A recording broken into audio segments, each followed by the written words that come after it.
And good afternoon, and welcome to the Golden Bear Sports Network. A.A. Moore here bringing you all the action as interstate rivals Tuskegee and Miles get ready to get it on here in the first game of a doubleheader that's got big implications on the SIAC race, at least the race to get into the tournament. We'll be able to go through that as the ball game goes on. More importantly, right now for Miles, Golden Bears are in the throes of a 10-game losing streak, looking to break that. They have not had a streak like this in more than 2 decades. It's just been a tough go. The pitching has not been great. The offense has struggled to score runs. And more than anything, this team needs some wins and some confidence to get back on stride. But those wins are certainly going to be necessary if Miles is going to make it into the SIAC tournament. On the other side for Tuskegee, it's just been a tough go of it overall. Miles, again, comes in 17-16 overall, 10-13 in conference play. Tuskegee comes in at 10-25 overall, 7-16. Tuskegee's going to need a sweep this weekend to try to get back in this race. Anything short of that, and the Golden Tigers are probably toast as far as it pertains to the SIAC tournament. On the other hand, Miles would love a sweep, get back to 500 in conference play, and possibly try to set itself up to springboard into the tournament. Miles is probably going to need 4 to 5 wins to secure a spot and not have to depend on anyone else. We got the lineups here for you. First, for Tuskegee, McLean is going to lead off. He's playing center. Evans bats second. He'll be the first baseman. Morrow will hit third and play second, and the designated hitter is Johnson. Batting fifth will be the right fielder, Brooks. Neal is hitting sixth and doing the catching, and Smith will bat seventh. And in fact, that will be Chris Smith will bat seventh, and he'll play third base. Batting eighth, the left fielder will be number 29, Mario Craig, and batting ninth, the shortstop today wearing number 3, Makai Smith. And doing the pitching today for Tuskegee will be Amari Morgan. All of that lineup will face the Golden Bears' top pitcher, Jalen Rhines. He gets the start today. He comes in 6-3 overall with a 631 earned run average. Had a couple of tough starts, pitched well last week. Here's the first pitch of the ball game. It's in there for a strike, and we are underway here from historic Rickwood Field.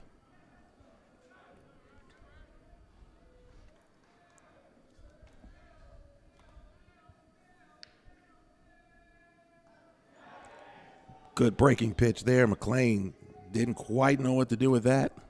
Kind of a half-hearted swing, and he's already in the hole 0-2.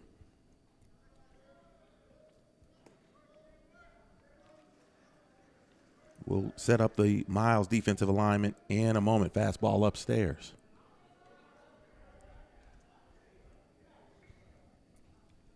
And Rhines is the number 1 pitcher. Head coach Milton Barney has pitched him in different spots in game 2 and 3 of doubleheaders, and that's going to be a swing and a miss and a strikeout for Jalen Rhines. McLean couldn't quite handle that breaking pitch. Let's look at the Miles defensive alignment around third to first. So Johnny Lyons is playing third, Elijah Anderson at short. Landon Whitehead is at second, and Greg Willis is playing first. In the outfield, it's Michael Smith, Miles Wessels, and Trey Walker. Behind the plate, Antoine Jackson. As we have mentioned before, it's going to be Jalen Rhines on the bump for the Golden Bears. That pitch is smoked out to center field for a base hit, and that's the first hit and first base runner for Tuskegee.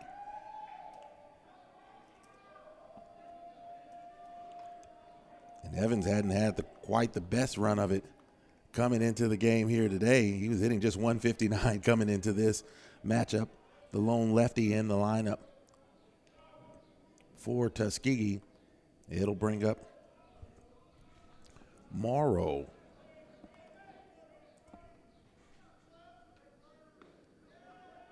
As that's in there for a strike.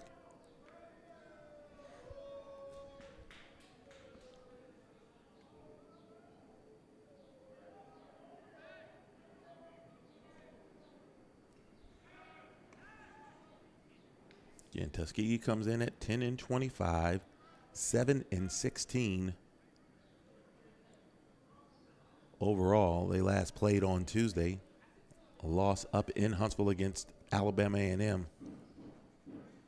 had a 3-game series at home against Savannah State.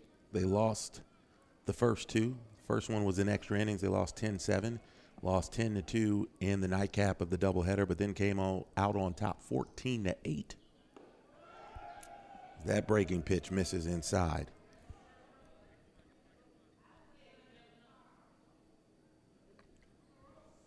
Golden Bears want to get out to a good start, a big start.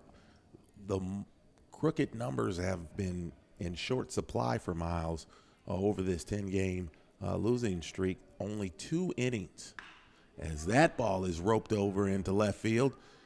And now Evans, he's going to pick it up, and he's going to go into third. Here comes the throw, but it's not going to be in time, and it's going to be a 1-out double for Morrow.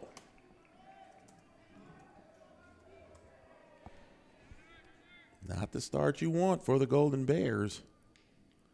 As we were just getting into the struggles in scoring runs, falling behind is not good for a team that struggles to put runs on the board. Again, just 2 innings where they scored more than 1 run in this 10-game losing streak. And in both of those innings, the number was 2. Has not been a 3-run or more inning for the Golden Bears since their last win when they scored 4 in the 8th against Spring Hill.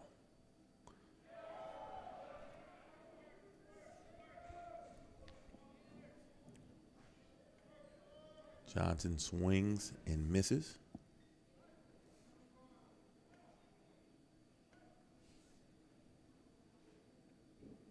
Jabari Johnson, one of the top hitters here for Tuskegee this season.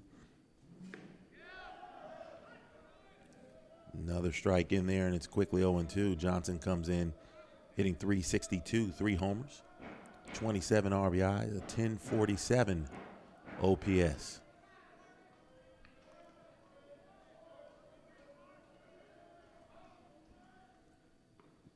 The 0-2 is down and away.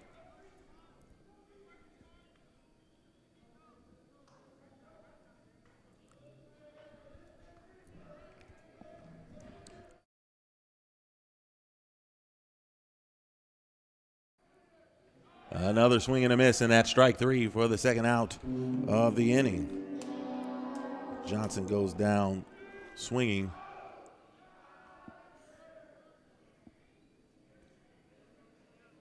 That'll bring up Jacoby Brooks, hitting .293. He's driven in 15, 779 OPS.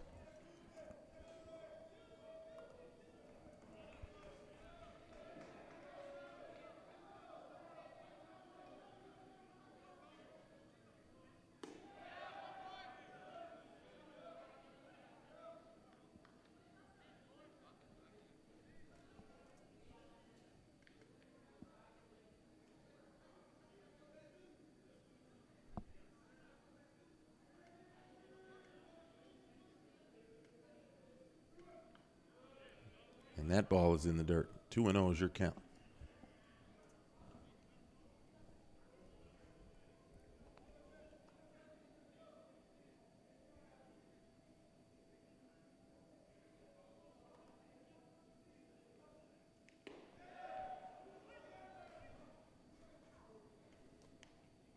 Jalen Ryan's trying to get himself out of a little trouble that he got into here in the first. 1-out single and followed by a double. That ball lifted out to right field. Trey Walker is under it, and that will retire the side. Couple of hits for Tuskegee, but leave 2 stranded. We've played a half inning. It's Tuskegee 0 Miles coming up here on the Golden Bears Sports Network.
Back here at Rickwood Field, A.A. Moore, Action Unlimited Productions.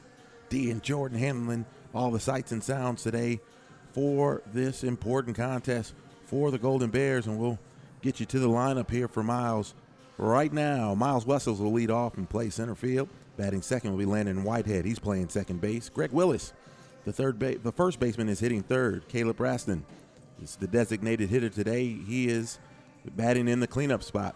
It's Michael Smith in left, Elijah Anderson at short, Johnny Lyons is at third, Antoine Jackson is doing the catching, Trey Walker is out in right field, all against Tuskegee starter Amari Morgan. He comes in 1-1. This will be his 8th appearance. He's got a 6.27 ERA in 18 2/3 innings. He's given up 13 earned runs. He's walked 13 and only struck out 6.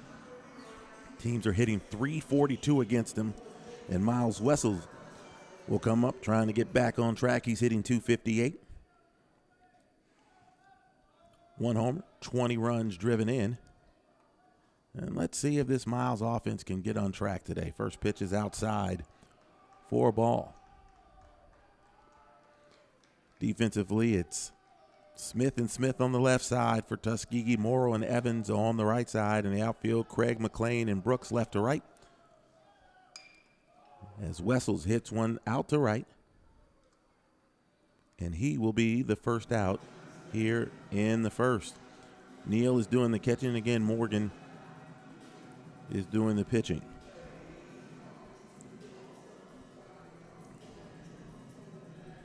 Whitehead comes to the plate. Again, he's been swinging a very good bat for the Golden Bears. Hitting .233. He's driven in 8.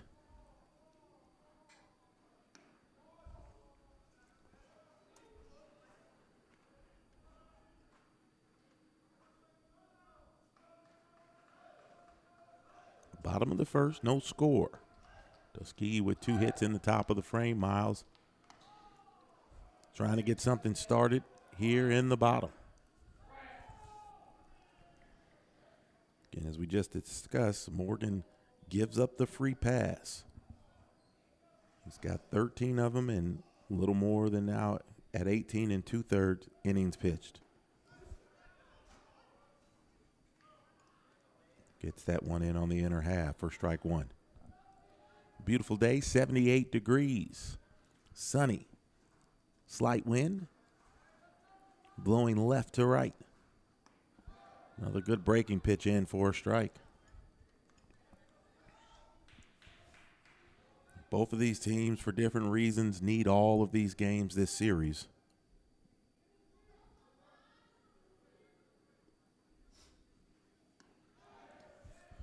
Neal tries to get the frame, unable to do so, and now the count is full.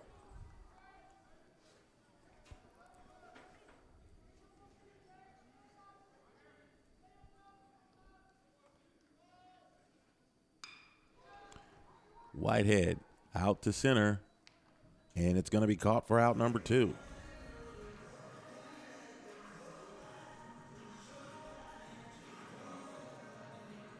Good stick on it, but hits it to straightaway center for the second out. Bring up Greg Willis. Average dipped after last weekend, but still hitting .289. He's driven in a team-high 23 runs for the Golden Bears. Willis drives this one out to right field, and it's going to be, is it caught? No, in fact, it is caught. And that's going to be the third out. Great catch out there in right field by Brooks. And that will retire the side. It took a second for Brooks to get up off the warning track and show that he caught that baseball, but that's exactly what he did, and that's going to end the bottom of the first. No score here from Rickwood Field. We'll be back.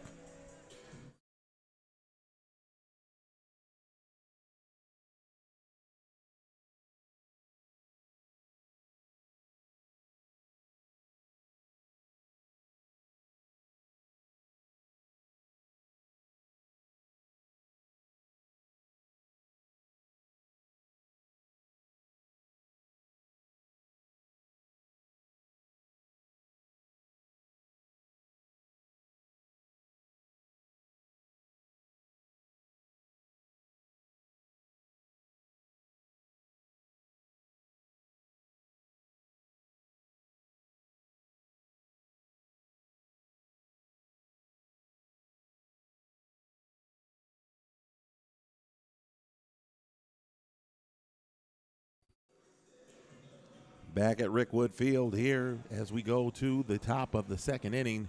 No score. Miles went down in order.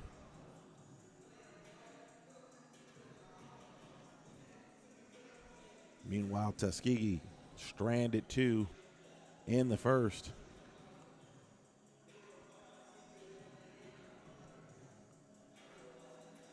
As it gets ready to hit here in the top of the second inning.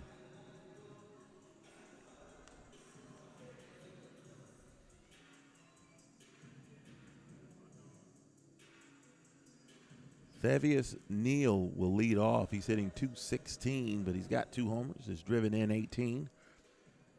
Neal will lead it off. Chris Smith will follow him.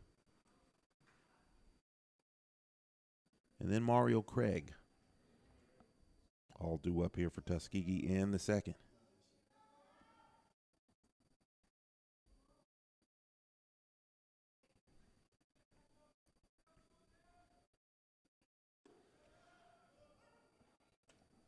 Ryans can keep that breaking ball just like that. Tuskegee hasn't really done much with it here in the early going.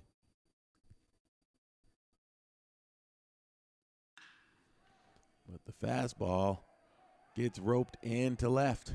It's going to bang off the wall, and it's going to be a leadoff double for Neal.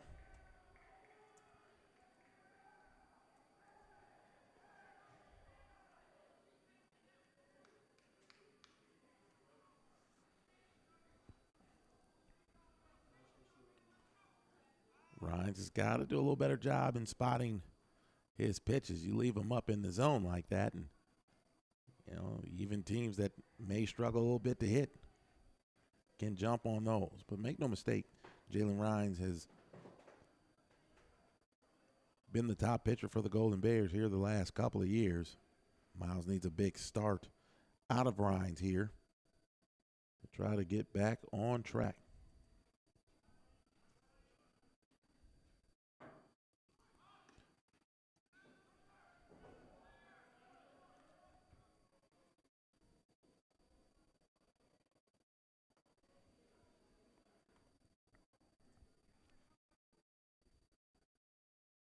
Chris Smith showing bunt again. This time he gets it down. Willis misses the tag but gets it over to Whitehead for the first out.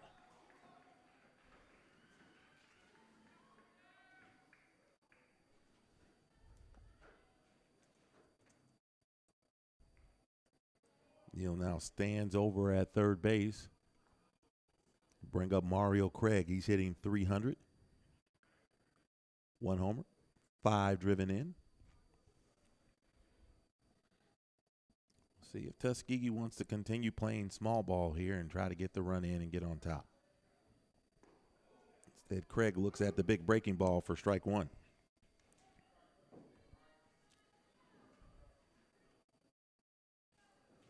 Ryans would like another strikeout here. He got 2 in the first.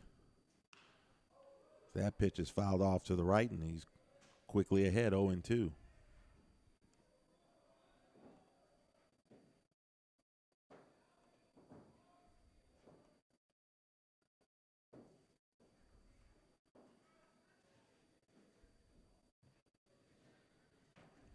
Tuskegee as a team hits .284.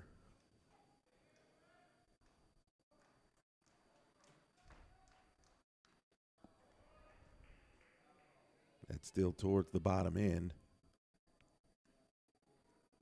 8th in the 12-team SIAC. Miles comes in 10th, hitting .273.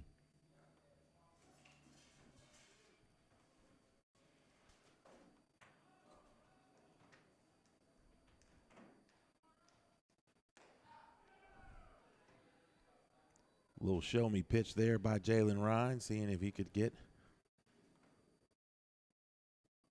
the chase.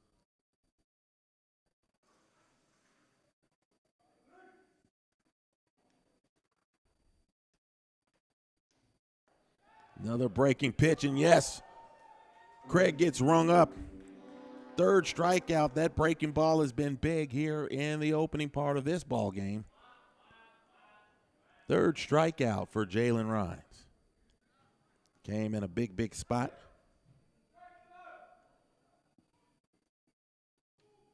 Brings up Makai Smith. He's hitting just 176 here on the season. First pitch, he skies off to the left and foul.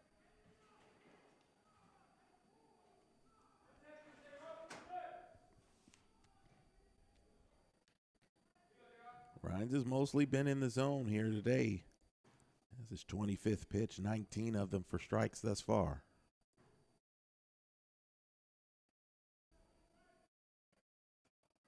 Man on third, he goes back to the windup. Smith was trying to take that breaking pitch off the sleeve. Try to find his way to first base any way he can.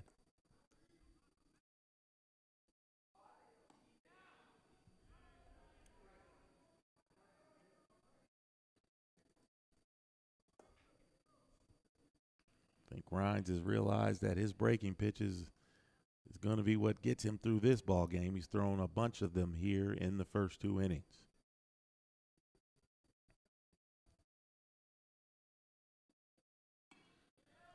Late on the fastball there was Smith.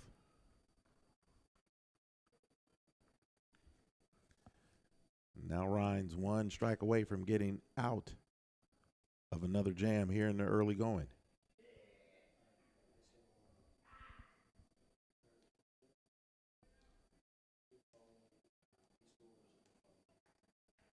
Here's the 2-2.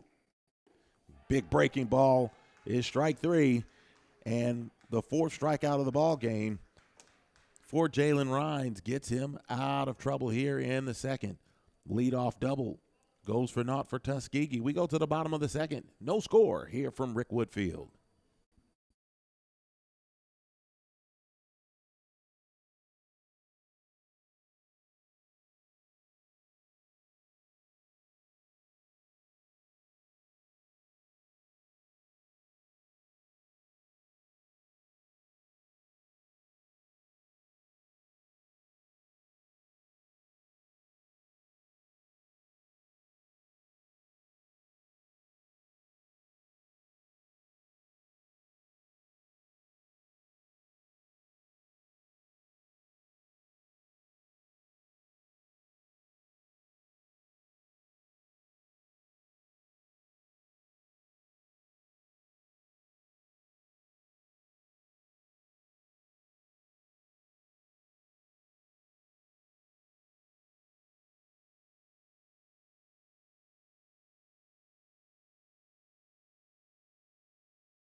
Back at Rick Woodfield, bottom of the second inning, coming up for the Golden Bears. Will go through the middle of their lineup.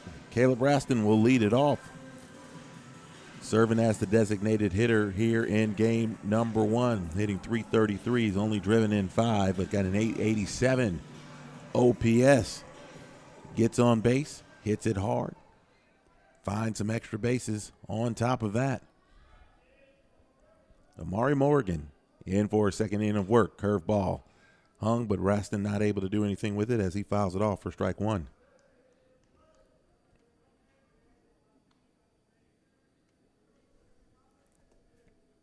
Golden Bears looking for the breakthrough.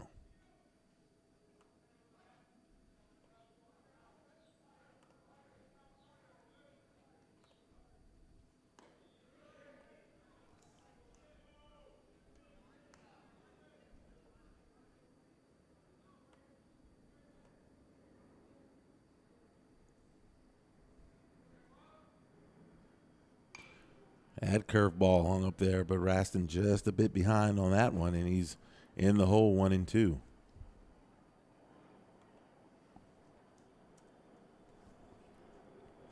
And you just joined us. Tuskegee has put runners in scoring position in the first 2 innings, but unable to break through. Raston grounds that one to third. Off the glove of Smith, and it's going to be an error at third.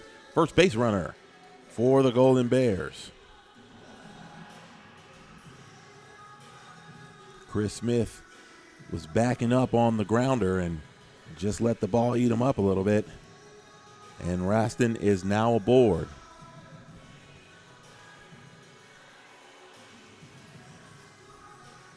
Bring up Michael Smith. He's hitting .265. He's driven in 17.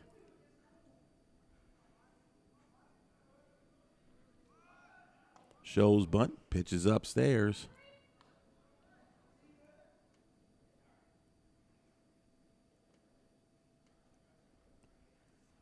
Raston 5 for 5 in stolen base opportunities. Let's see if Smith shows bunt again. He does. That ball is inside. It hits him.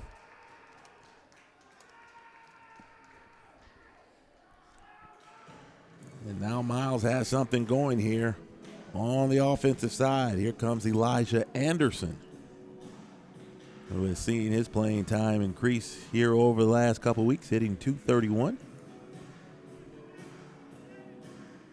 Couple of doubles, has driven in 4.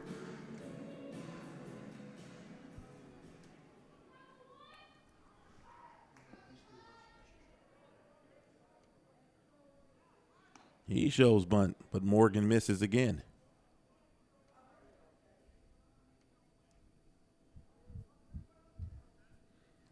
Golden Bears looking for the crooked number.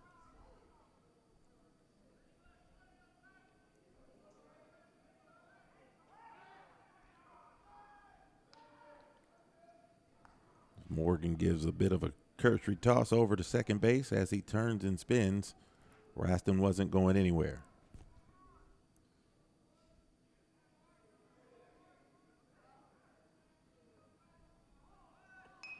Anderson gets down the bunt. Curls foul just there at the last moment. Neal was like, as soon as it gets off the chalk, we need to push it.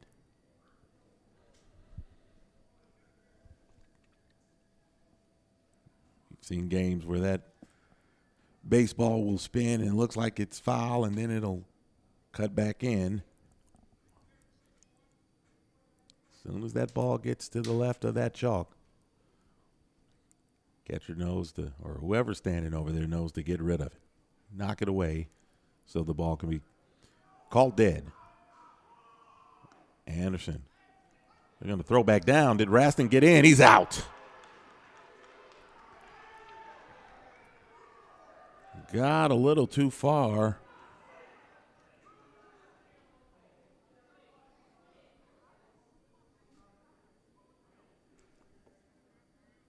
Got a little too far there off of second base. And he gets picked off.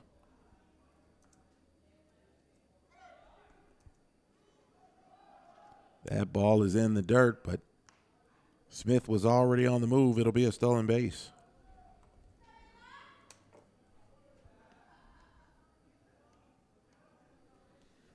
When your team is struggling, those things happen. We saw it happen last week against Edward Waters. Runners getting picked off in situations they probably shouldn't be moving too far off the bag.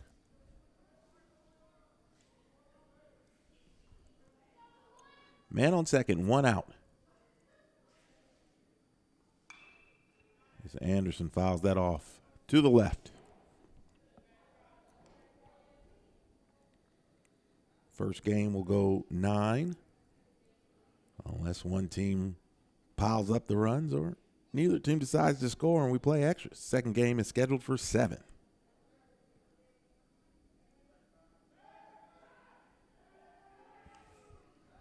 Another throw back to second.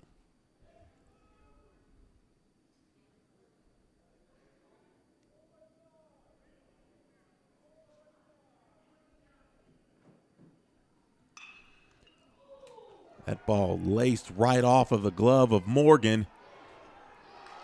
And Anderson will beat it out. Smoked that one right back through the box. Morgan was able to get his glove on it. They're going to check and see if Morgan is okay.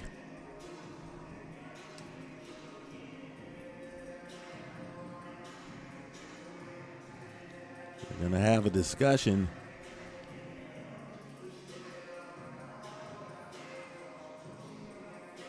Chadwick Hall comes out of the dugout. He's like, I think Anderson should be out. The umpires will have a discussion here. You rarely see these overturned. And they're going to say the throw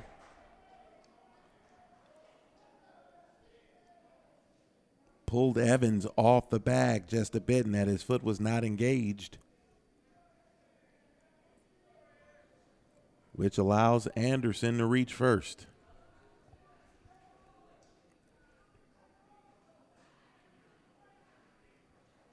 Golden Bears will take it for sure.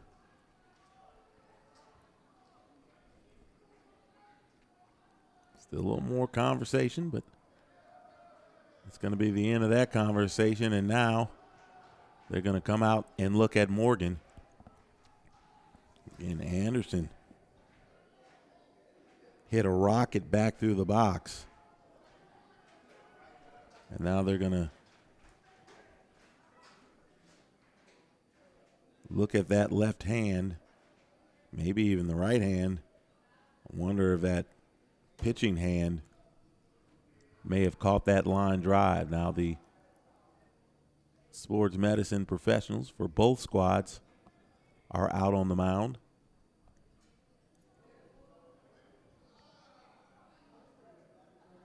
I imagine they're going to give Morgan a chance to see if he can throw a couple pitches to see if he's all right. It was hit pretty hard. It looked like it got mostly glove.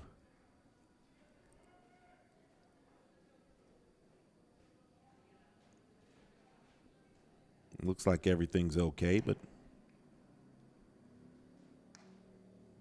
Morgan, I think, wanted to get a couple of tosses in just to make sure.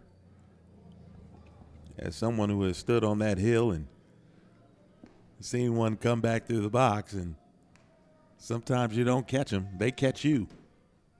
Not the most pleasant situation in the world, but he appears to be okay.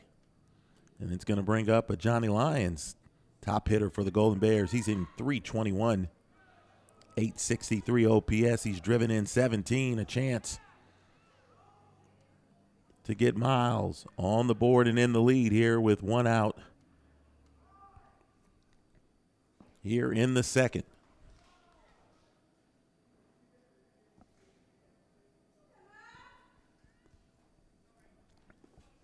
Michael Smith at third. Elijah Anderson at first. In on the hands. It's going to be called out and right. Here comes Michael Smith. Here comes the throw from right field. The runner is out. Michael Smith gunned down at the plate.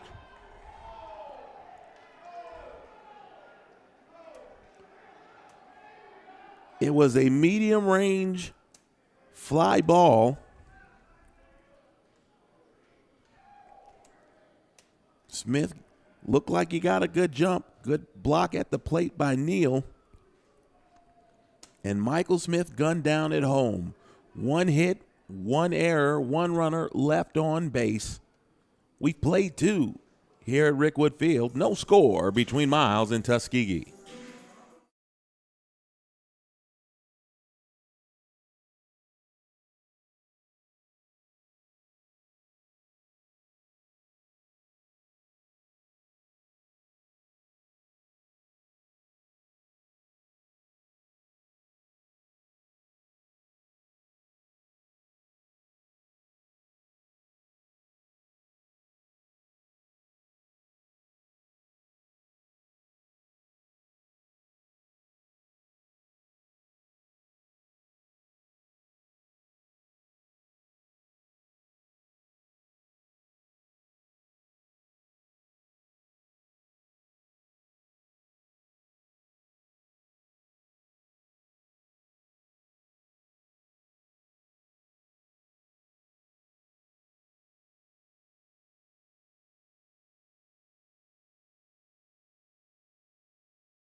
Good job there by Thavius Neal.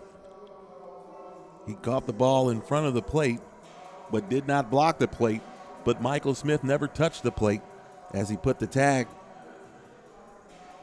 on, and the double play ended the bottom of the second. We're in the top of the third here from historic Rickwood Field. No score between Tuskegee and Miles. Back to the top of the order. Colin McLean leads off. He struck out in the first, but we'll take ball one there.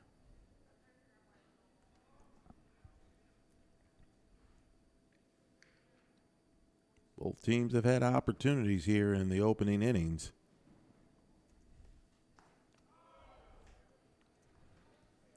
Neither team able to push across anything thus far.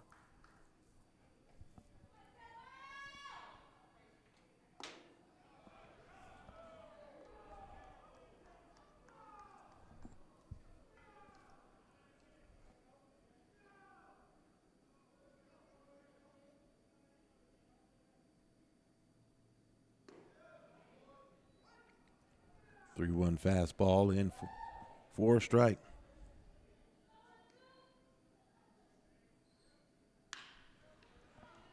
Ground ball to third. Lyons scoops it, fires across the diamond for the first out.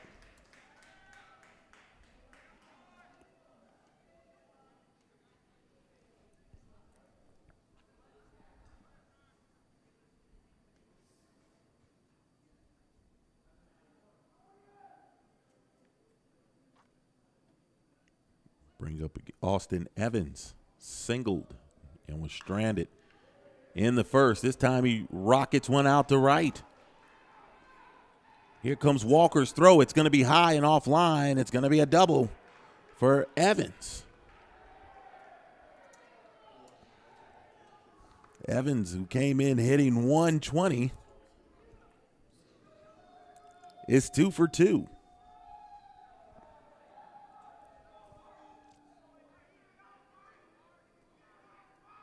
Bring up Ryan Morrow.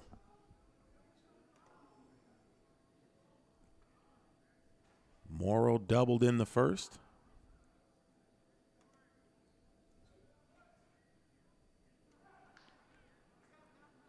Amazing how baseball can work sometimes. You got a guy who's not hitting his weight and comes in and gets a couple of hits his first time, a couple times up.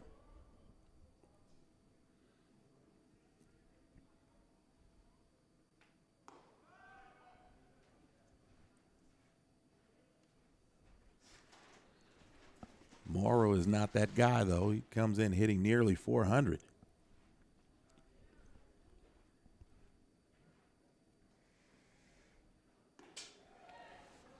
Curveball in for a strike.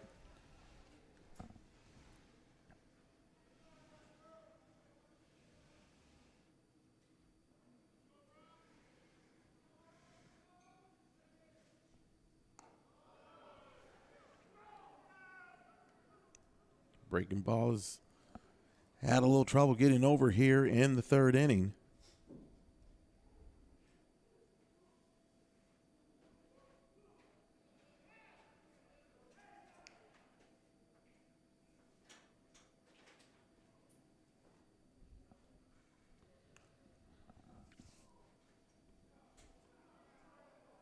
It was the curveball that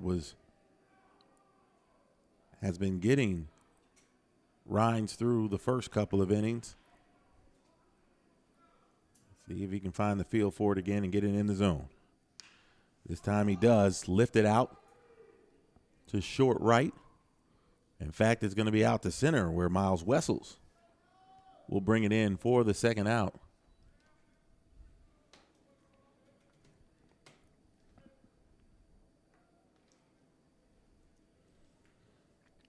Wind's changed direction a little bit. Now it's starting to blow a bit out towards center.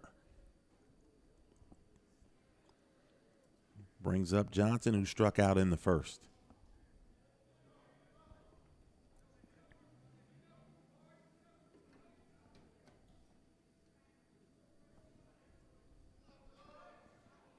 Two outs here in the top of the third. Third straight inning, Tuskegee has put runners in scoring position as that first pitch misses upstairs.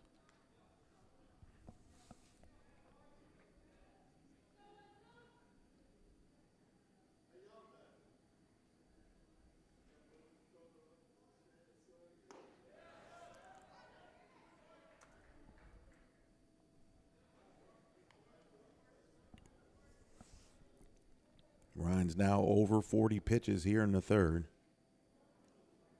Trying to work through the Tuskegee cleanup hitter. Another good breaking pitch on the outside edge for strike two.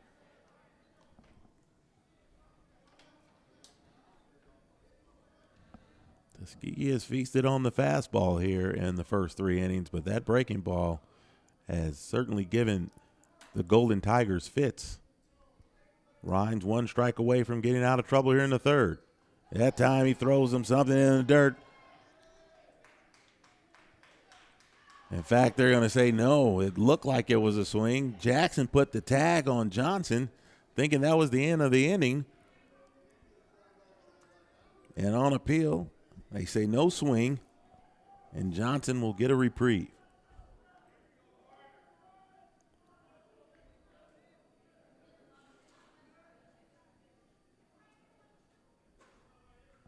"17 strikeouts in 95 official plate appearances, or at-bats, we should say. Fastball on the outer edge saying, no, sir, that's outside. And now the count is full.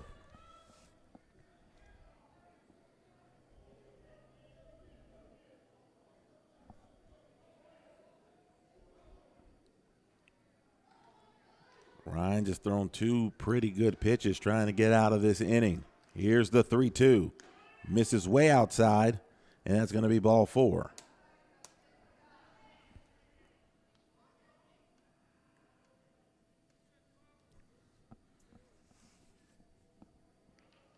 The check swing, it looked like he may have gone around, but the last 2 pitches, especially the previous pitch, close but no cigar. We'll bring up Brooks.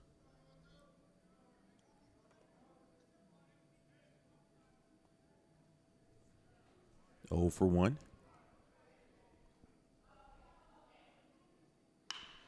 Throws the fastball right to short. Anderson over to Whitehead, and that will retire the side. Tuskegee, 3rd straight inning, they've put 2 runners on, but have not been able to get anybody across. We go to the bottom of the 3rd. It's Tuskegee 0, Miles 0. You're watching the Golden Bears Sports Network.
Back here at Rickwood Field, A.A. Moore, joined by the esteemed D. Action Jackson, Action Unlimited Productions.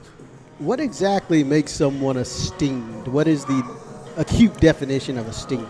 Well, right now it's just the word that I chose to put in front of you instead of coming up with something that maybe somebody didn't like. It's really strange because here we are going toward the home stretch of the season, and we have not been on the microphone together since the first game. It was the Philander Smith game, and that wasn't even a Miles game. That was over at Lawson during the Willie Mays Classic, and there was an opportunity for Miles to go over there because, of course, they couldn't play here because of the cold temperatures. And once the temperature drops below 40 degrees or so, they're not allowed to get on this professional major league grass. So we moved it over to Lawson State, and that was the last time that we were on the mic together, which is ironic because of all the years that we've co-hosted shows together and done different things on the radio and try to do makeshift things in the living room. Back when we both had more black hair than gray. That is true. That's probably more of my issue than yours. Well, see, I don't have as much hair at all now, but to say the least, glad to be back on the air with you. Tip of the cap to you. You've been doing a marvelous job all season long. We've been here tweaking the dials, and I haven't had a chance to get on the headset. But because Jordan is here, Jordan Jackson, the milkman himself, Curtis the Milkman, his new album has dropped, I believe. He has graced us with his presence to do all the knob turning today. So that gives me an opportunity to sit over here and chit-chat a little bit. Well, since you've been doing all the chit-chatting, we've gotten to a 2-2 count here. One of them, it's no problem, man. We've got a Jackson up to the plate. So this is the Jackson portion of the broadcast here as Antoine Jackson is leading off. One of the pitches was a pitch clock violation, which got the count to 2-2 as Jackson just fouled that pitch off. This one roped out to right field, and the Golden Bears get the leading off hitter on for the second inning in a row. But yeah, D, it's always fun having you on here. More than anything, it keeps me from having to do all the talking, and people can listen to somebody else who knows far more about this game probably than I do. Well, it's one of the ironic things about baseball, to whereas people don't understand how difficult it is to just sit here and talk to yourself and speak with yourself. And so it's a crazy situation. You never know who might. This place just turned into a zoo. It did. This is the ghost of Frickwood Field. We just had a dog that just walked by and sniff us. Just casually, just like I'm supposed to be here. Right. He went that way. Everyone's looking like, who is this dog and why is this dog here? That's the first pitch by Trey Walker is fouled off on the bunt attempt. Walker comes in hitting .235. He's driven in 3. He's got 3 sacrifice bunts this season. Runner on first. I wasn't quite ready for that part. Never know what you see when you come out to the ballpark. And now the dog is back. Maybe we should. Maybe he wants to be on the air. Let's put a headset on the dog and see what he thinks of the game today. Yeah, we haven't even quite gotten to the dog days of summer. This apparently is the dog day of spring. Another throw over.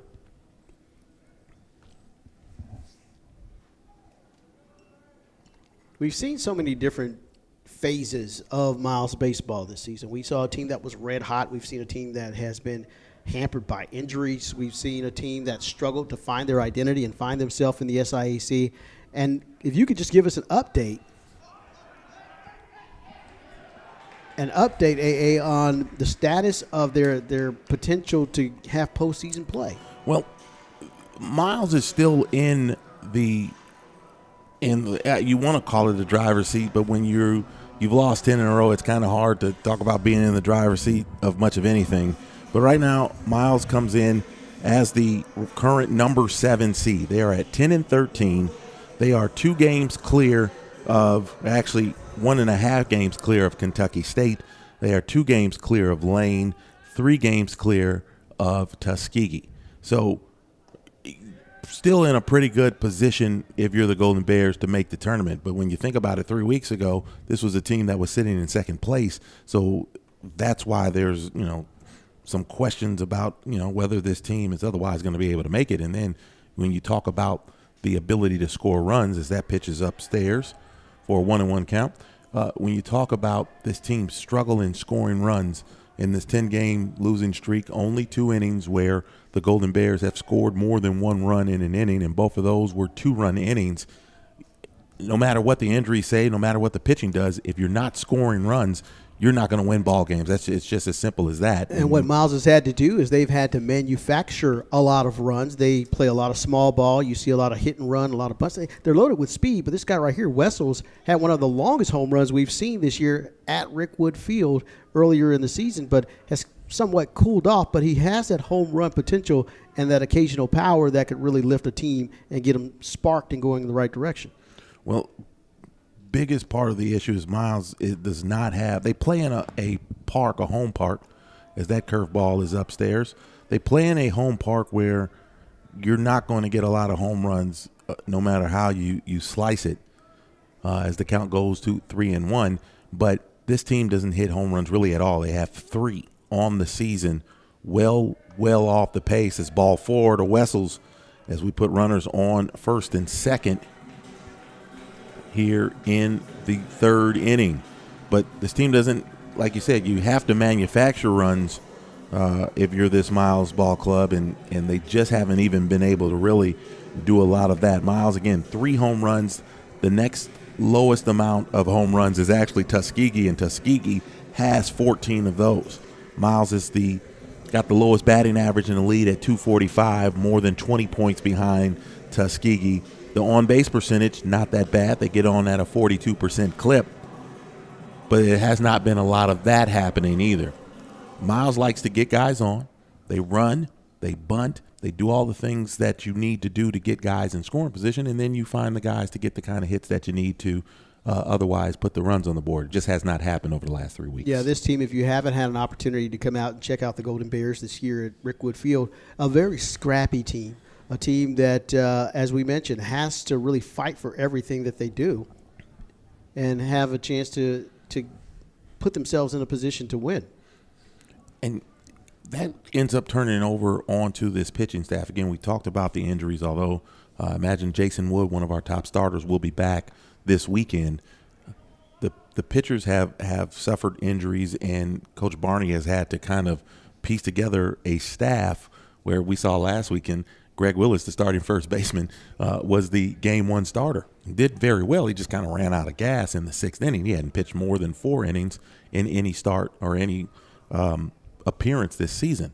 So if you put runs on the board, it kind of takes some of the pressure off of the pitchers in these ball games, and that can make things a lot easier, especially with a guy like Jalen Rines, who got nasty stuff.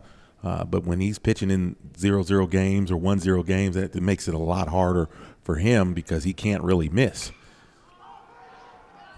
Whitehead pops it up. They call the infield fly, so Whitehead's going to be out as Morrow brings it in at second base for the second out of the inning. White House, another one of those versatile guys, a guy who can play multiple positions.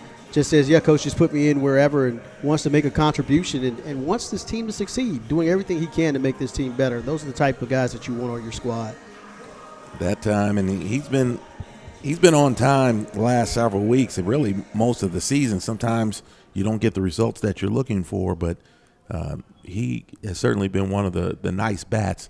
As you can see, his space in the lineup has steadily risen. He's been hitting towards the bottom of the lineup, but Coach Barney recognizes his ability to put bat to ball, and that time it didn't work out as well, but he's done very well here this season. And that's going to bring Willis up, who just takes strike 1, looking to get this 2-out hit to get Miles on top. Another swing and a miss for strike 2. Where's the big hit going to come from, D? That's the question. Yeah, so many times guys want to overdo it, especially when you've got a guy in scoring position and a team has been struggling offensively. You tend to overstride. You tend to overswing. You have to stay within yourself. Any great hitting coach will tell his batters, his hitters, go with that approach that got you here. And that's what these guys have to do. It's so much mental part of baseball. You don't want to overdo it, and that's part of the struggle. You got to stay within yourself. Chance here for Willis to put the Golden Bears on top. Fouls that one back. Willis right on that one. When you see a guy fouling a pitch back straight like that, he just missed it. And this is a golden opportunity for the Golden Bears for him to come through. Willis in a bit of a slump. He has 2 hits over the last 3 weeks. That average was in the mid 330s. Now it's down in the 260s.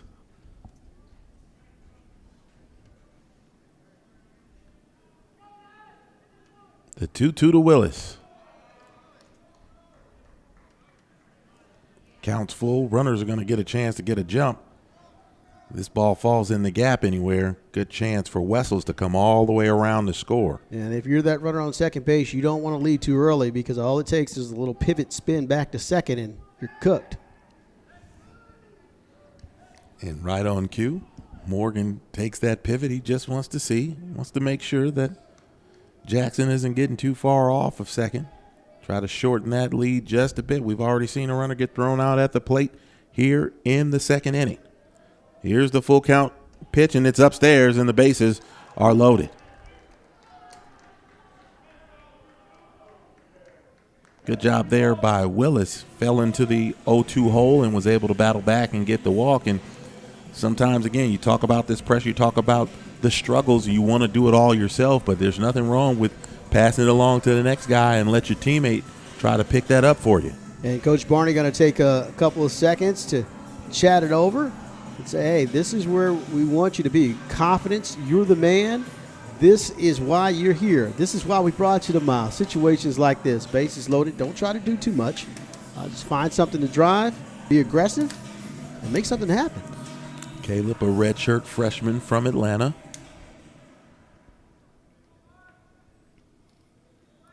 Yeah, something about Atlanta in the SIAC. You see so many rosters with kids from the Atlanta metro area. Atlanta becoming the pseudo-mecca of black baseball in the South. A lot of great talent coming out of the metro area there. And that one smoked out the center. It's going to get down. One run is in. Here comes Wessels. The throw to the plate. It's going to be offline. And Willis, I don't know if you really want to call it a slide. He kind of barrels into third base. 2-run single for Caleb Raston, and Miles takes a 2-0 lead. And if you're Coach Barney, you got to be thinking to yourself, hey, he took my advice, and that's what it translates. When you can translate to your hitters, to your players exactly what the game plan is, stay within yourself, stay inside the baseball, look for something to drive, and a great job of hitting it right on the button, barreling that ball up for a nice line drive, the drive in a pair. Caleb is now 1 for 2 here in the ball game. Again, 2 RBI, another crooked number for the Golden Bears. This has been kind of the apex of the scoring over the last 3+ weeks for Miles. There's not been an inning where they've scored more than 2, again, since that 4-run 8th inning against Spring Hill. And this is the type of thing you need to build that confidence as well, because now Miles is starting to feel it. One hopper over to third. Good job there by Smith to get it and throw out Michael Smith. But the Golden Bears, big 2-out single by Caleb Raston, puts Miles on top, 2-0. We played 3 here from Rickwood Field.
Back here at Rick Wood Field, Golden Bears Sports Network, bringing you all the action. It's 2-0.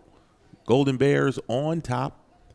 Thavius Neal will lead it off. He doubled in the second in his lone plate appearance. First pitch in for a strike. More D. Jackson here with you. And, D, back to the Miles offense. Caleb Raston told me last weekend it's just a matter, this team is close, and they just need to get some good mojo going to be able to get back on the right track. And he backed up his own words there with that big 2-out single. Yeah, the time to get hot is right now because, after all, Golden Bears with their backs against the wall, not a lot of time left. 2 more series, I believe, after this. You go to Albany State, then you got Benedict at the end of the season before you head to the tournament if you're eligible for the tournament. So you've only got 2 series to make a strong push and a strong run, and every time it's like a must-win situation for the Golden Bears. Pretty much that pitch missed just off the outside edge. But what that also does, AA, is that shows you exactly what kind of grit, what kind of character this team, what kind of heart they have, determination going down the stretch here of the season. Again, Miles probably needs, out of these last 9, they're going to need at least 4, if not 5, to ensure a spot in the tournament. Another swing and a miss for Tuskegee, another strikeout for Jalen Rines, who now has 5 of them. So great command, great control today as Miles really is setting the tone. And we mentioned it earlier. What's going to happen today when you have a great pitcher's duel and both pitchers, great stuff working for them today? You've got to score runs, and it's going to be a close game. So whoever can get on the board first and maintain, it's going to be tough for the other team to catch up today. Well, and Miles has to be happy. They've got their number 1 starter on the hill here in Jalen Rines. And that's a position Rines has held the last couple of seasons. Preseason all-conference selection after making the postseason team last year. And, when you got your number 1 guy on the bump and having an opportunity to really just kind of assert yourself here at the start of a series, man, that's got to be big. And try to get a 0 here after you get your 2 is paramount for the Golden Bears. It's always about leadership. When you got a guy that can take the ball and be that dog on the mound and set the tone, then that's what really sparks a team.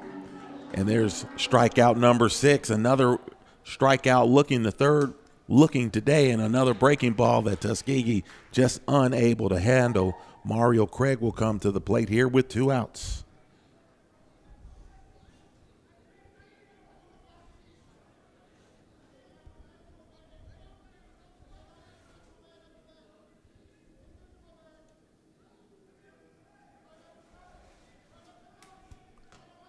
Craig in the box. This one he chops foul just to the left of third base.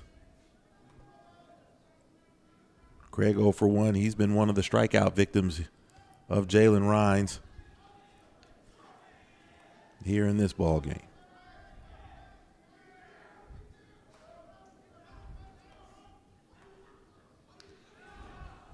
Oh, and Jackson takes that foul tip. Going to have to walk it off just a little bit. It takes a special guy to get back there every day. Jill, I tell you, the catchers have my utmost respect. These guys are the most cerebral, smartest players on the field. They see the whole field. A lot of guys are calling pitches. They understand situations, but they've got to take the physical part of it as well. And, hats off, because that is one of the toughest positions, not just in baseball, but in all sports to play, is being a catcher. You're wearing that gear. The heat's bearing down on you. When I first played baseball, my position was catcher, and they quickly moved me from there, probably because I wasn't the smartest guy on the field. And to be honest with you, I was the fat kid. Generally they put the fat kid back there when you first start playing, and I was that guy.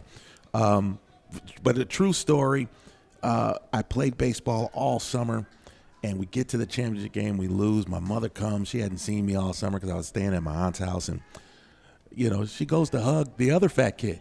And I was like, Mom, I'm over here. I'd lost so much weight that summer that I was no longer the fat kid on the team. And she went to hug the other fat kid because she hadn't seen me.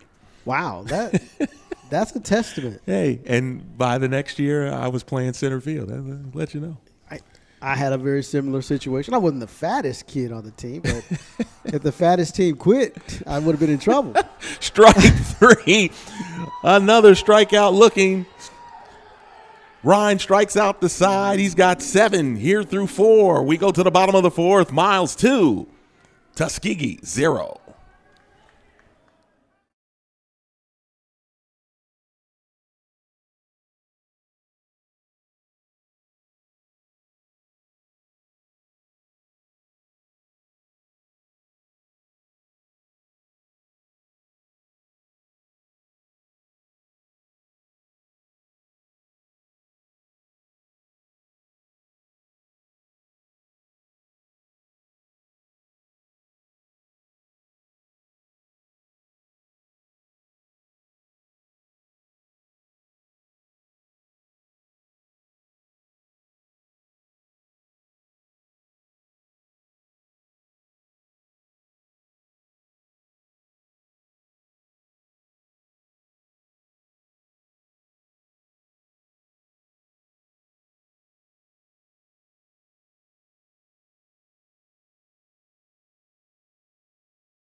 We've made it to the bottom of the 4th here from Rickwood Field. Miles on top of Tuskegee 2-0. First pitch from Morgan in for a strike to Elijah Anderson, who's 1 for 1. Line drive single actually off the glove of Morgan. And Anderson was able to beat it out in the second. That breaking pitch down and in to even the count. A.A. Moore, D. Jackson, Action Unlimited Productions.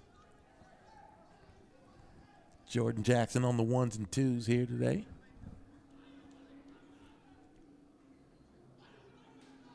Anderson, the lone left-handed bat in the lineup here in game 1 for the Golden Bears.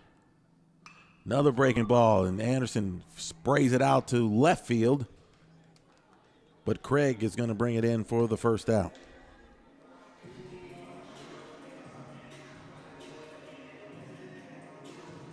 Bring up a Johnny Lyons. Lyons fisted a ball out in the right field that was caught and ended up turning into a double play as Michael Smith was thrown out at the plate. Lyons is 0 for 1.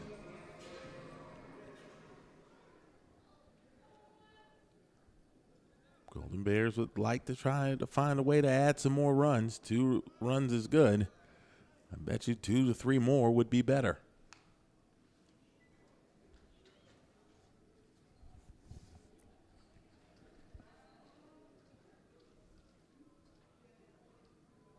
This Golden Bears team still looking to find offense. Another breaking pitch in for a strike.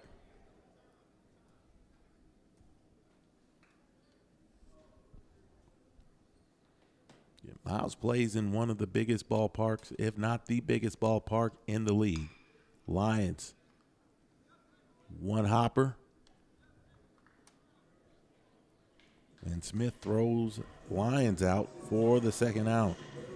You know, there's a lot of advantages to playing in the largest ballpark too, because number one, it's a pitcher's ballpark. Number two, if you've got a fast team like Miles does, then you can hit balls to the gaps and you can run those out. You get a lot of doubles, a lot of triples, a lot of guys stretching out, and then when you've got a guy like Trey out in right field, you got a guy that can cover ground and come up running and gunning, and we've seen him throw a couple of players out at the plate this season. Antron Jackson to the plate. He singled in the third.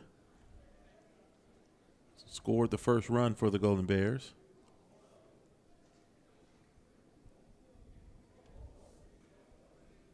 Every time you mention Jackson, I always think of the great character from In Living Color, played by Damon Wayans.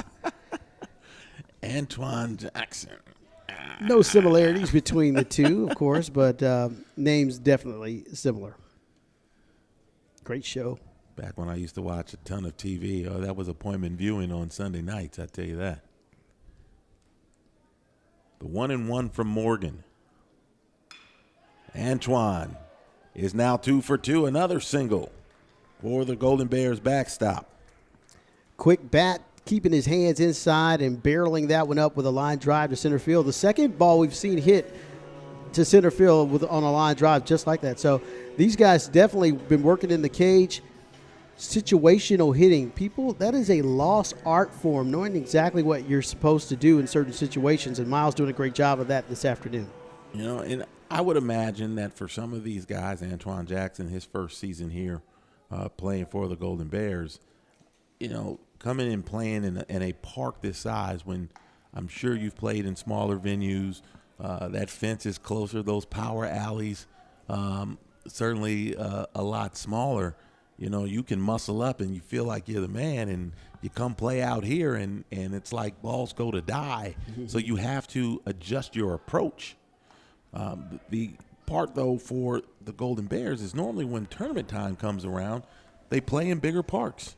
And so Miles tends to have a little bit of an advantage because they don't have to change. The Golden Bears don't have to change their approach when it comes to doing things offensively. And that ball is roped out in the left. It's going to get down. Jackson's going to come around. They're going to bring him to third. And he's going to get in, and Trey Walker's going to slide in to second with a 2-out double. Walker with a tremendous piece of hitting there. We see him get his hands through again. And again, I'm seeing a different spark out of this Miles team than we've seen over the last couple of weeks. And they're playing like the Miles teams that we saw that beat Spring Hill and the guys that had the walk-off wins over the last couple of weeks and things.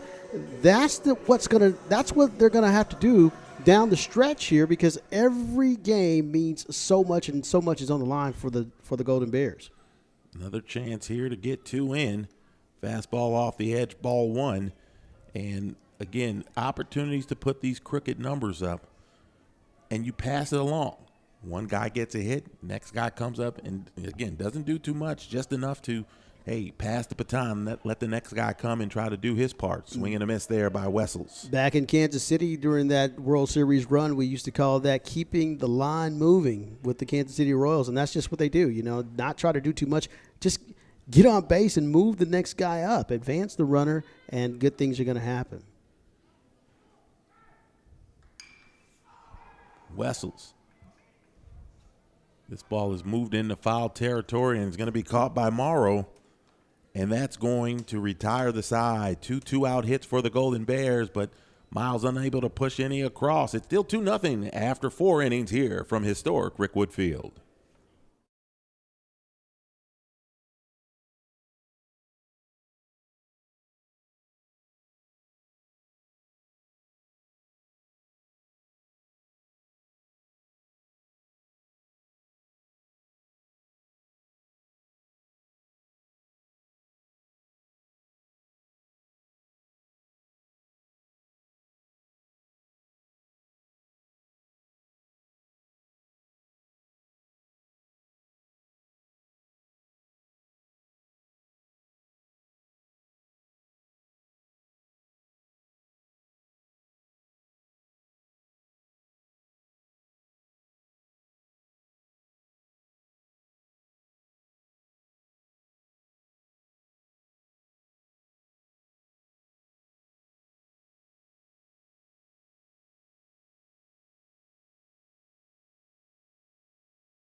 Back here at Rickwood Field, A. Moore, D. Jackson, 2-0 as we get ready to start the 5th inning. Jalen Rhines on the mound. He struck out the side in the 4th, a couple of them looking on the big breaking ball that Tuskegee has just struggled with here this afternoon.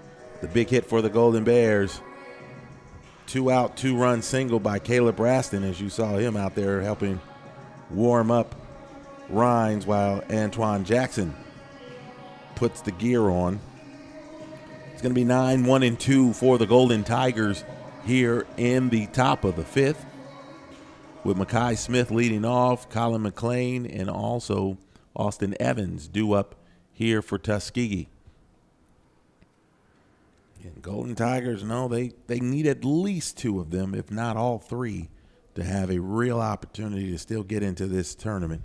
8 of the 12 teams qualify, and right now Tuskegee is on the outside looking in.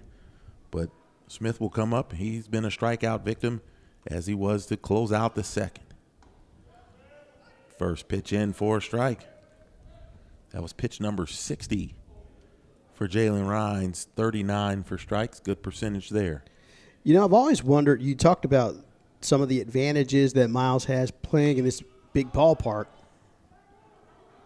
That ball is fouled off to the right side and brought in by Greg Willis for out number 1. But I've always wondered, from the opponent standpoint, when you first come into Rick Wood Field, how much of the lore, how much of the nostalgia kind of takes over those guys, and how long does it take for those guys to kind of settle down? Because this is a working, walking museum. This is, if you are a baseball guy, this is the place that you come to and you just feel the history, and not just the history from a baseball standpoint, but there's history here on social, economic levels. And, you know, we talk about the segregation days and all that type of stuff. There's so many different avenues and things that you feel when you walk in here, and I wonder how these opponents feel when they first get here. Well, you know, when you've got guys who've been here before, it's probably a little more comfortable, but, you know, teams don't come in here every year.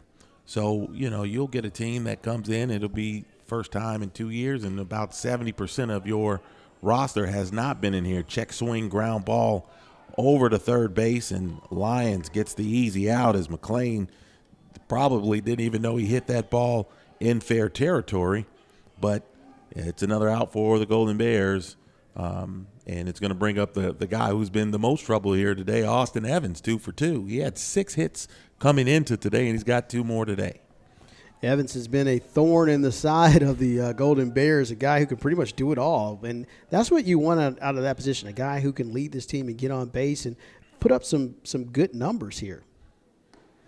Came in hitting under 160, but 2 for 2 here in his first 2, obviously, plate appearances. But just to kind of answer your question, D, you know, they come in and they see it, and it's huge. Some teams play in real bandbox type situations, even on high school fields. And so when you have that kind of deal and you come in and see this place, it's almost like a Taj Mahal, but, you know, you also have the history of it as well. And I'm sure they take time and they go around and they look around. Some of them were able to see this stadium on TV a couple of years ago when they played the Rickwood Classic here. So, you know, it's a cool thing. It's a big thing. And then you settle in and you play ball. But, again, when it gets tournament time, this is about the size field you play on. Power Alley's still a little smaller. But, you know, again, it can give Miles an advantage if they're playing to their capabilities. You know, one of the fascinating things about this ballpark, home of the Birmingham Barons professionally for so many years, opened up in 1910, Birmingham has a very unique situation in the sense that we in Birmingham have 3 working ballparks that have extended lasted the test of time. Well, we'll get back to that in a little bit. 8th strikeout of the ball game as Rhines is finally able to get Evans. 1-2-3 inning for Tuskegee. We go to the bottom of the 5th. Halfway home, Miles on top, 2-0.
Back here at Rickwood Field, historic Rickwood Field, the oldest ballpark in America. It looks like we've got a new pitcher in for Tuskegee.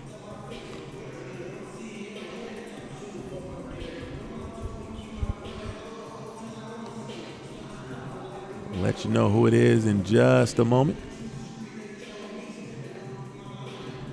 The Golden Tigers make the change. The new pitcher on the mound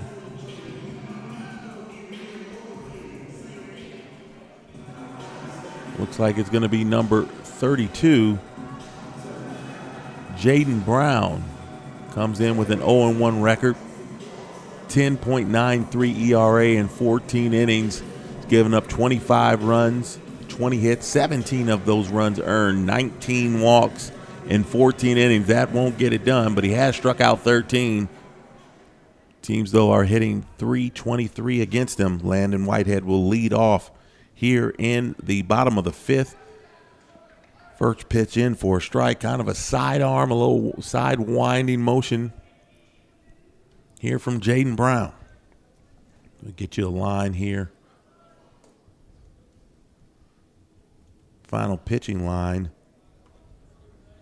on Amari Morgan. He pitched 4 innings, gave up 5 hits, 2 runs, both of them earned, 2 walks, no strikeouts. He threw 61 pitches, 37 of them for strikes.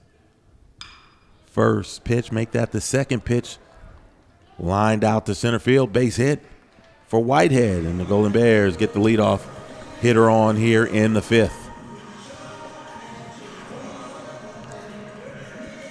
Again, we talked about Whitehead being right on top of these pitches that he's seeing, and he went right back up the middle.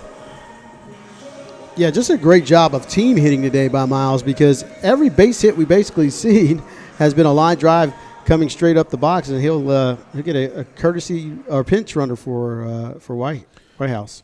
Jadarius Hartley, one of the 2 main guys who come in and handle the pinch running duties for the Golden Bears. He'll take over at first base and run for Whitehead. Whitehead is probably going to catch game 2, and they probably want to get him up off of his feet, let him rest a little bit, and be ready to come in and do his thing behind the dish. Hartley, 1 of 2 in stolen base opportunities, but make no mistake, this young man can run with the best of them. My apologies. Whitehead is what I meant to say. I think I said the wrong name. A la casa. I think I said White House. I'm not thinking about politics here. My apologies to the Whitehead family. Well, the other part there, it's Landon. Call him Garrett. I've been trying to figure it out for 4 years here. Throw over to first, and Hartley is back.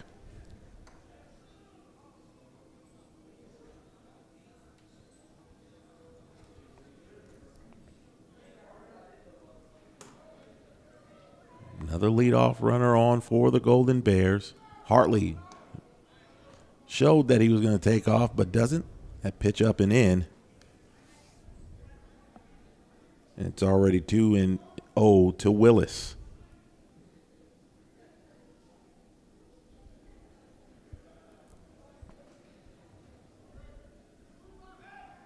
Another throw over the first.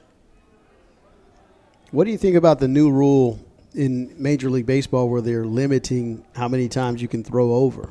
Well, one thing it does is, kind of can help shorten the game. I grew up watching Tim Raines get thrown over at first so many times.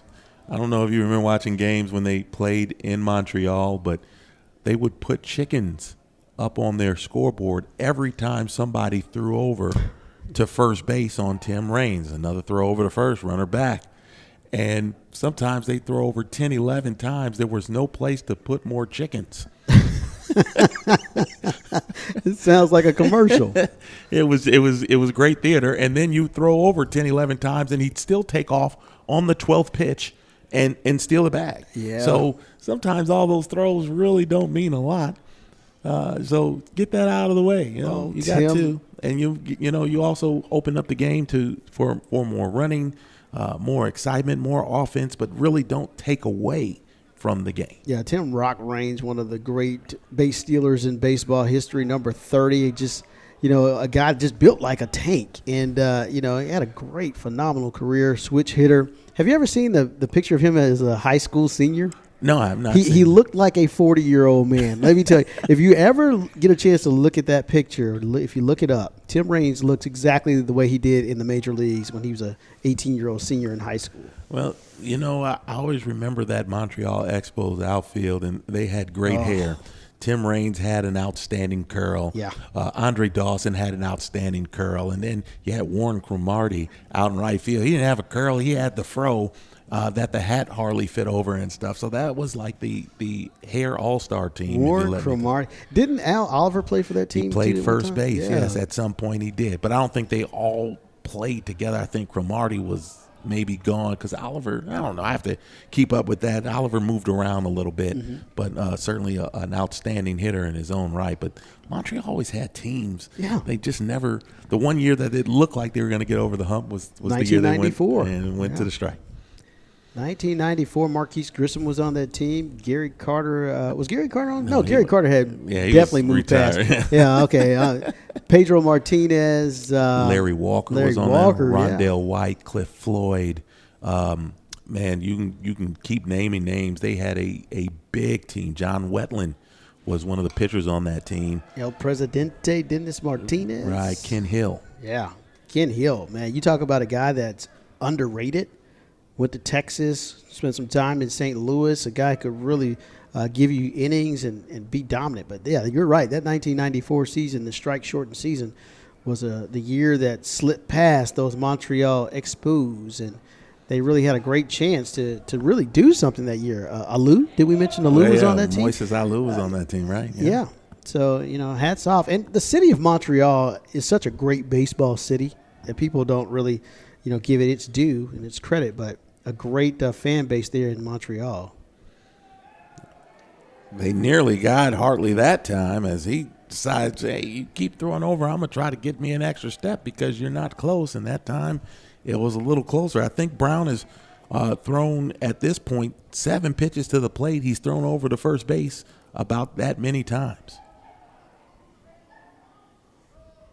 2-2, swing and a miss for Willis for out number 1. As a hitter, you're up there and you're like, man, is he ever going to throw me a pitch? And by the time he threw it, he hadn't had a chance to even swing or see one in a couple of minutes. Exactly. I would be remiss if we didn't bring up a good friend of the broadcast team, our good buddy Charles Ward. Does a great job covering Tuskegee athletics, enjoying the ball game today. And want to give Charles a shout out. He does such a great job with the Tuskegee Golden Tigers. He does okay. I mean, Charles owes me a chicken dinner somewhere and stuff, so I ain't got it. Hartley takes off running, and this time he gets the stolen base. The ball ends up out in center field, and Hartley is going to end up over at third base. That's why they kept a big eye on him, because they knew at some point he was going to take off, and that's exactly what he does. And now he's standing 90 feet away, a chance for another RBI opportunity here for Caleb Raston. And that's one of the reasons he was inserted into the ball game as a pinch hitter, a pinch runner, I should say. You got to have guys that are not afraid to get out there and get dirty and be aggressive on the base paths. And that's the one thing I really do love about this Golden Bears team. From the beginning of the season, they are not afraid to get dirty. And Raston showed bunt. Brown threw it behind Raston's back, and Hartley comes in and scores. It's 3-0 Miles. So Miles not afraid to shake things up, showing bunt on that. And, when you're in a situation, you're the pitcher, and you know that either the squeeze is on or the safety squeeze, you get that rut in the back of your mind, I got to do something to break that up. And you can really deflect a pitcher's thinking when you square around a bunt like that, especially if the guy is charging from third base. So great aggressive base running and a great call by Coach Barney. And it certainly helps when Brown throws it to the backstop. We'll give a little credit on that part of it too. He just was out of sorts as he gets that pitch in for a strike. He, like you said, when everything is going on around you, concentrating sometimes is hard. And while he had been missing with his pitches, that was the worst miss of the at-bat.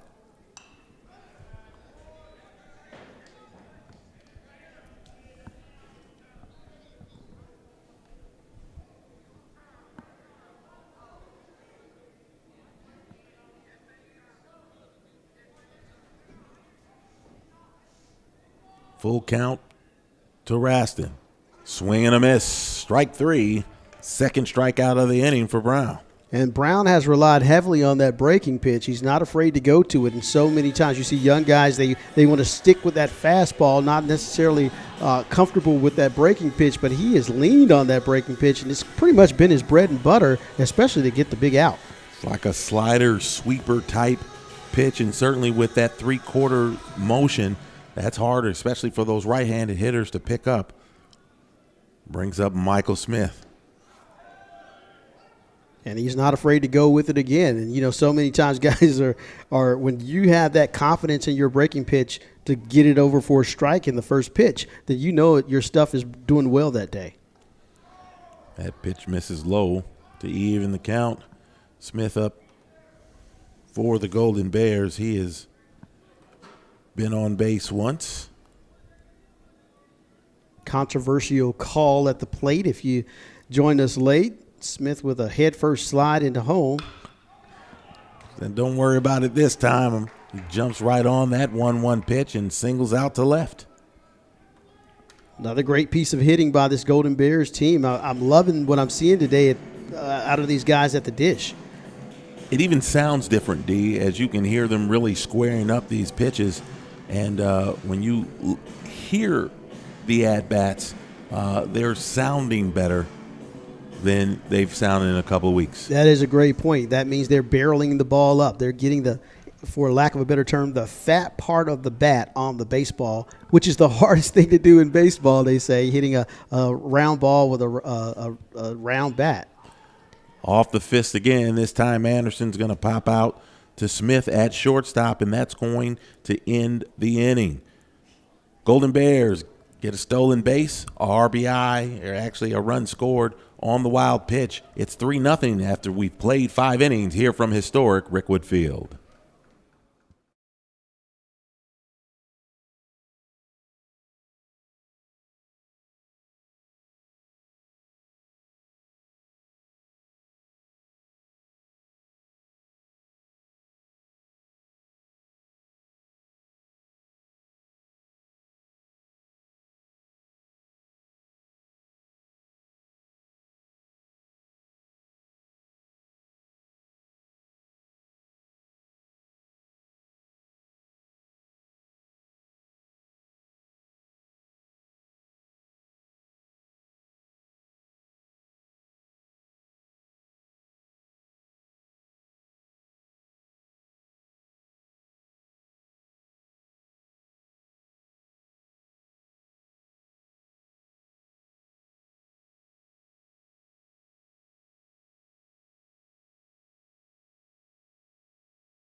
Back here at Rickwood Field, 3-0 your score. Miles on top of Tuskegee.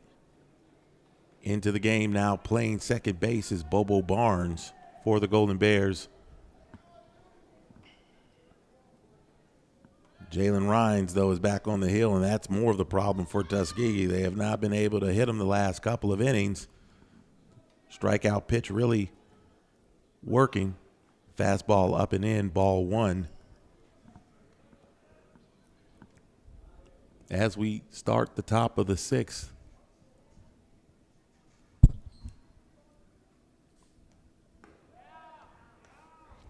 And that pitch misses there to Ryan Morrow.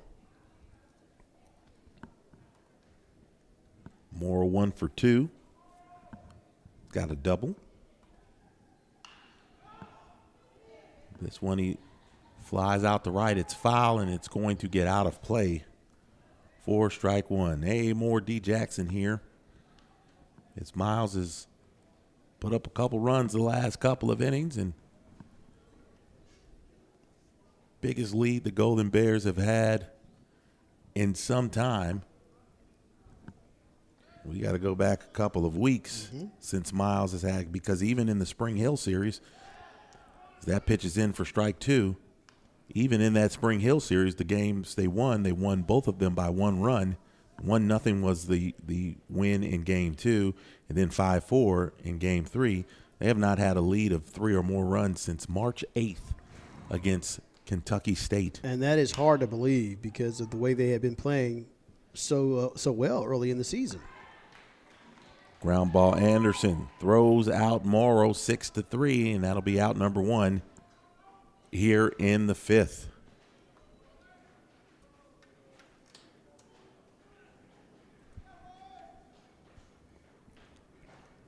March 8th, that's wild to think that it's been that long since we've had a lead of that nature.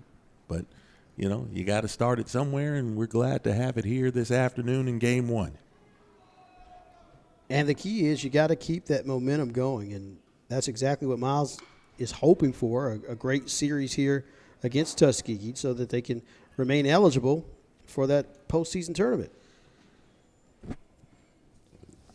You can't win them all at the same time. That's the other part too, D. And so you get one win, you get another, you just start stacking them, and that's the confidence part that this team has certainly been looking for. That pitch line to one hopper. Oh, Anderson unable to handle that. That ball was hit low. Anderson looked like he was going to try to catch it on the line. Then he realized that ball's not going to get to me, so he tried to short hop it, and it ends up going out into short left field. The official scorer has to come up with a ruling on that. I don't know what that guy's going to come up with, but I'm sure we'll try to figure that out. I think the official scorer needs a raise so that he can pay the broadcast crew more money. I'm a little biased in that regard, though. Amazingly, I am too.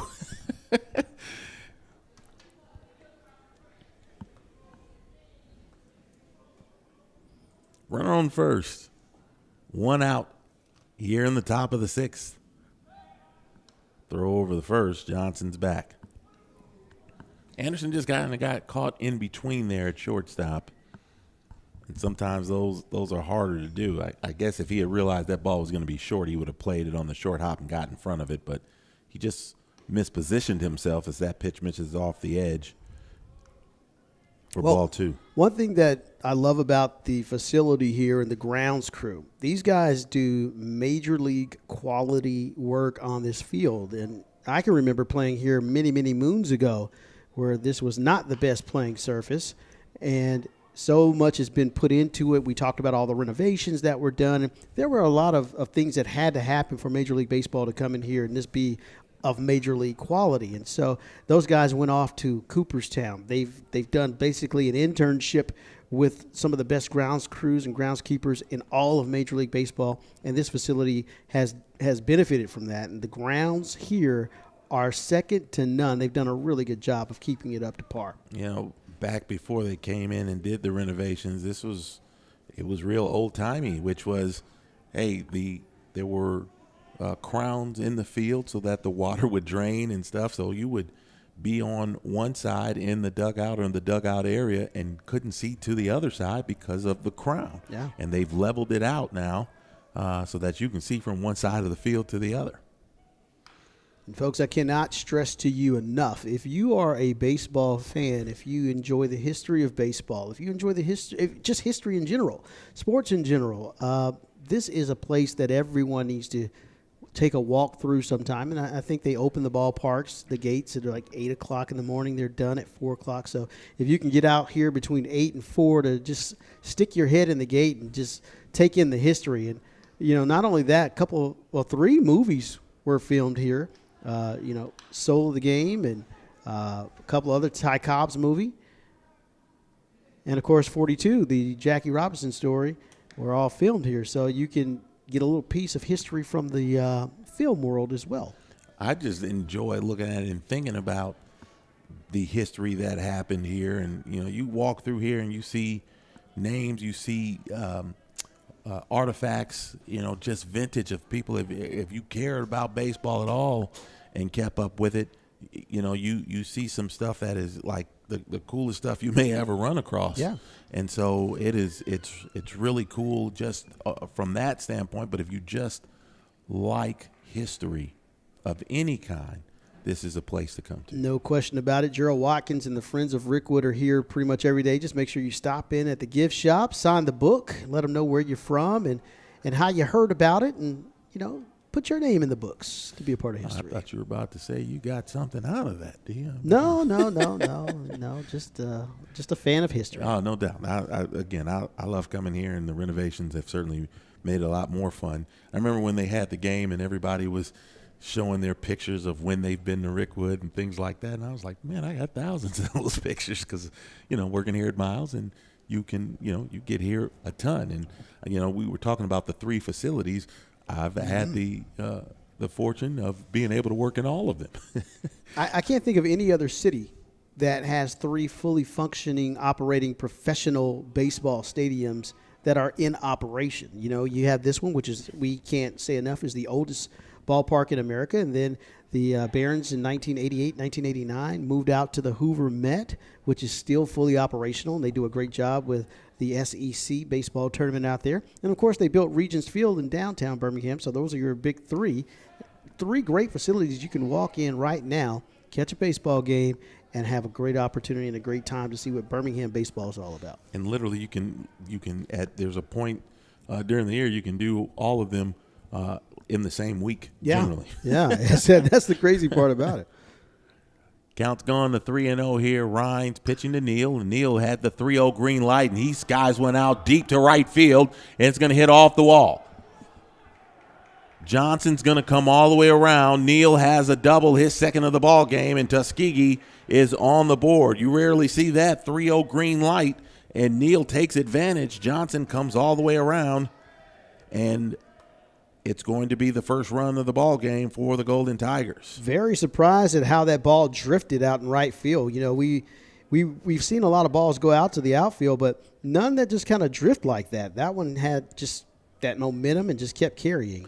And even more than that, if you look out to the flagpole out in center field, and this is the first time in a couple weeks I've seen this, the flag is not moving. Wow. It's just laying there limp, and Neal just stroked that one out to right field, and nothing that Trey Walker could do about that. It, like you said, it just kept drifting and drifting and drifting. Second double of the game for Neal, and now Tuskegee looking to add more.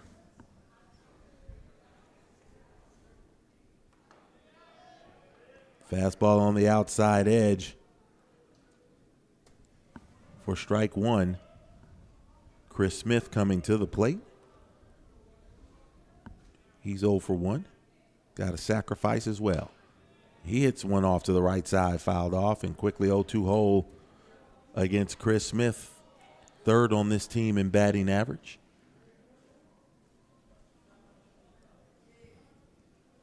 Big weekend of sports for the Golden Bears on the Golden Bears Sports Network. I know you've got some softball coming up this weekend as well. All right, it's going to be senior day. They're going to play in Hoover.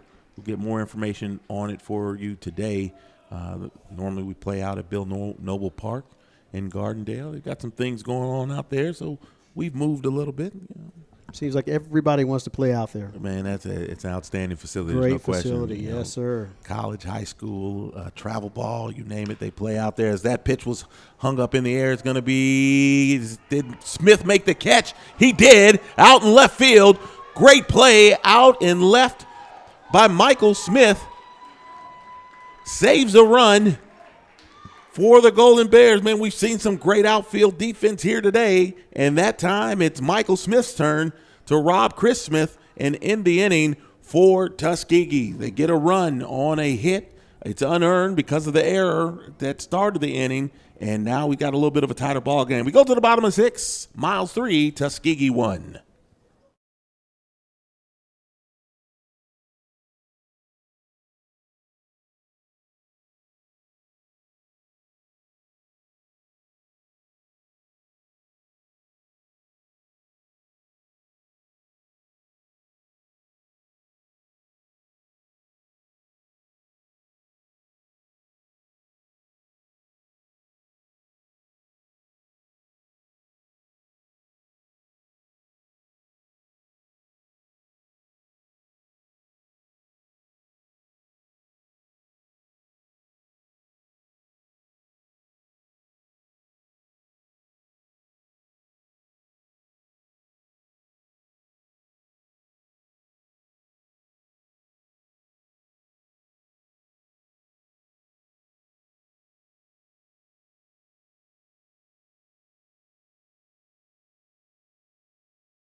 Here at bottom of the sixth inning, ready to start.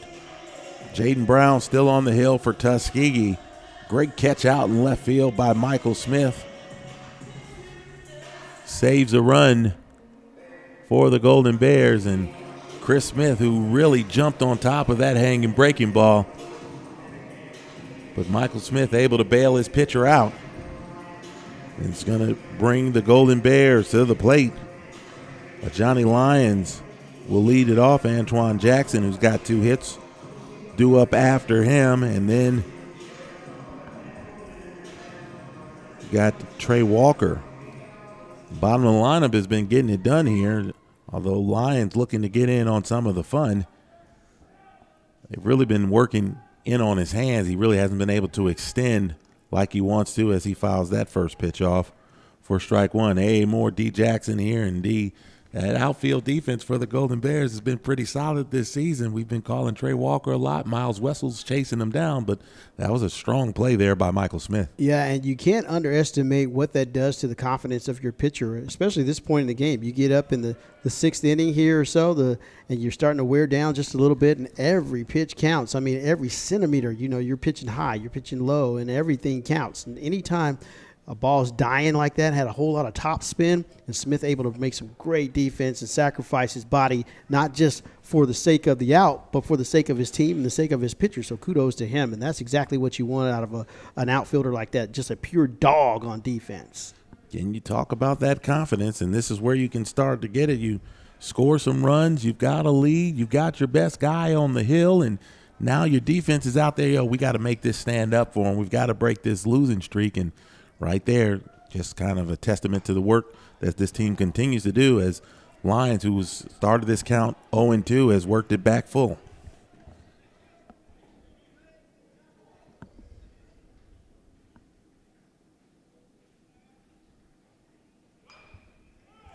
Fouled off there by Lyons. Again, they've been working in on his hands today, and that time he was able to kind of get him in and foul it off. He's when people working, sometimes you want to open up a little bit and try to pull it. But, if you're going to stay true to what you like to do, you just pull your hands in and you try to battle it and fight it off the other way. There's so many different perspectives of what hitting is, and, so many philosophies. Do you sit and spin? Do you throw your hands through? The bottom line is you got to put the bat on the ball. So as long as you're getting that done. And that pitch misses just by a little bit, but good job by Lyons. Again, count was 0-2, and he was able to work a walk. And another good start to the bottom of the 6th for the Golden Bears. And it'll bring up the guy who's got the 2 best hits probably, or 2 of the best hits for the Golden Bears here in this ball game. It's Antoine Jackson. Well, I wouldn't be surprised to see Jackson lay down a bunt here, maybe a sacrifice bunt just to get some insurance runs. The way that Miles has been playing over the last few weeks, they don't want to take any lead for granted. They're up 3-1, but they're going to need some insurance runs, so I wouldn't be surprised to see him drop a sacrifice bunt here. Well, you talk about guys who have struggled with the bat. We were talking earlier in the game about Ashton Evans for Tuskegee. Antoine Jackson came in hitting 184, and he gets 2 knocks. He only had 7 on the season coming in. You're right, D. He shows bunt, but bunts right through it for strike 1. And when you are swinging the bat well, there's nothing wrong with asking a guy to lay one down, because after all, he's seeing the ball well, and that's what bunting is all about. You want to bend down, put the barrel of the bat right there on your eye so you see the ball down. And if you're the base runner, that's the other thing. You got to make sure that ball gets down before you take off. Well, Jackson does not have a sacrifice bunt this year. It would be the first one if he's able to get it down.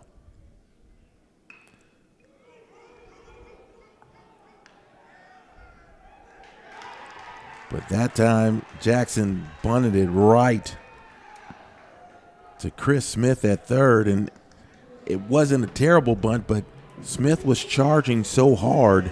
Smith doing an excellent job of positioning right there, and everybody, that's a perfect example of everybody doing their job, whether it be the pitcher doing his job, whether it be the batter doing his job, and the third baseman doing his job. It's very rare that you see all 3 of the people doing exactly what they were supposed to do. And unfortunately, it just didn't work out for the Golden Bears. Ideally, Jackson wanted to bunt that ball towards first to make someone else other than Smith have to field that ball. But when he laid it down, it was right in on his hands. And again, that pitching motion, the way that Brown throws the baseball, it makes it hard. He can really get that ball in on the hands, and that's what happened there with Jackson. Trey Walker ropes one in the left, and that's going to be a foul ball.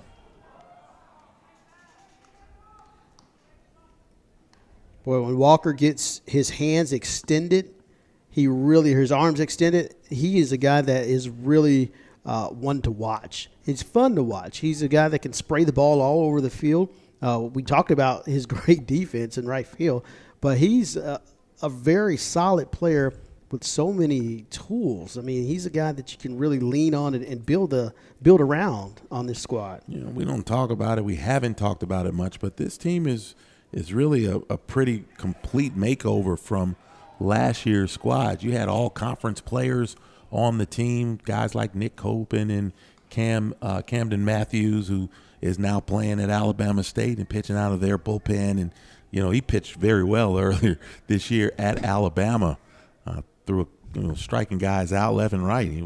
That pitch is inside. He's going to go to 3-1. But a lot of this team, the catcher Brandon Leroy was on the team last year, been here for 3 years. He was gone. It's just a bit of a makeover. And so you got young guys playing, or guys who may have been here who hadn't played a whole lot. So this team, the fact that they got off to the start that they did as ball four, as Trey Walker gets on base with 2 outs. This team came out solidly, but they hit a bump in the road. There's no question. When you lose 10 in a row, it may be a little more than a bump, but it's still a young team. And a team that is constantly working to gel together. And then when you add in the injuries, that made it a lot tougher. So the fact they're still sitting here, they're game over 500 even after losing 10 in a row. So that lets you know what kind of start this team got off to and what they're capable of if, in fact, they play their type of baseball. Yeah, a team that just does not give up, a team filled with heart, a team filled with great leadership from the top to the bottom. And that's what we've seen this year. Again, they hit that speed bump or whatever you want to call it. But nonetheless, they knew that they had to fight out of it, and they haven't given up. They still have their eyes on the prize. Sometimes all it takes is an opportunity. The year that Miles won the championship, they played a Lemoyne Owen team that in any other way you wouldn't believe that they had any business even making the tournament, let alone being in position to win it. But that Lemoyne Owen team got hot after losing the first game and went all the way through the losers bracket to be able to get into a championship position. So sometimes you just need the opportunity, and if Miles can get hot at the right time, this team is capable of winning a conference title. Well, one thing we do know for sure is the ball gets away, and always fascinated by that play because we've seen that so many times as a trick play. So when it's actually this is not a drill. It's always fun to see. But the one thing that has not happened with this Miles team, their fan base. People who have been supporting this team from day one have stuck with this team. They have believed in this team. They've tuned in. They've supported Coach Barney and the guys, and they're still there. Nobody has given up on them. And, Miles travels well. They have a great fan base, and everybody is really rallying around this team. And when you have that kind of support, man, I tell you what, it makes it a lot easier when the times do get tough because you got something to fall back on, some people, the group, and you can continue to battle and know that you still got the support. They're going to say it was a swing and a miss, but on the wild pitch, Wessels is going to make it to third base. Wessels will make it to first. Walker will move up to third. Sometimes when it's not going your way, it can. Is that yours or is that Nietzsche's? The great philosopher. Well, oh, did you just make that up on the spot? I mean, that's Nietzsche. Come on, man. If you're gonna do it, let's do it. Coming to America, man. I mean, Eddie Murphy made Nietzsche famous in the hood. Yeah, you start talking about Nietzsche. That was the hood version. You must have got the bootleg version. Yeah, I guess so. Public education. Yeah, that and McDonald's and stuff. You probably got a Big Mick.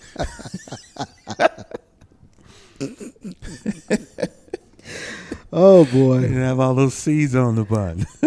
The buns have no seeds. Bobo Barnes is coming to the plate here. Which is one of my favorite names, by the way. Yeah, I know his real name. I have never really tried to pronounce it, only because when he got here, they said this is Bobo. And I'm like, okay, that's what we're going to go with. Nothing wrong with that. Either way, Barnes has runners on the corner with 2 outs. His first plate appearance here in the ball game. Hitting .291, first pitch in for a strike.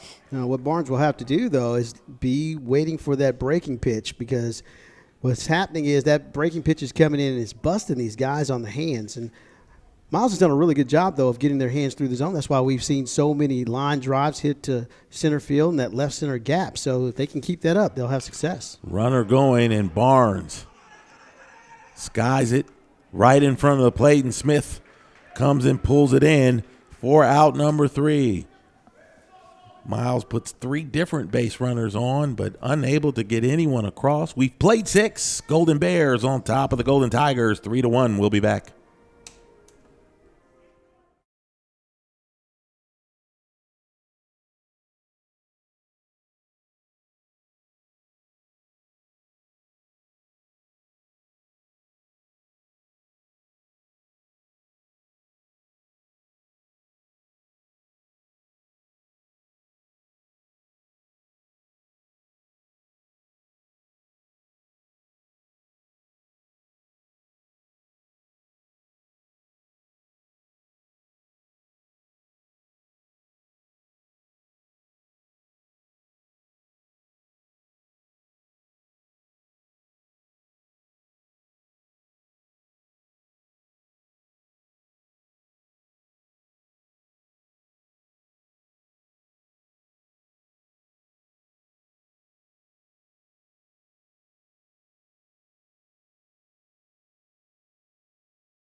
Top of the 7th inning, Miles on top of Tuskegee, 3-1.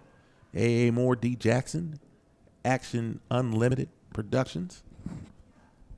Bring you all the sights and sounds here from historic Rickwood Field. Game 1 of a doubleheader of a 3-game series between these two in-state rivals, and Jalen Ryan still on the bump. It's given up just one unearned run, which came last inning. First pitch bunted foul. Not afraid or ashamed to say, if you're enjoying the broadcast, feel free to subscribe. We'd love to have you subscribe. Like and subscribe, I guess, is what the kids say these days. But it doesn't cost you anything to do, and it really helps us out. That's what they always say when I watch YouTube videos. But it really does. If you enjoy it, we like to keep the cost down, and the way we do that is by your subscription, which is totally free, the best price in town. Yeah, somebody used the term free 99 with me yesterday. I was like, free 99? Is that still free or not? I guess that's just something depends people on say. what you're asking for. 2-1's the count here to Mario Craig. Rhines with 8 strikeouts. His season high is 9. The 2-1 misses again, ball 3. Now you want to kind of keep an eye here on Rhines, that pitch count. It's warmer out there today than it's been pretty much all year long. He's already at 92 pitches. Fastball up and singled out in the left. Craig, the number 8 hitter, starts off the 7th with a single for the Golden Tigers. Again, 93 pitches, 58 for strikes for Jalen Rhines.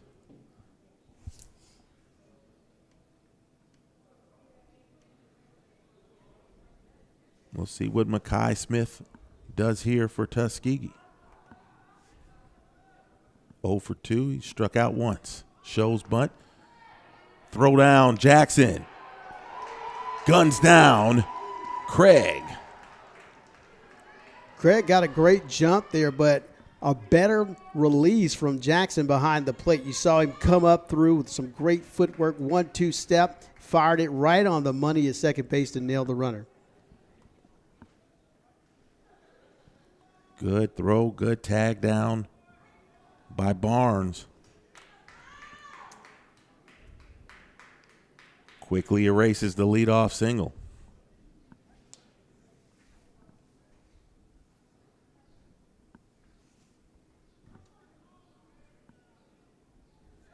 In fact, that first pitch was called a ball. Guess they said that Smith pulled the bat back. No question about that being a strike. I know Rhines had to like that because he could go back to pitching out of the windup. Yeah, a lot of pitchers are more comfortable out of the windup. You know, that just says, hey, I'm 100% locked in and focused on the batter. I don't have any other distractions. Don't have to worry about guys getting leads and holding runners. I'm just focused on throwing strikes and hitting my targets. In fact, they said that first pitch was a strike because that's another strikeout. And that's number 9 for Jalen Rhines. Ties a season high. Colin McLean will come to the plate for the Golden Tigers. He's 0 for 3. That's second strikeout there for Smith. 7 of the 9 batters who have come up for Tuskegee have struck out at least once. In fact, there's going to be a pinch hitter here for McLean.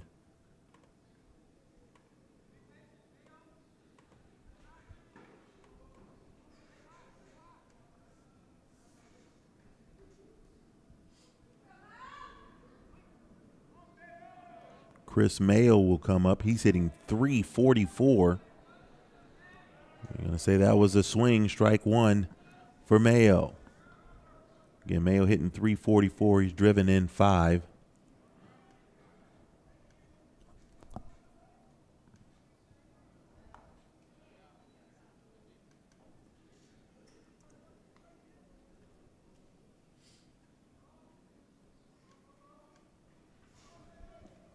Big left-hander in the box.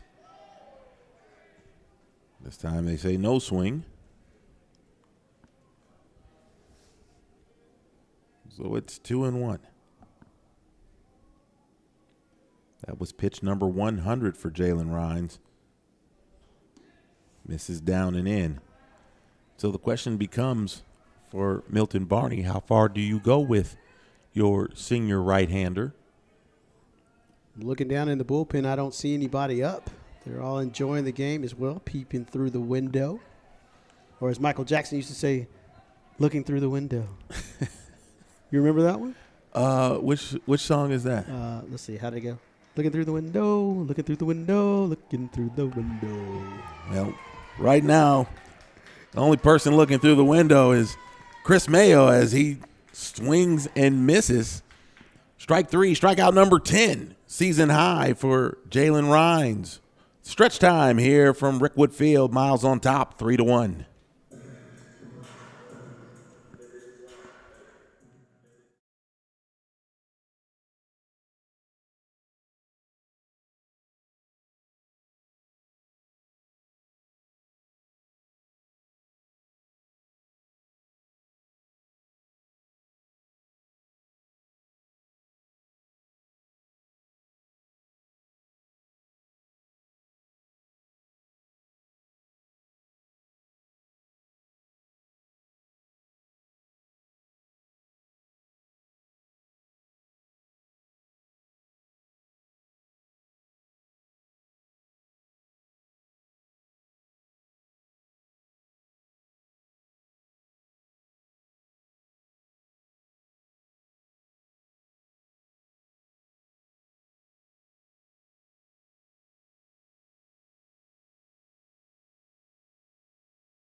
Bottom of the 7th here. Miles in Tuskegee from Rickwood Field. A.A. Moore, D. Jackson. Couple of changes as Greg Willis fouls off the first pitch.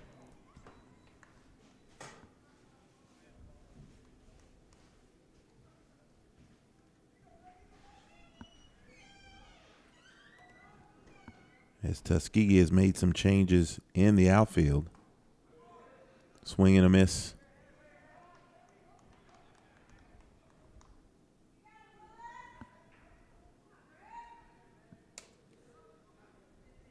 Looks like Brooks has moved over to left as Willis is going to get hit by a pitch and get on at first base. Brooks moves over to left. Harmon comes into the game, plays right field. He's going to hit in a leadoff spot, and Craig will move from left to center.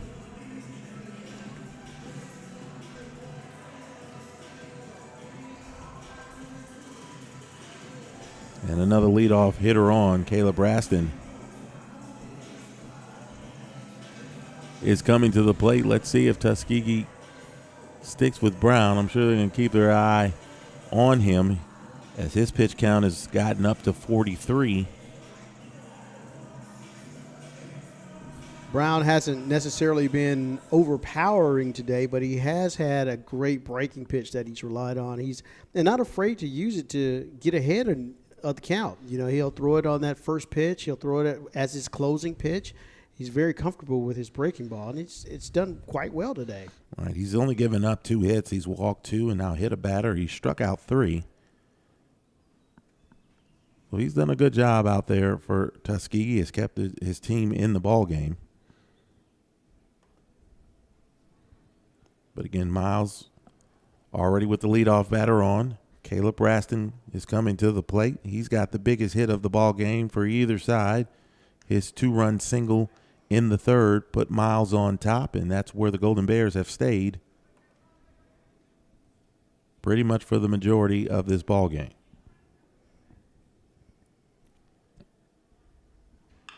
Raston, he chops one and it's going to go foul.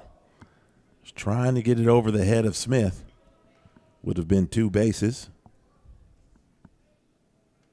Smith, a very sure-handed third baseman over there.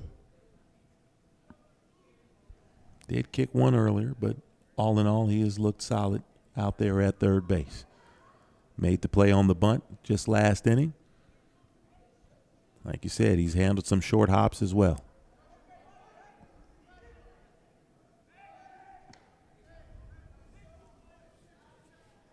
Again, with your Miles, you're trying to add on. You're trying to get this insurance, make things a lot easier for Jalen Rhines, maybe for Milton Barney. He can go to his bullpen.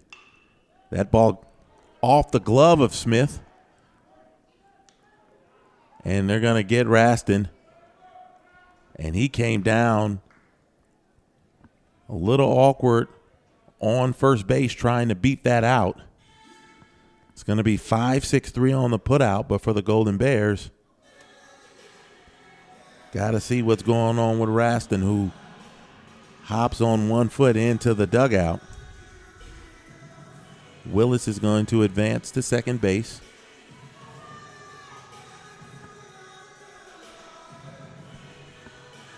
And it'll bring up Michael Smith.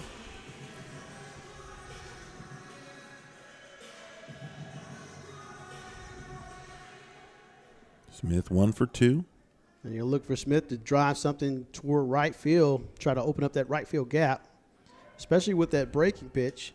You hit the inside of that ball, skew it to right field, driving a run at second base, from second base. And I think they're just having some trouble even picking that up, though, because, again, the funky arm angle, the good spin that he's getting. I think the adjustments that you have to make, you know, these guys need to back off the plate just a hair than you normally would, let you see that angle just a little bit better and try to catch that ball as it breaks and find the moment of impact.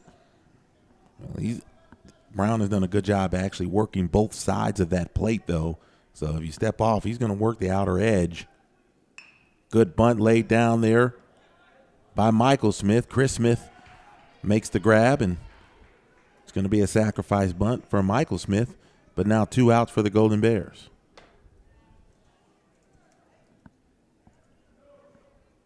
Smith has been another one of those really versatile players in this lineup. We saw him do some great defense, handles the bat well, whether it be lay a ball down. He's a guy that can spark you on the base paths as well. Not afraid to steal home. We've seen him do that a couple of times.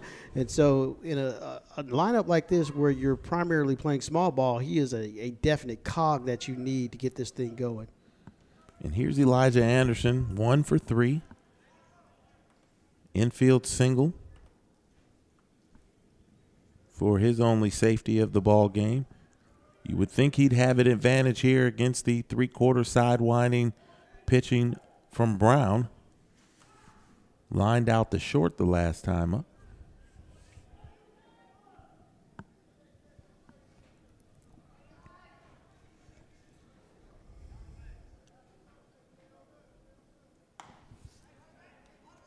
I tell you, Brown gets a runner on third base in the strike zone, and him start to have their own personal battle because he has trouble seeing it. He's pitching kind of mostly from the windup. You know, guys have gone to, just kind of letting go of the windup. 4 straight balls, though, puts Anderson on. That was almost an intentional walk. Yeah, exactly. Staying away from him, pitching away. And you have to be really careful when you start to pitch a lefty outside like that because, boom, you hit that gap, let it slice to left field, you can get in a lot of trouble. And then you want to make sure that you and your catcher are on the same page as well because you don't want to pass ball in that situation with a runner on third base. Well, the Johnny Lyons has had some troubles. He's walked the last time up, but he just has not been able to handle that inside pitch, which is where Brown has done pretty good. Big at bat here for the Golden Bears third baseman.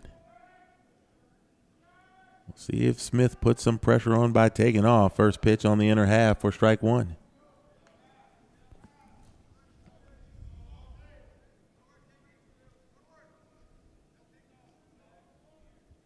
Not much of a lead by Smith over at first. Make that Anderson at first. But now he takes off. They do throw it through, and it's going to end up being a double steal as Miles worked that to perfection. Anderson had no real desire to get all the way to second base. They just wanted to see where the throw was going to go. Well, chalk that one up to they stole that on the shortstop for Tuskegee, who let that ball go through. That was the time where he needed to step up and cut that ball off. I mean, I was really surprised that the ball was a little high. They did throw it through his head, but he could have easily come through, cut that off, and tried to nail the runner at home. But that's one of those mental things that you just had to keep on working on. And that will end the inning as Lyons goes down swinging. But the Golden Bears put another run on the board. And it's now 4-1 Miles as we've played 7 here from Rickwood.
Top of the eighth inning, A. Moore, D. Jackson with you on the Golden Bears Sports Network.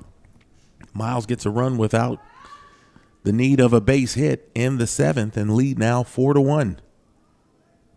Ashton Evans will lead off, swing and a miss.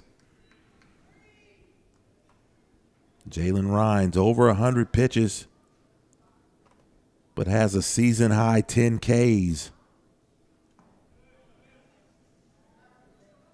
As the count is even up 1-1. D, how far do you think Barney goes with his right-hander?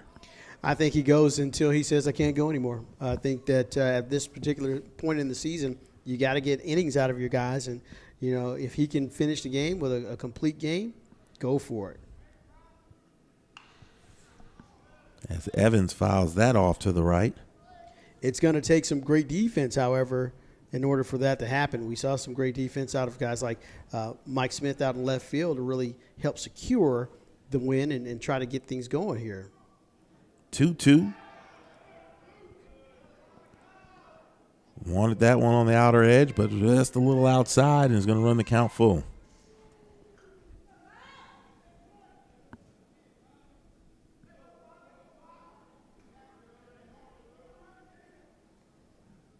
Fastball up and away, and it's going to be a leadoff base on balls for Evans, who reaches base for the third time today. And I wouldn't be surprised to see Barney come out and check on him here in the next couple of batters if things don't go quite the way he needs, just to kind of maybe get somebody up and kind of start getting hot, or at least just to give him a little bit of a breather.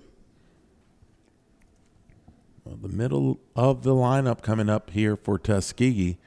If the Golden Tigers are going to make noise, these will be the batters who are going to be able to do it. Pitch number 110 is up and in. And that's the part when guys start getting tired, you see the mechanics start to get away from you a little bit. And when those breaking balls are upstairs, it's generally not, it's on the follow through. They're not coming all the way through like they had been earlier in the ball game. But at that time, there was not a problem. And Jalen Rhines is like, be quiet up there. I've got this under control. Ryan's a veteran pitcher for sure and knows exactly where he is in the game, knows exactly what he's up against. Throws over to first. And at this point, when you get to the top of the eighth inning, you're kind of seeing the light at the end of the tunnel. You're saying, hey, if I've got 6 more outs to go. You're hoping that you can get through it. The competitor in you wants to fight through it and push through it and get it done. And he's still around the plate. His command hasn't fallen off too much, although he just gave up a walk and he's trying to find another strike. But he's still around the zone, which is still important, especially this part of this point in the game. He's gotten close to 120 pitches in the past. Certainly last year he did. He's still got some gas in the tank, some bullets in the tank. He threw 122 pitches in 7 innings against Clark Atlanta. His last start against Edward Waters, he went 8 innings and threw 120 pitches. He's gone over the 100-pitch mark 4 different times this season, and so you know he can kind of take it there. As he's at about 112 right now, getting ready for 113. Fastball outer edge, they say no, and now it's 3-1. That's not a bad pitch at all, especially at this point in the ball game. A little high and off the plate, but nonetheless, not a bad place to miss. That got Barney out of the dugout. He's got something to say. He said that one looked good. Well, you got to be careful about balls and strikes and arguing those. We need Coach Barney here for the rest of the afternoon. And they're going to say no right there. And that pitch was in about the same place. And back-to-back walks to start the 8th. Yeah, Barney's going to come out for a visit, but maybe not. He's going to go to the line. Okay, now he's crossed over, but I think he's just going to say, how do you feel? Do you feel like you got enough gas in the tank to finish it? He's going to consult with Jackson, and they'll just talk about it. I don't think this is a pitching change by any means. Well, some of that conversation – a lot of that conversation has very little to do with what's going on with Jalen Rhines. He's waiting for the home plate umpire to come out there so he can ask some questions about that. You know, baseball has so many strategic ways of doing things. And Barney is letting the umpire know, hey, he can't be but that much off if he's off. there's no ABS here, so you kind of just have to deal with it. But those pitches were exceptionally close. That they were. They look like strikes from here, but, they pay these guys to do a top-notch job. And here we go. Ryan's going to have to buckle down. Runners on first and second. Cleanup hitter in. Breaking pitch on the inside. They say no to that one. Ball one.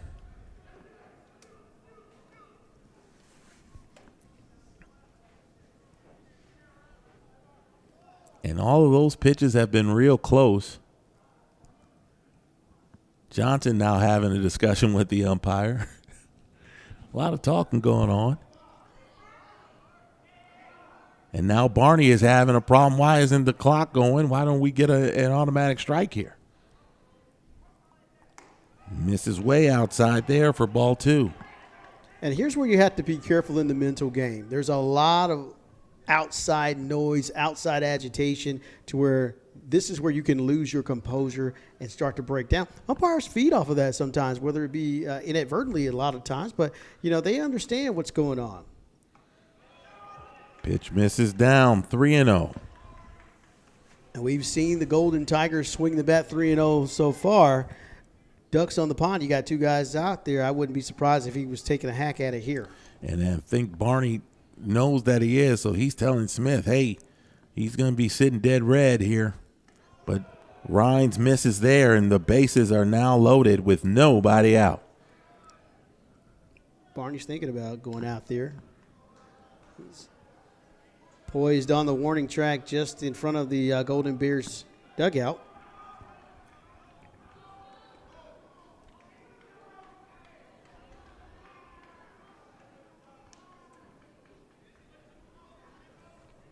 It'll bring up Brooks. Nobody out. Bases loaded. And there is activity in the Golden Bears bullpen now.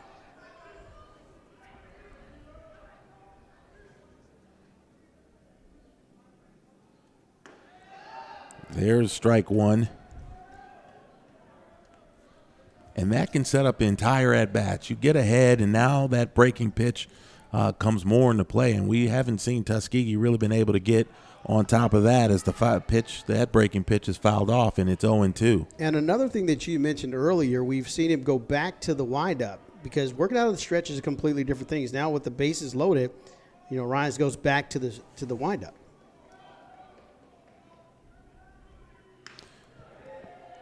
Missed there by Bobo Barnes. One run is going to score. They're going to wave him around on Trey Walker. 2 runs come in. And it's now 4-3.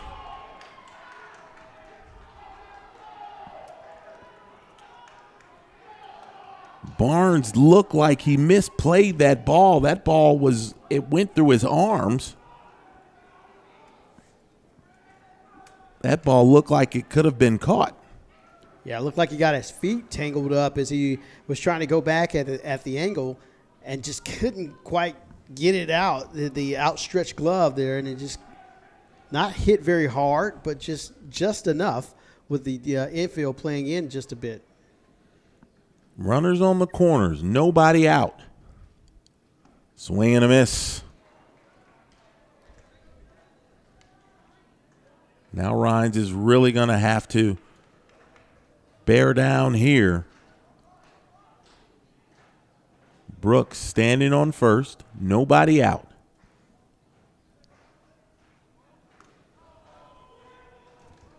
Pitch down and away for a ball. And the other way, Jalen Rhines was coasting along.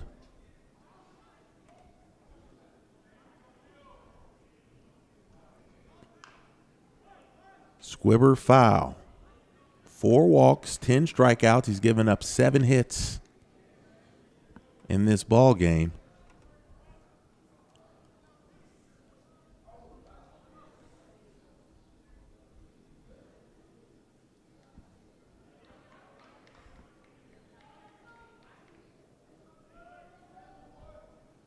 Trying to get that first out.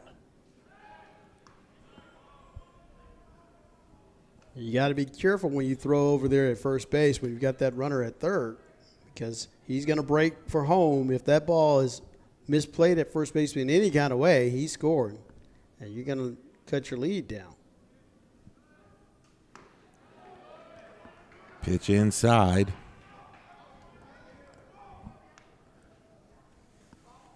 We saw early in the ball game Tuskegee putting runners in scoring position, but Ryan doing a good job of cutting off those scoring opportunities. But this time the Golden Tigers come through.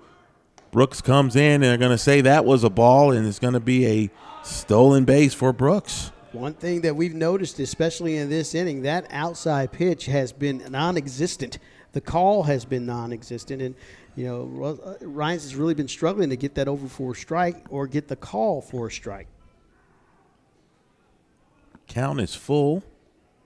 Runners on second and third. Rhines goes back to the windup and misses again.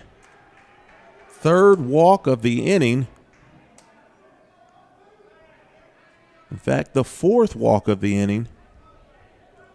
Reloads the bases. There is still nobody out. I'm starting to wonder if these calls are on the catcher, because Ryan's is doing a great job of hitting his targets. He's hitting his spots to perfection, but you see Jackson set up on the outside part of the plate, just a little too far over. Either he needs to maybe move in just a hair, or maybe just bring it in just a little bit. But I think he needs to at least, hey, Blue, where do you want it? Tell me where you want it, and we'll move it and make the adjustment. There's the breaking pitch in for a strike, but if you're being honest about it, he's been there the entire game. He really hasn't moved, and Rhines has been dotting the catcher's glove, so maybe some changes there. As that pitch is fouled off, Jackson takes another one off the leg. Here we are, counts 0-2 again. This will be pitch 130.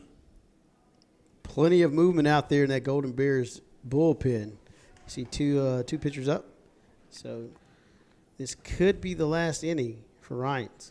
I imagine it's going to be the last inning. The question is, how many batters is he going to be able to make it through to get to the end of this one? It's 0-2.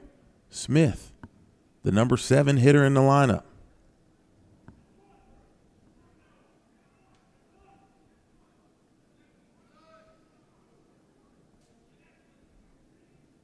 Barney back out of the dugout again.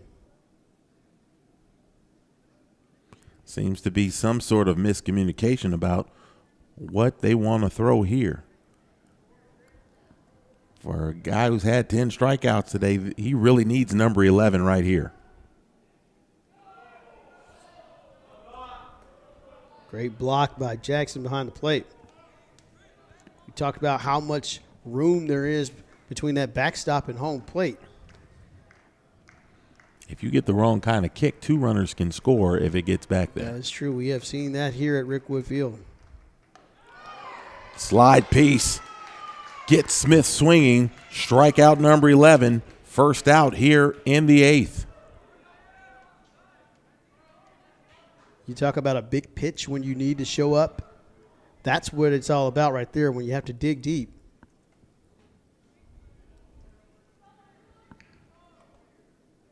Bring up Mario Craig. Craig 1 for 3. Has struck out twice. Fastball in for a strike.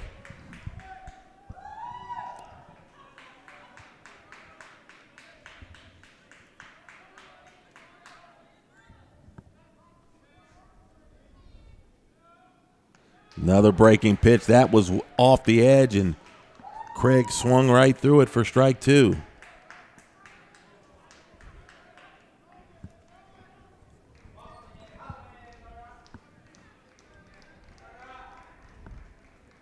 Rhines needs another strikeout here.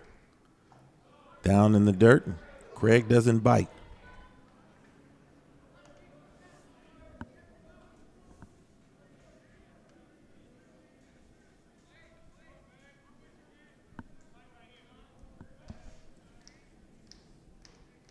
The 1-2. That one's off the edge. I got to say, that is a great pitch, but it's been consistently not called all day. Right. You want the chase there. That's what you want, and Craig didn't chase. Barney wanted it real bad, but just from this particular vantage point, it is off the edge just a bit. Still a great pitch. It is a pitcher's pitch, and that's what you're taught to do. You don't throw stuff right down the middle of the plate. You got to paint those corners. It's time the fastball's in the dirt, and now the count is full.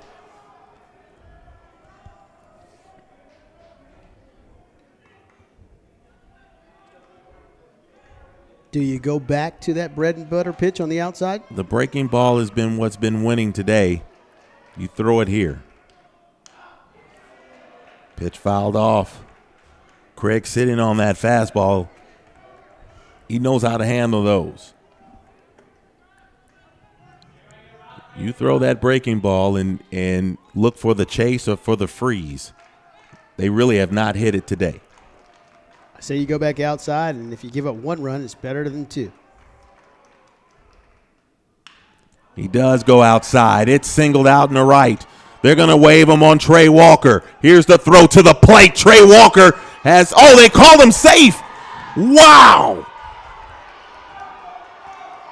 The ball beat him. I don't know that anybody touched home plate.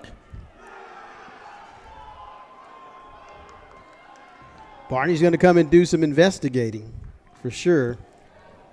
I do not know that the runner even touched home plate.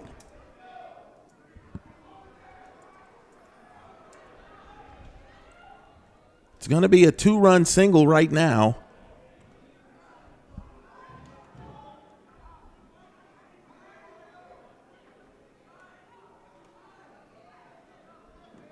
And Tuskegee has taken the lead with 4 here in the 8th.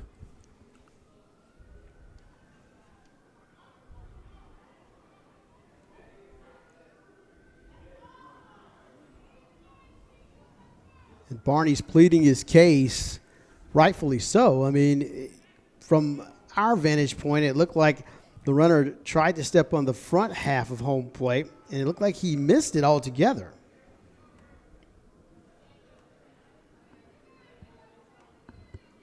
In any case, that's going to be a 2-run single. Tuskegee has taken a 5-4 lead.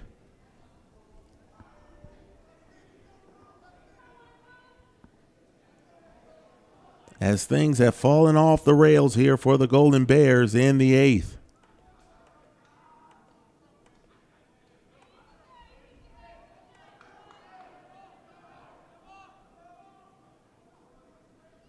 Unless he touched the front corner of the plate, which is the only thing that I otherwise could come up with.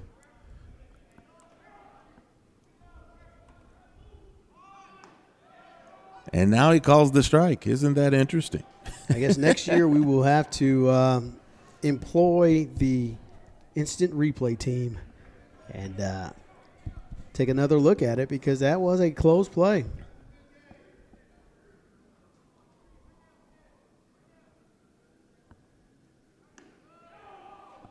There's strike 2.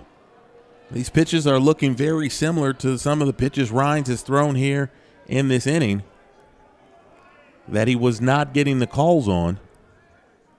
And now they're coming back getting the calls. It's amazing how that works sometimes. The 0-2 breaking pitch gets the strikeout for out number 2.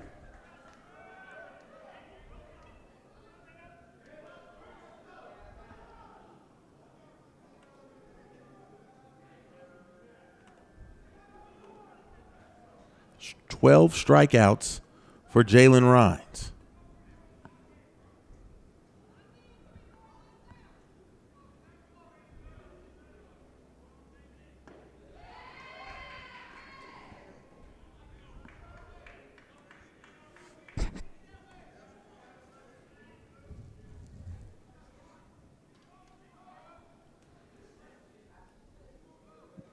2 outs. Mayo is up. He's 0 for 1.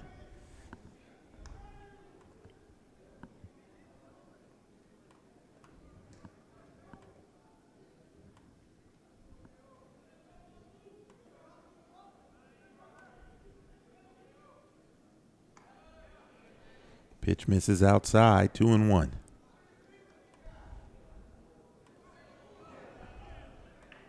Very emotional day for the Golden Bears, but we've seen this team in the big wins that they had. A lot of walk-offs, a lot of come-from-behind wins, so it's still within reach. They know how to win in the late innings, and so, the Golden Bears just got to get out of this one, get the bats going. They've got 2 opportunities to really crunch through, so by no means is this game over. No means do the Golden Bears not know how to handle themselves in these types of situations. The 2-2, ball bounced foul.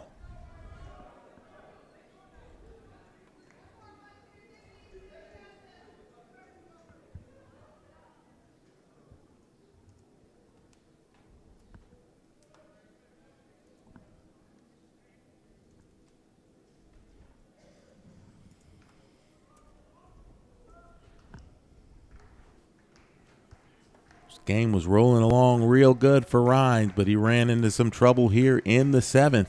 Still not out of it yet. Here's the 2-2. Misses down and in.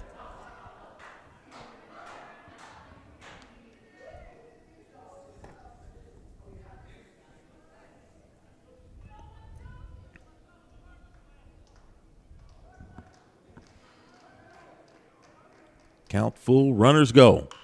Ball lifted out to left. Smith, back. It's over his head. 1 run will score.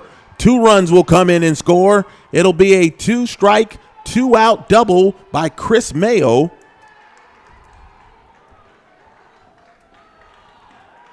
And Tuskegee increases its lead to 7-4. And Barney is finally going to come get his ace, who ran out of gas. Bullpen's going to come in when we come back. We'll see who the new pitcher is. Miles now trails 7-4 with 2 outs in the 8th.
Back here, Rick Woodfield, 6-run 8th inning for the Golden Tigers.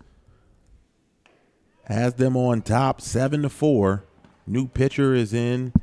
Byron Wills takes over for Jalen Rhines, who threw 148 pitches but could not get the final out here in the 8th.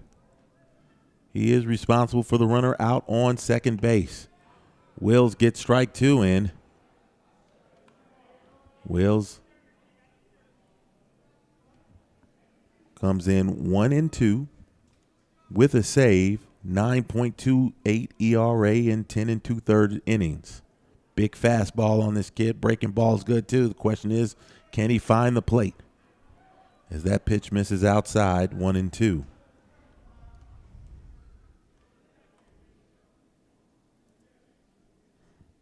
Ashton Evans has reached base 3 times. He led off this inning with a walk. Came around to score.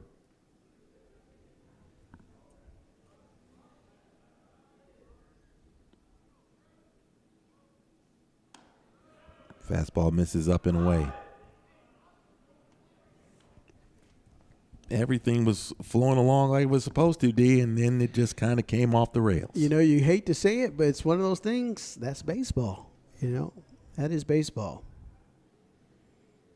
But still, there's still plenty of left to play. We've got 2 more innings, 2 more at-bats for the Golden Tigers, or Golden Bears, I should say. That pitch misses down and in. 1 walk and 10 strikeouts entering the inning. 3 more walks did him in. That ball is through the left side for a base hit. Another hit for Evans. He has 3 of them today. He had 6 all season long and has now had a 3-hit outing here this afternoon. Morrow walked and scored.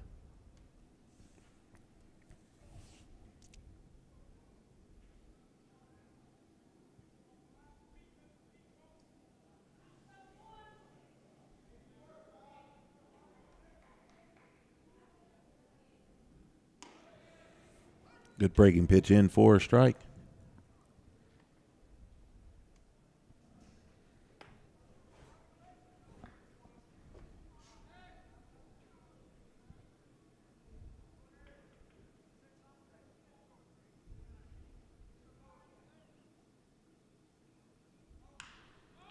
Fastball lifted.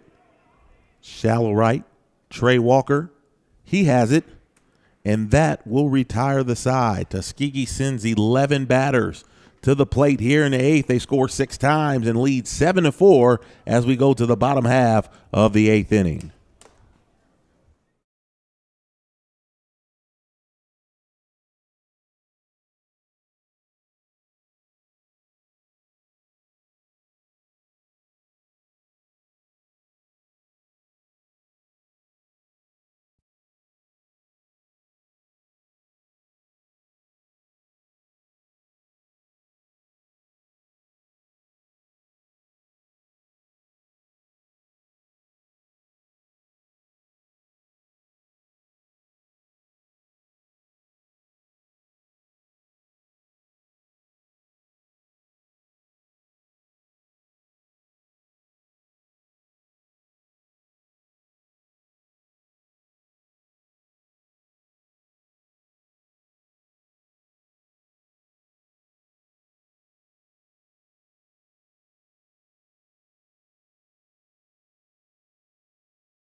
Lady Bears softball team here in attendance, trying to bring some of that good mojo over here to the Golden Bears baseball team. Lady Bears in action tomorrow, senior day tomorrow. We've got 4 seniors that we're going to honor during the doubleheader against Lane, as Miles looks to secure its spot in the SIAC tournament with a couple of wins between Sunday and Monday. It's amazing how fast it goes by. You know, you see these young ladies come in and they grow up so fast, and a lot of them, you know, are transfers and things, and it just seems like it just vanishes before your eyes. Antoine Jackson will lead off the bottom of the 8th for the Golden Bears, who need to find some runs, find a crooked number here to get back into this ball game. Jackson has been one of the strong bats here for the Golden Bears here in this ball game. He's got 2 hits, has scored once. Miles has 7 hits, only one of them for extra bases, as Brown misses again for ball 2.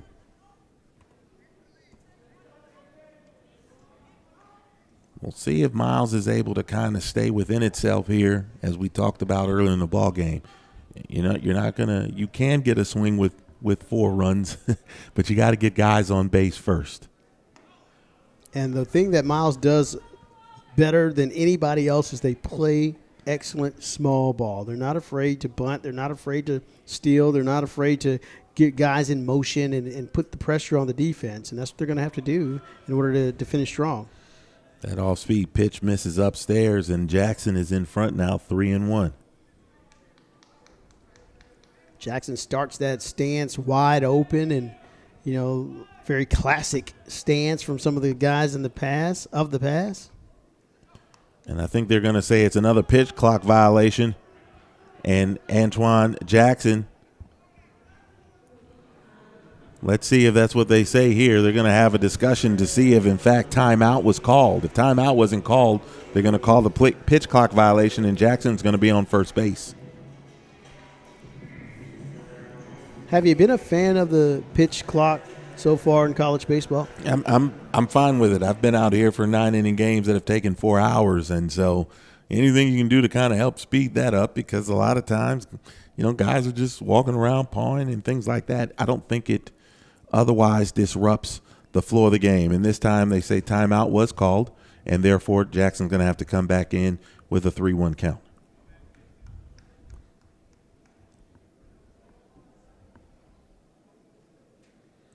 I mean, the home plate umpire was the one who said, hey, it's you're out of time. You would think he's the one who's going to be the final arbiter, but he got with his guys, and they said, maybe you were a little too quick with it. He's been involved in a lot of incident today. Certainly here in the last 20 minutes, I'll tell you that. Sir. It's going to be a 3-1 count here for Jackson. But officiating, no matter what sport, is a thankless duty. You have to keep that in mind as well.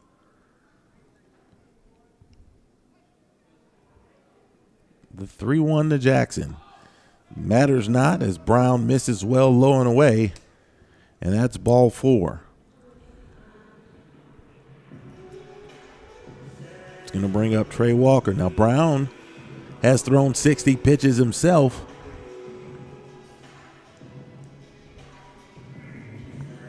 We'll see how long Tuskegee wants to go with the right-hander. Looks like they're going to make a change. Bring in the right-hander. Brown had not pitched more than 3 2/3 innings in any ball game here this season, and that was in his last outing against Savannah State. Did a good job here for Tuskegee, keeping it in the ball game until reinforcements could come, and they came in a 6-run 8th inning. We'll take a break. When we come back, we'll see who the new pitcher is for the Golden Tigers here on the Golden Bears Sports Network.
Back here at Rickwood Field, 7-4 Tuskegee on top.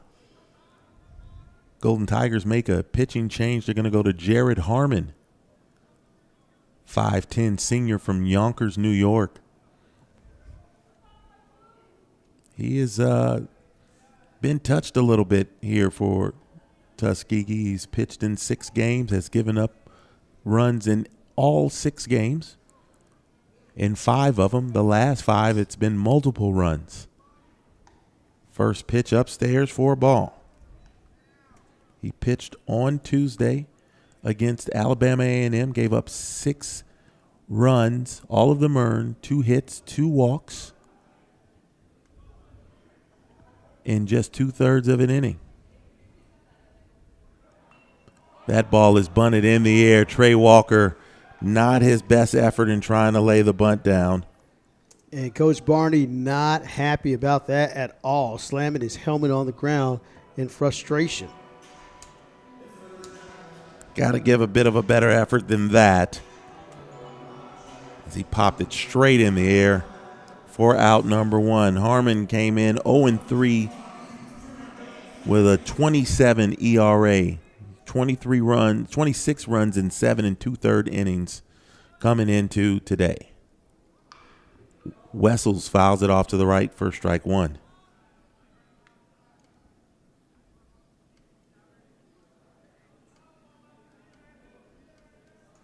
Runner on first. Golden Bears trying to fight their way back into this one. And that pitch is fouled away.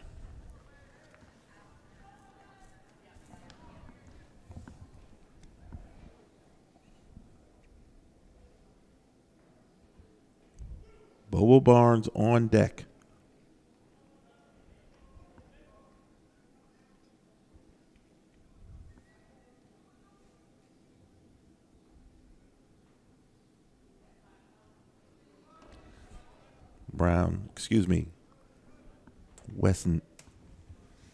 Harmon, I'm just calling everybody's name but the right guy's name. From Harmon. New York. Yonkers, New York. Either way, he misses down and away. Out of Cardinal Mays High School. Runners on the way. And it's going to be a 6-3 double play. Runner moving. Shortstop comes across the bag, gets over and gets the out, and then fires to first. Well, I tell you, when things going the wrong way for you, things like this happen. Just a great presence of mind by the shortstop to come across the bag. He was already shading up the middle anyway, and that ball was hit up the middle, but he was able to keep his momentum going, and it came right to him. And then the runner basically slides right into the tag. And, I mean, just when it rains, it pours. Miles is going to look to try to make it happen in the 9th. 7-4, Tuskegee on top. We'll be back.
To the ninth we come, and Tuskegee on top 7-4.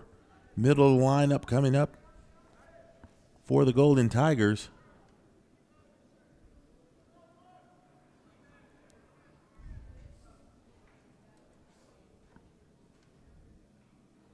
Jabari Johnson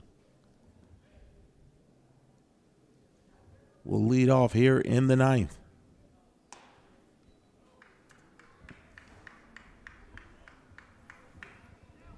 A.A. Moore, D. Jackson with you, and D is just like the air got let out of the balloon last inning. You know, that's the best way to describe it. I mean, we've been watching this team and, rallying and hoping for the best for the Golden Bears because they've been on a little bit of a slide, but found some magic in the bottle, it seemed like, but still trying to fight their way through here in the bottom frame of the ninth inning. So fingers crossed, got a little catching up to do, but we've seen them do it in the past. It's kind of feels like the Cinderella story, but, the clock struck 12 and it turned back into a pumpkin, but chance to still get that slipper on your foot. And Trey Walker chases it down and gets the out in right field for out number 1. Just a lot of mishaps and things just not going their way in the second part of the ball game, which is a stark contrast to the way things started. Things just seemed to be rolling perfectly for the Golden Bears, but ran into a bit of a brick wall there in the last frame. And if you just think about some of the things that happened in that inning, first you had the pitches that appeared to be missing by centimeters with Jalen Rines on the mound. He seemed to have been hitting the spots that he had been hitting all game, but was no longer getting the calls. Then you had the line drive, and it really wasn't a hard hit line drive. It was, kind of a bit of a looping pitch that was or hit that was kind of fading away from Bobo Barnes, and it looked like a catchable ball, but it went right through Barnes's arms and ended up being a single to right that drove in a couple of runs as Wills misses inside again, 3-0 count. You saw that happen. More walks, and then the play at the plate looked like a chance to be able to cut down a runner that would have kept the game tied at 4. The ball from Walker, as that pitch is in for a strike, the ball from Walker was on the money to Jackson. It beat the runner, and somehow, some way, it didn't look like the runner even touched the plate, but they said he was safe, and that just continued to pile on. That pitch fouled off, and now it's 3-2. Just everything that could go wrong there in that 8th inning looked like it did. And, again, Rines threw nearly 150 pitches, just ran out of gas. Yeah, fancy footwork on that play at the plate. And, long time ago, if you didn't slide going into home, that was an automatic ring up by the umpire, but I guess he got his foot down. And nonetheless, a big inning for the Golden Tigers.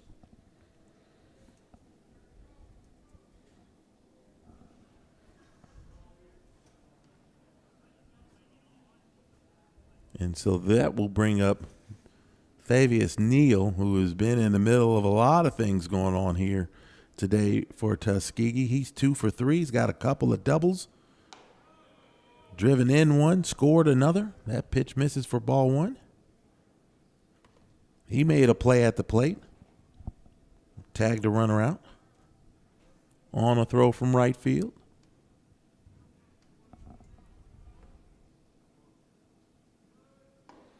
Swing and a miss.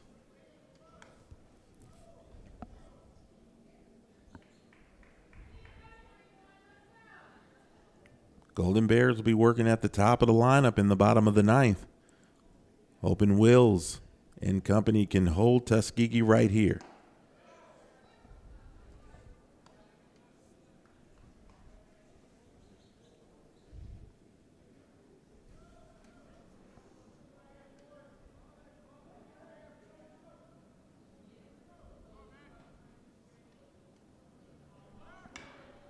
Runner was going, pitch fouled off.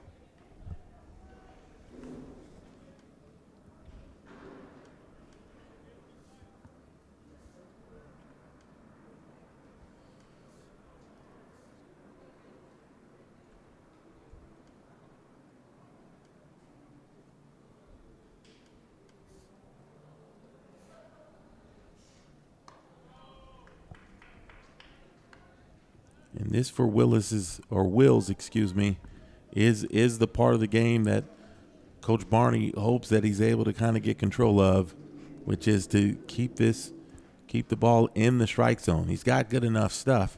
Runner takes off, pitch fouled off.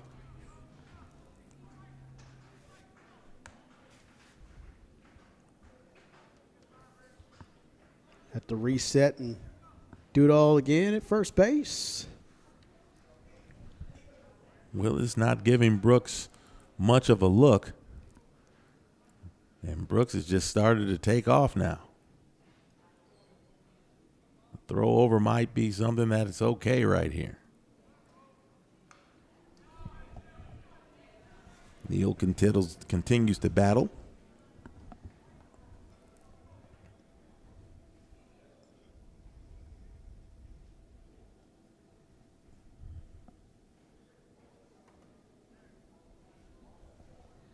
Barnes, Willis, Raston. And we'll be interesting to see if Caleb Raston is going to be able to come up and hit. We saw of him, he came down awkwardly on first base and had to hop off the field. The 2-2. That's a foul ball. Got a piece of the bat. Wills catches a break there. That ball was it was headed on a beeline to the backstop.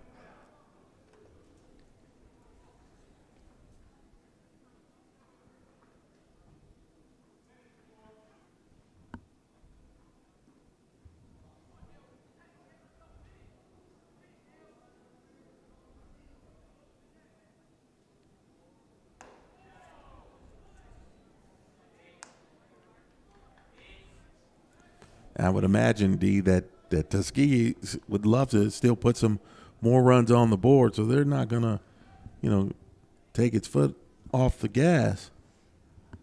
No doubt. But no need there, as Neal will draw the walk. That'll get some guys up in the bullpen out for the Golden Bears. See some guys getting up and starting to shake out the cobwebs a little bit.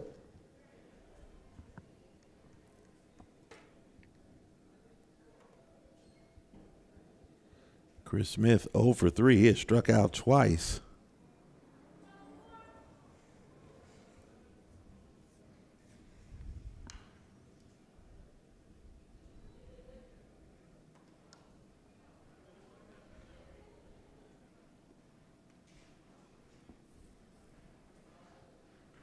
In this game, this crowd, everything, there was a lot more juice going on around here about 30 minutes ago.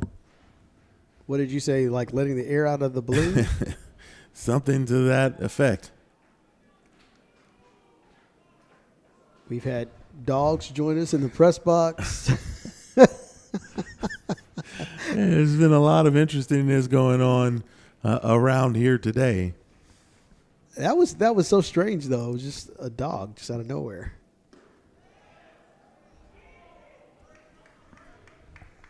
Wills misses inside, evens the count.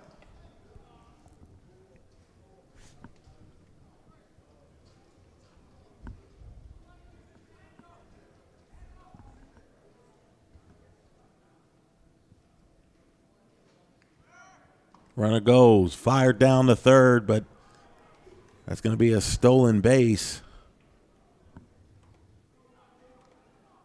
And made very easy. Brooks had a huge lead, and he just timed Wills up. Yeah, sometimes they say that stealing third base can actually be easier than stealing second base. You just time the pitcher, especially if the pitcher's completely turned his back on you and not really giving you a lot of attention. And, great jump for the steal. Good pitch there. Breaking pitch finishes off Smith, who strikes out for the third time today.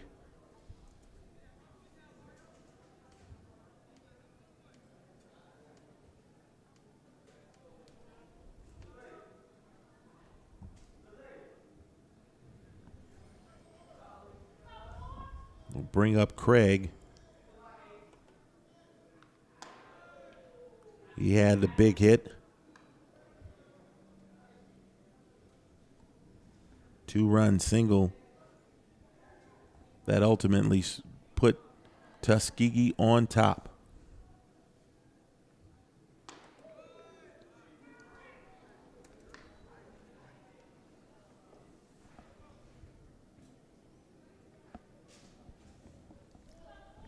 It really wasn't one part of the batting order. It was really just one huge inning where everybody did their part, took their walks, got their hits.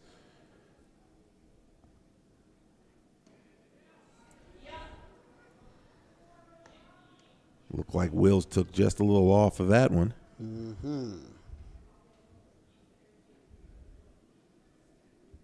Wills has done a great job of working inside and outside, using the entire plate. And that was off of Jackson's glove. And runner's just going to go to third. Here's the throw, and now it's thrown into left field. 2 more runs come in. And I think it's fair to say the wheels have completely come off here for the Golden Bears. Should have been a ball that was caught. Pass ball scores the first run, and then Jackson fires it out in the left field. And 2 unearned runs come in for Tuskegee. It really has been the tale of 2 completely different ball games for the Golden Bears. I mean, they started out looking strong, very impressive, and then that 8th inning just was disastrous.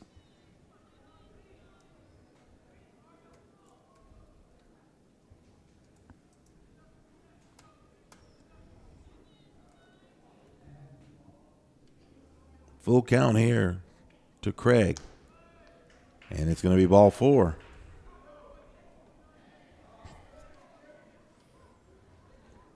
Eight unanswered runs by the Golden Tigers.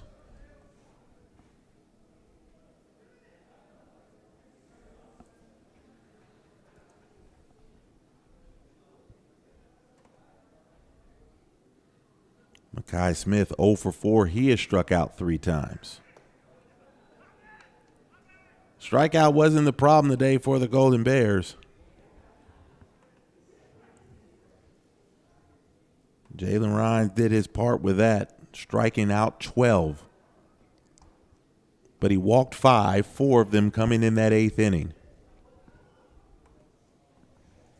Yeah, that 8th inning, absolutely blisterous, if you will, and just couldn't catch a break. Runner takes off. Trey Walker is there. He brings it in for the final out. Tuskegee gets 2 runs without the benefit of the hit. 1 error, 1 runner left on base. We go to the 9th, the bottom of the 9th. Miles will need 5 to tie and 6 to win.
Bottom of the ninth. Bobo Barnes will lead it off here against Harmon. First pitch in for a strike.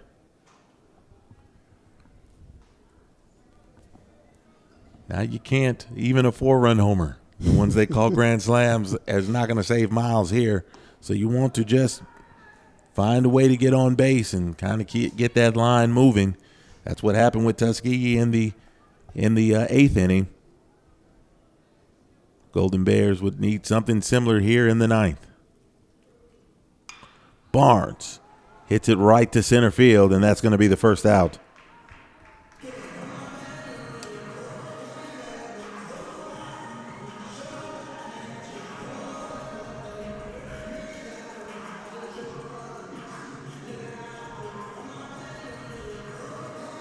Bring up Willis. Willis 0 for 2. He's walked once.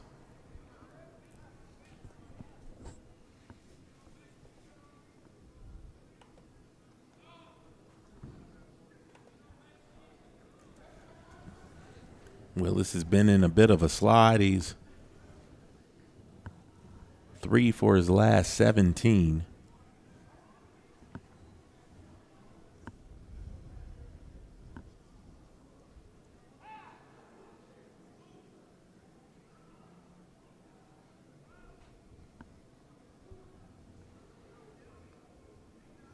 Umpire calls time and figure out a way to get back in here and see if Willis can get something started for the Golden Bears.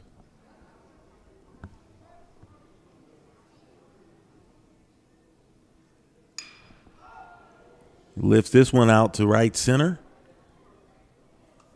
But Willis is going to be retired as Craig brings that one in for the second out.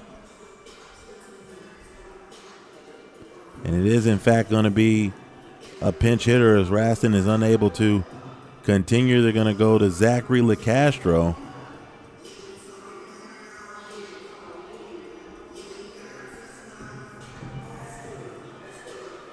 Castro was a big part of the opening day lineup for the Golden Bears, but has really struggled this season. Has just 3 hits and 29 at-bats. He does have 3 RBI. Just looking to get something going and finish on a high note.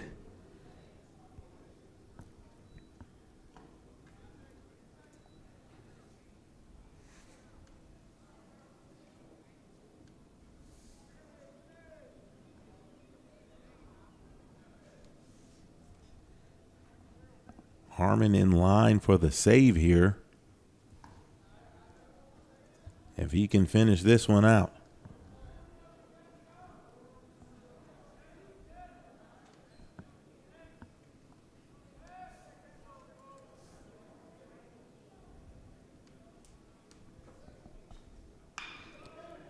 Castro had the 2-0 green light as he fouls it off.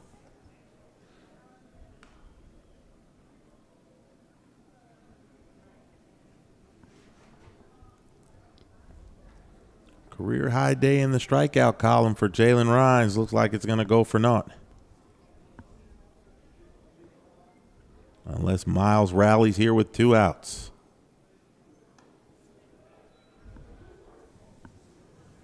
Harmon misses again.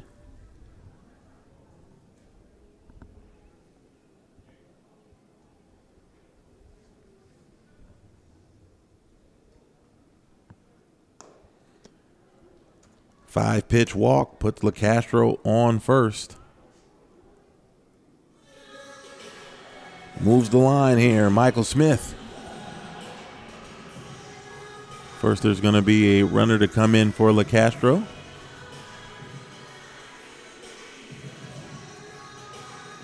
Good to see LeCastro get an opportunity to get in there and get a couple swings in, build some confidence.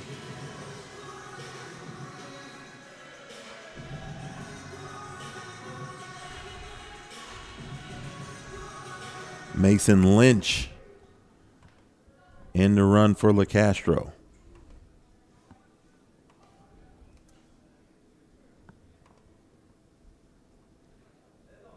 Michael Smith 1 for 2. Off the end of the bat, foul.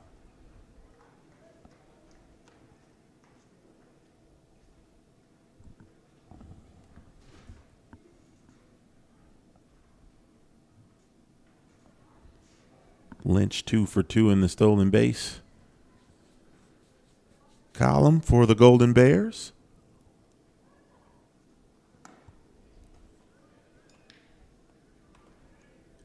That's that famous outside pitch that continues to miss all day. At least the umpire has been consistent on that call. Well, he was consistent for 7, and then in the 8th inning he became consistent the other way.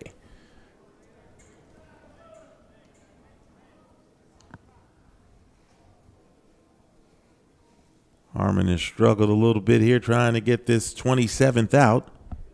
And so it's Neal going to go out and talk to his pitcher, who before today had really had nothing positive going for him in his season. Got that big double play ball and is now 1 out away from getting his first save.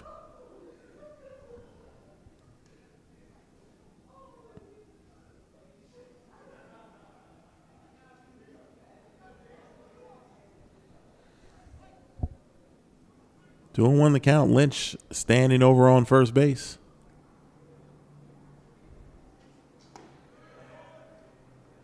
Fastball low.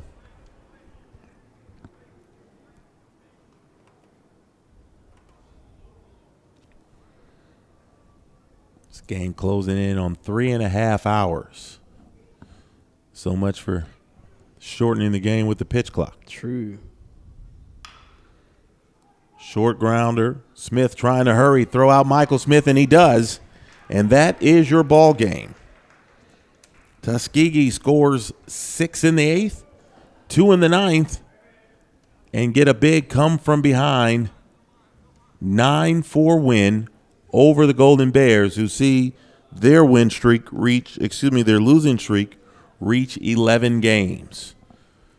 We'll wrap it up here real quick for you. And for Tuskegee, 9 runs, 10 hits, 3 errors. The Golden Tigers leave 8 runners on base. The losing pitcher, for the Golden Bears, 4 runs, 7 hits, 2 errors. Miles leaves 10 runners on base. Your winning pitcher for Tuskegee is going to be Jaden Brown. He evens his record at 1-1. Your loser will be the starter, Jalen Rhines. He went 7 2/3, struck out 12, but is going to fall to 6-4. The save goes to Jared Harmon. It's going to be his first. Again, your winner is Brown. He's 1-1. The loser is Rhines. He is now 6-4, and the save goes to Harmon, his first. Official time of game here will be 3 hours, 28 minutes, 3:28 on the official time of game, and it's going to get our clock started here about 30 minutes before we start game 2. We thank you for joining us here on the Golden Bears Network. For D. Jackson and Action Unlimited Productions, I'm A.A. Moore. We thank you for joining us. We'll see you in about 30.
Game 2 here at Rickwood Field, Miles and Tuskegee. We've gotten underway. A ground out to lead off the ball game by McLeod against DJ Darrell Johnson, starting pitcher for the Golden Bears. Tough game 1 loss.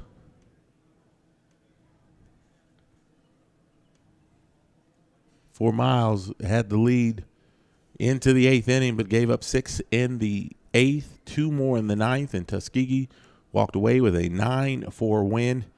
And the Golden Bears now see their losing streak hit 11.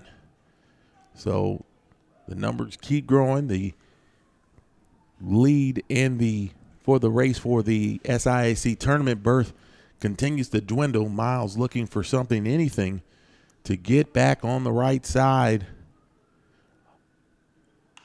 of how things have been going here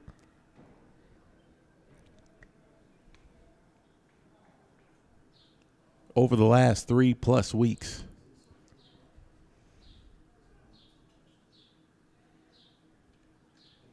Those 11 losses, 10 of them have come in conference play. The conference record for the Golden Bears is now at 10-14.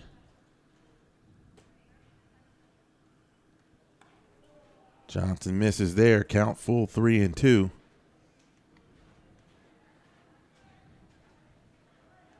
Johnson has been a multi-inning reliever who is now one of the starters for the Golden Bears. He comes in at 3-3. He's got 1 complete game. He's pitched 41 2/3 innings coming into today as that pitch is fouled off. 5.62 earned run average, has given up 39 hits, 30 runs, 26 of them earned. He's walked 35, struck out 51. Opposition hitting .247 against the junior right-hander. The 3-2 misses outside, and it's going to be a base on balls as Evans, who got on base 4 times in the opener, gets a 1-out walk. Johnson pitched in the series last week against Edward Waters. Went 7 innings in the second game, gave up 5 hits, 3 runs, 2 of them earned. He walked 5 and struck out 6.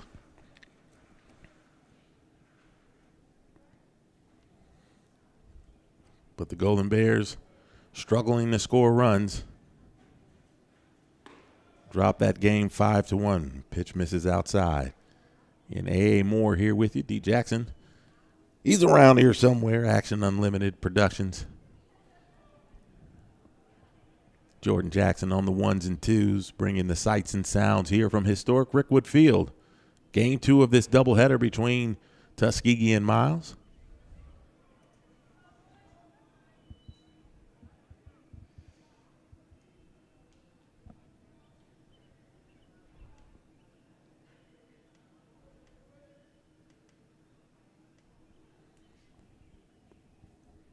First game went near 3.5 hours.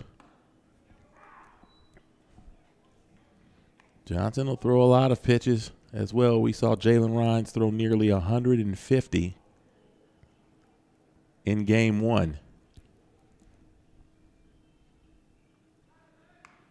Throw over to first.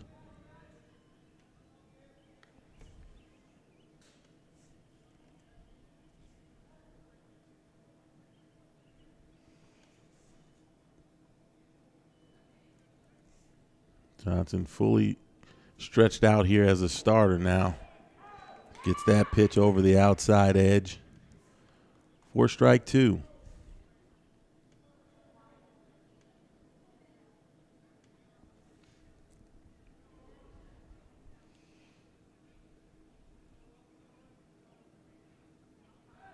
One of the teams Miles has to keep an eye on, Kentucky State.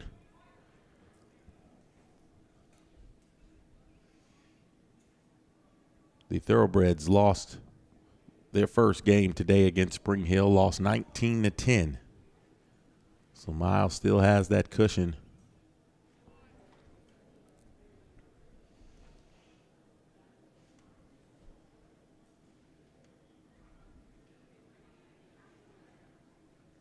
Johnson threw 114 pitches.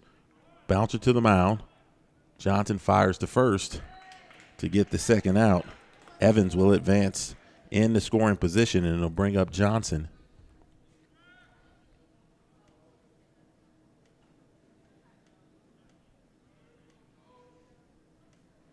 This game set for 7 innings.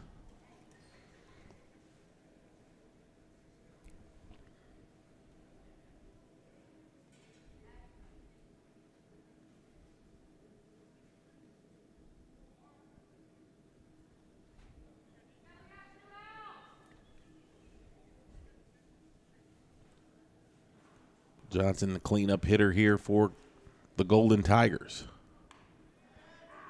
First pitch in for a strike. Good stuff again from Johnson. He's got a pretty electric fastball. That breaking ball, that curve is really nasty as long as he can keep it on the edges and out of the zone. Fastball right by Johnson for strike 2. He does a good job of mixing up his offerings. Hard to really sit on one thing because both of those pitches, and he throws 2 pretty good breaking balls.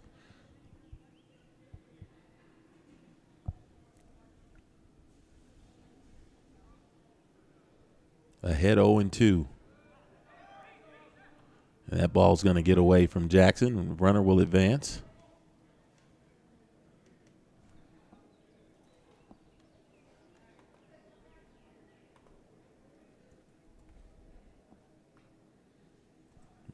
Talking about getting Johnson stretched out. He threw 114 pitches against Edward Waters last week before against Savannah State when he went 5 2/3. He threw 103 pitches. Last 2 outings against Morehouse and Spring Hill, he went over 80. So he's ready to go the full ride if the Golden Bears need a breaking ball in there for strike 3 as Johnson swings through it. And that'll end the top of the first. A 1-out walk left stranded at third. Tuskegee 0 Miles. Coming up, you're watching Miles Golden Bears baseball on the Golden Bears Sports Network.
Back here at Rick Wood Field, we'll get the starting lineup here for the Golden Bears as they get ready to come up in the bottom of the first. Leading off and playing right field will be Miles Wessels batting second, and in center field, Michael Smith. First baseman Greg Willis will hit third. The DH, Zachary LeCastro. We saw him with the late cameo in Game 1. He's going to be the designated hitter in the cleanup spot. Elijah Anderson will bat fifth. He's at shortstop. Antoine Jackson had a big game with the bat in Game 1. He'll hit sixth and do the catching. Malachi Jeffries into the ball game. He's going to bat seventh and play third base. Landon Whitehead came out of the game. We thought he was going to catch Game 2, but he's going to go back out to second base. That's where he'll play and hit eighth. And batting ninth will be the left fielder Trace Spann. all facing junior pitcher Deshaun Williams from Hampton, Georgia. This is just the third game for Williams. He's 0-1. It's only his second start of the season. He pitched a complete game last week against Savannah State. Gave up 5 hits, 10 runs, 3 of them earned. He walked 6 and struck out 7. So the question is whether he can keep it in the strike zone or not. He's 0-1 with a 7.88 ERA. Just his third appearance of the season.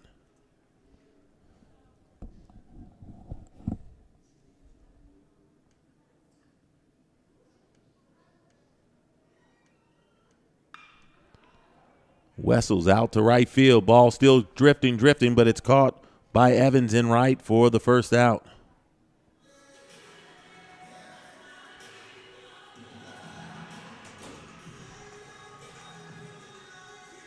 Bring up Michael Smith.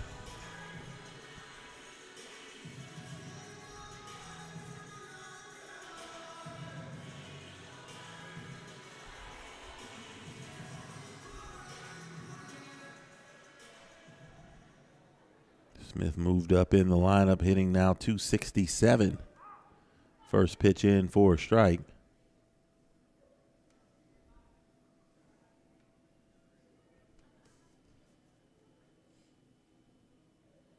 Smith hitting just 235 in conference play, swing and a miss.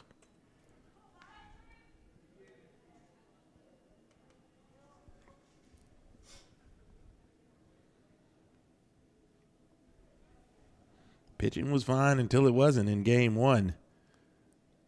Where can the Golden Bears find the offense? 4 runs was not a bad output for this team, which has just struggled to score runs over the last 3+ weeks. Now looking for a complete game to kind of put everything together and get back in the win column.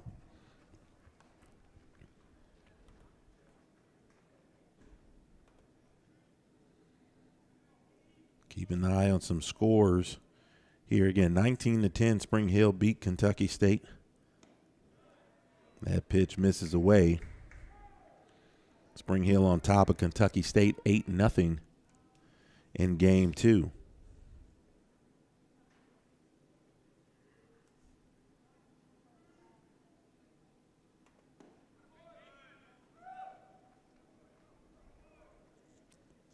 And that's going to be ball 4.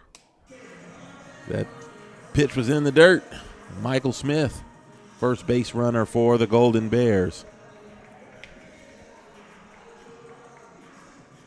Now, this is a man you want to get on track because when he was going good, this offense was really able to kind of keep this team in games and keep them out front. But the bat has gone cold. 3 of his last 18. That's a 167 average. Ball down and in.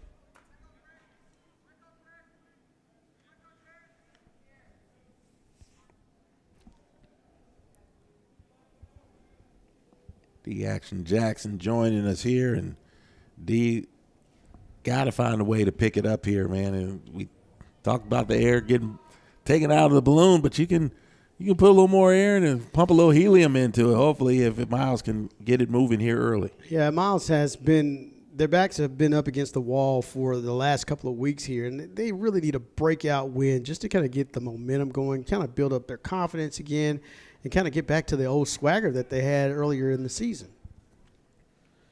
And it's hard to and these guys naturally have that swagger. They weren't manufacturing it. That's the kind of guys who are out here playing for the Golden Bears, but it's hard to do a lot of that talking when the losses continue to pile up. Willis fouls it down the third base way. So if you're Coach Barney, what do you tell your guys between games? Well, the first thing is that you have to stay with the things that, helped you be successful in the first place. And sometimes some of that could be, hey, let's let's accept the coaching that we're getting. Runner takes off, and it's going to be a stolen base. That was a good recovery there by Francis, who's behind the plate. That looked like it was going to be an easy steal for Michael Smith, and Francis made it a lot closer than I thought it was going to be. But again, stay with the coaching, keep listening, stay positive, and, processes sometimes have those bumps, but, man, if you just stay with it, good things can still happen as Willis fouls this off to the right. But you've gotta get back to the manufacturing of the runs, of making that part of your game come back alive, because that's where everything is kind of gone haywire. And again, you're battling through injuries and stuff. Caleb Raston on crutches. It looks like a bit of a sprained ankle, but he won't be in this game. That's why you see Zachary LeCastro in the on-deck circle. He's going to do the designated hitting here in game 2. Willis gets a curveball, and he drives it out deep to left, and it's going to be caught out in left field by Brooks. And Michael Smith will advance 90 feet, and now he's standing on third with 2 outs. That was a way to hang in on that breaking pitch, but even though the result isn't what you wanted, it was a pretty good at-bat, pretty good hack there by Willis. And no doubt about it, a great catch out in left field by Brooks, who really tracked the ball very well. You never want to see an outfielder go directly straight back, backpedaling. So he did a nice move of turn and burn, as they say, a great way to turn and find his spot to get underneath that ball to make a great catch. Strike one, LeCastro. As we talked about the last game, he's hitting just over 100. He did get a walk in the 9th as a pinch hitter. Fouls that back. Trying to get LeCastro on track. This is just his 9th game, just his 11th. Make that 12th. He's got 11 at-bats without a hit in conference play. Fouls that back. Just missed that one, too. And what they say, when you're dealing with those type of numbers, you're due. And so looking forward to him having a breakout day today. Obviously, he wasn't planning to necessarily get the start, but it's what you do with it. And that's what they need. They need somebody to step up, and it's next man up mentality. Fouls that back.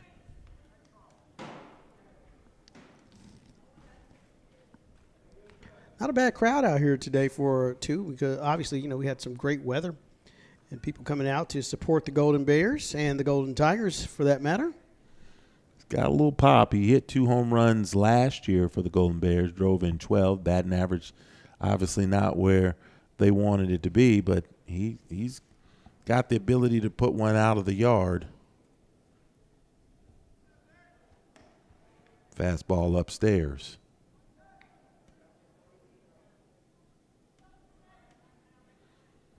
Two outs, runner on third. LeCastro trying to drive in Smith here with a chance to put Miles on top early.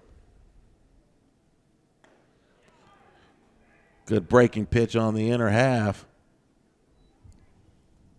Was that a strike? If that's a strike, that's strike 3. No, they're going to say it was down and in. The umpires got everybody confused there a little bit. It looked like it was ringing him up. I think the umpires were confused. LeCastro says, thank you. I'll have another opportunity here to put Miles on the board. That was not a bad pitch there by Williams. Down and away, and now the count has run full.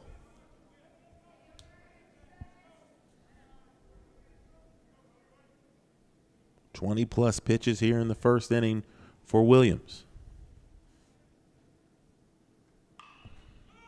Roped foul.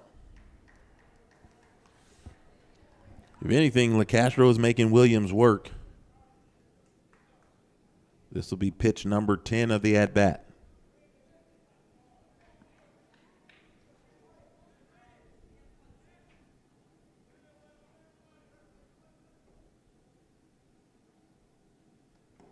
And it's down and in, and LeCastro draws the walk after falling behind 0-2.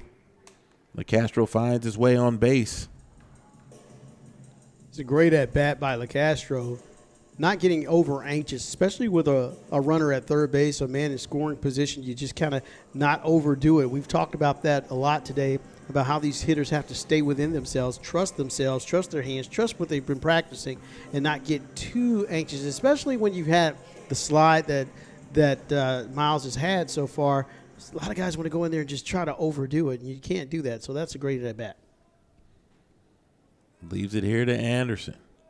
Pitch down and in. And again, when it comes to Deshaun Williams, this is literally the third game he's pitched this year. And so, and the success hasn't necessarily been there. You know, you got to make these guys earn this. And so hopefully Miles can otherwise find a way to make it a little more difficult. But Anderson skies it out to short right. And it's Morrow who's going to be able to pull it in, and that's going to end the frame for the Golden Bears. Couple of walks, both runners left on. We've played one. It's no score here between Miles and Tuskegee.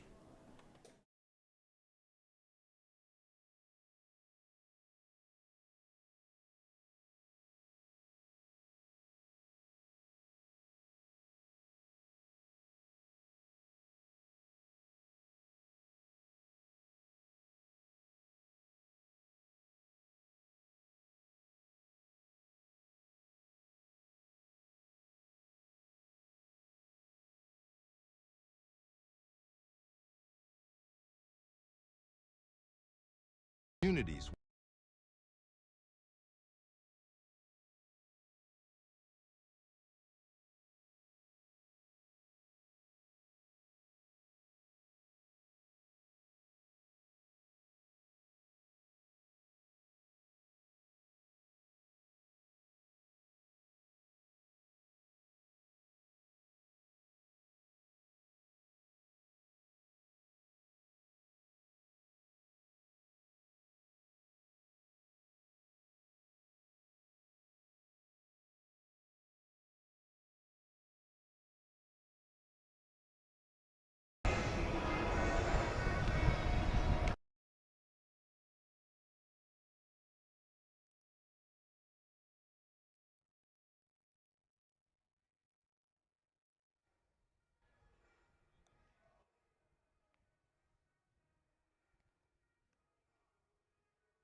Top of the second inning, A. Moore, D. Jackson, Action Unlimited Productions. Bring you Miles versus Tuskegee here on the Golden Bears Sports Network. And it'll be Brooks to lead it off for the Golden Tigers. Got their 11th win of the season in game one. Miles looking to get the split. Johnson threw 21 pitches in the first inning. Breaking pitch in for a strike. And that was the pitch that just had Tuskegee baffled.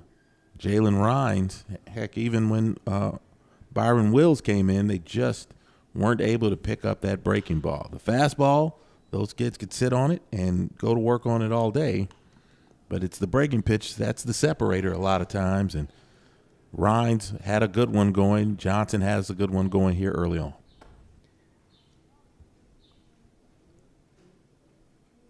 And it builds a lot of confidence, too. When you can control that breaking pitch and get ahead in it, you're good. It's going to be an infield single there for Brooks. And Jeffries was kind of in between situation there. That ball was hit softly. He didn't feel like he was going to be able to come and scoop and get enough on the throw, so he waited back, hoping that would possibly go foul, and he still made it close, but not before Brooks was able to beat out that infield chopper.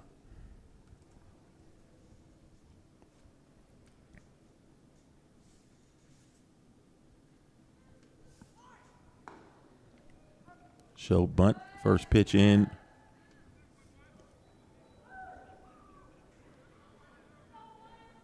For a strike.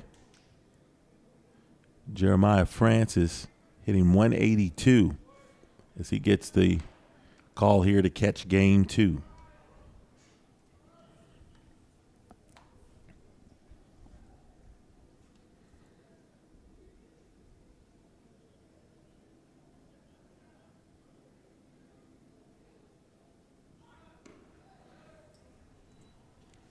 Indeed, it's just a bit of a, you can kind of start to feel this streak getting heavier and heavier on this team. And, you know, we talk about what can you do to, you know, get past it, but you start to worry about what it's doing to this team as the losses continue to mount. Yeah, and the worst thing that you can do is really, you know, just dwell on that thought of, hey, we're not winning, we're not getting any better, and start pointing the finger at teammates and coaches or whatever it is that you may do, whatever excuses that people can make sometimes.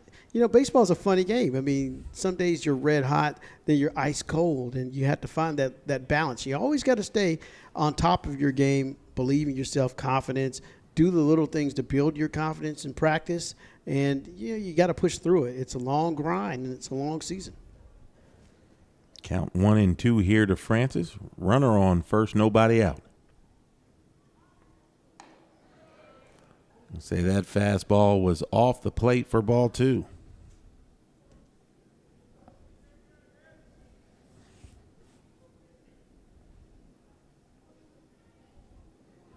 I got to see Coach Barney after or between games 1 and 2, and you know, he just had an expression on his face.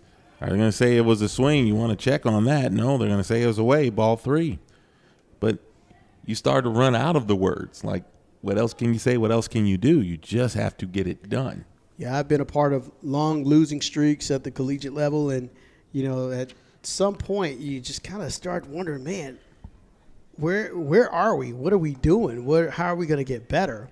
And you just have to maintain your focus and maintain your confidence. Rely on your guys. You know, everybody's got to stick together. I think that's one of the biggest things.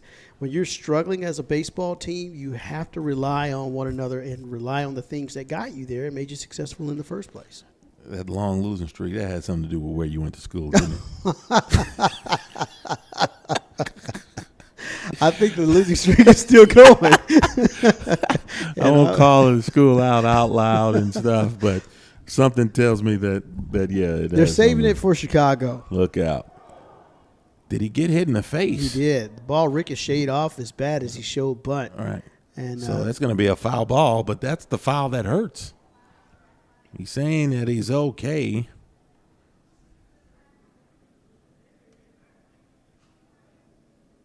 Chris Smith squared around the bunt, and that's the kind of sandwich that you don't want to eat. No. As long as you got all your teeth to eat the next one, you're good. But that will shake you up. And unfortunately, you know, bunting is a lost art form, and that could be one of the reasons why guys are just kind of timid when they square up and try to lay it down. But some of the better bunters, you see, what happens is it actually builds your confidence as a hitter. You know, the better you can bunt, the more confident you're going to be. And something that people don't do as much as they did when we were coming up, or even, you know, my dad's generation, they don't play pepper anymore. You know, people used to play pepper all the time just to get that nice, good contact and be able to have bat control and build that nice momentum and esteem and hand-eye coordination and fielding coordination. And you even see signs now, no pepper. So people don't do it anymore. I don't know what that is. I never understood that. Like, you know, those signs started popping up in the 80s and 90s at ballparks. There ain't no pepper games. And it's like, why? Maybe they mean I don't know. Maybe I was gonna say maybe they mean for the spectators because you go to little league games and you see kids out there playing pepper out and they're hitting old people in the head and they're falling out. So you can't do that if you're a spectator. But you would think that kids need to learn that, and people don't even do it in practice anymore. My kids play little league ball or whatever, and they never really did it in practice either. It's just a lost art form. But it really helps you to gain self-momentum and control and things like that. And looks like Smith is going to be seen by the trainers over there in the dugout. Yeah, and he's not happy about it. Right, he's coming out of the ball game, I believe, because he's tossed the helmet.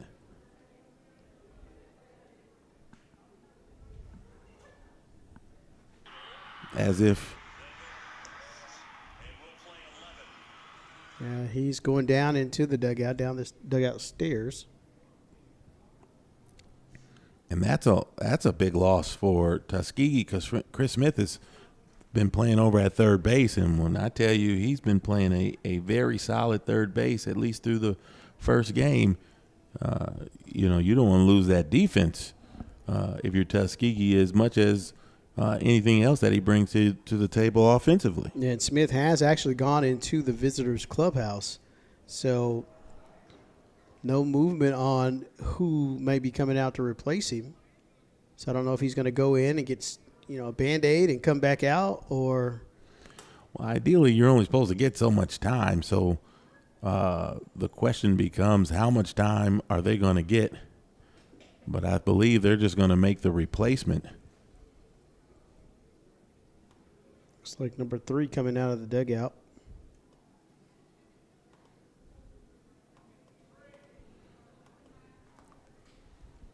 And is that the same as a pitching replacement? You get as much time as you need to warm up?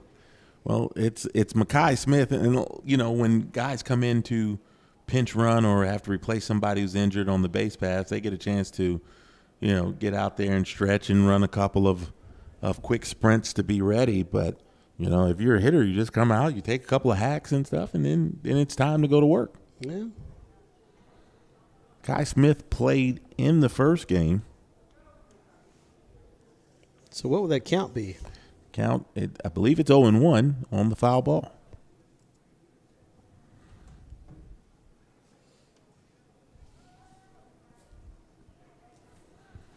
We'll see who's going to come in and play third base in the bottom half of the inning.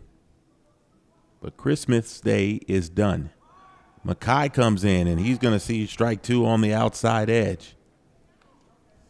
This is not like a guy coming in cold. Mekhi played in game 1, so it's just the second inning of game 2, so he should be about ready to roll for the Golden Tigers.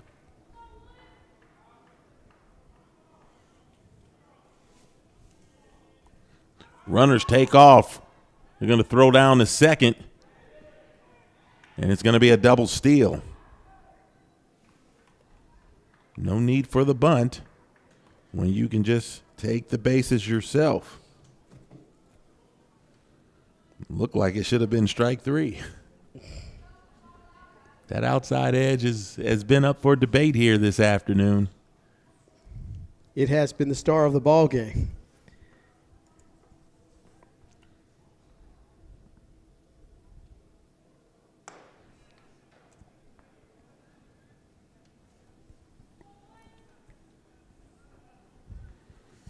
Tuskegee already putting pressure on Miles here in the top of the second inning. Runners on second and third, nobody out. Bottom of the order up for the Golden Tigers. Strike 3 outside edge, and Mekhi Smith left holding the bat for out number 1.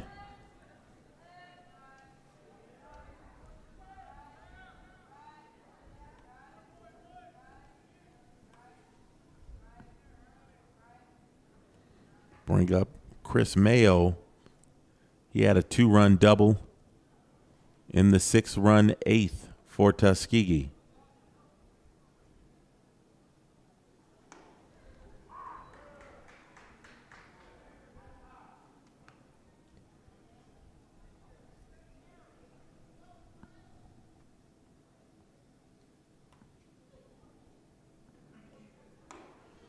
Inside edge, strike two.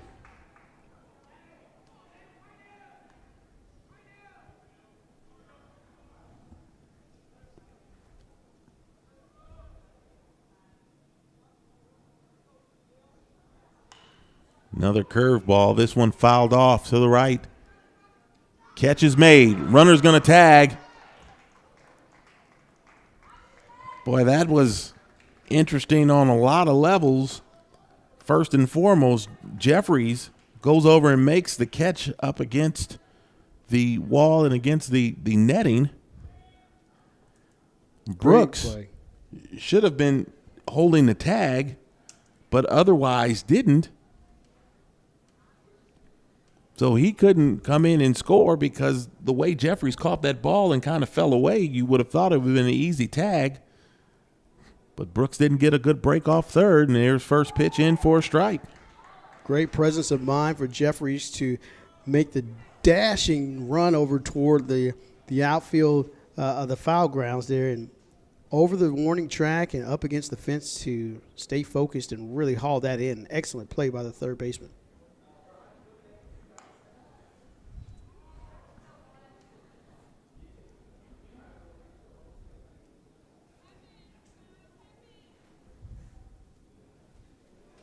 Johnson, we saw him last week get called for balks on back-to-back pitches. He had been doing the same thing all year, and umpire finally called him on it. Strike two. Talked to Coach Barney after the game. He was like, yeah, he said it actually was happening. He just was not otherwise getting that 1 second pause that he needed to have. And he finally got called. I thought the umpires were just being a little extra with him, but Coach said, yeah, that's what happened. Just needs to slow down. Fastball upstairs. And you hate that happens so deep into the season, because what happens is you start to develop these bad habits that you don't even realize are bad habits.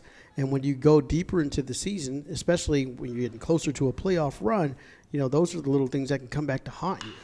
That hanging breaking ball is knocked out in the left field, and it's going to get past Span and all the way to the gate.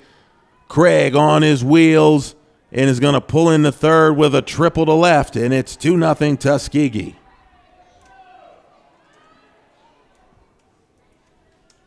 Great piece of hitting there, just staying within the baseball. A nice line drives. We've seen a lot of line drive hits today because these guys are doing a great job of really barreling up the baseball, and that's what you're taught to do. Anytime you're getting there, you're doing your tee work or what have you, that's the whole purpose of the tee. A lot of guys getting away from the tee. People don't believe in hitting off a tee, hitting an, what do they call it, inanimate object or a non-moving object. But the tee is the biggest tool that you can use. And I think these guys today that we've seen hitting these balls in the gaps, that's a direct result of great tee work. Well, unfortunately for Johnson, he hung the breaking ball, and it was like sitting it on a tee there for Craig, because he roped it into left, kind of left center, and Span didn't get a good angle on the ball, and it got past him all the way to the gate, and it allowed Craig to get all the way around the third base. Another good breaking ball there for strike two.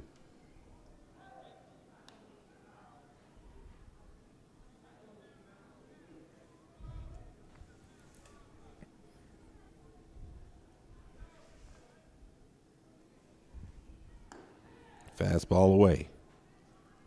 There's that infamous outside pitch again that is getting a lot of attention today. Well, they're trying to work that corner because, it kind of it's worked when it's frozen the guys, but it allows you to be able to come back inside if you're able to kind of dot that corner. And that time he goes upstairs. It's foul tip right into the glove of Jackson, and it's another strikeout for Daryl Johnson. A 2-out, 2-run triple by Craig gives Tuskegee a 2-0 lead as we go to the bottom of the second. Leaders are forged and legacies are born. The Southern Intercollegiate Athletic Conference proudly celebrates the accomplishments of current and former students. From the playing field to the boardroom, They are the next generation of entrepreneurs, doctors, and executives. Leaders, rise here. Leaders, rise here. Leaders, rise here. Leaders, rise here. In communities where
Bottom of the second here at historic Rickwood Field. A.A. Moore, D. Jackson.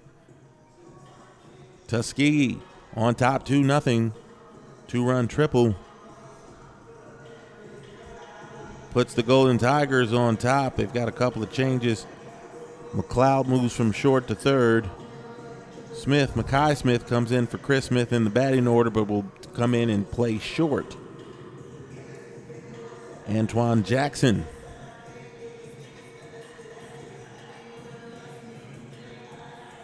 He'll lead it off here. In the second for the Golden Bears. Hitting just .219 in conference play, but with a .918 OPS, including a homer, 5 runs driven in.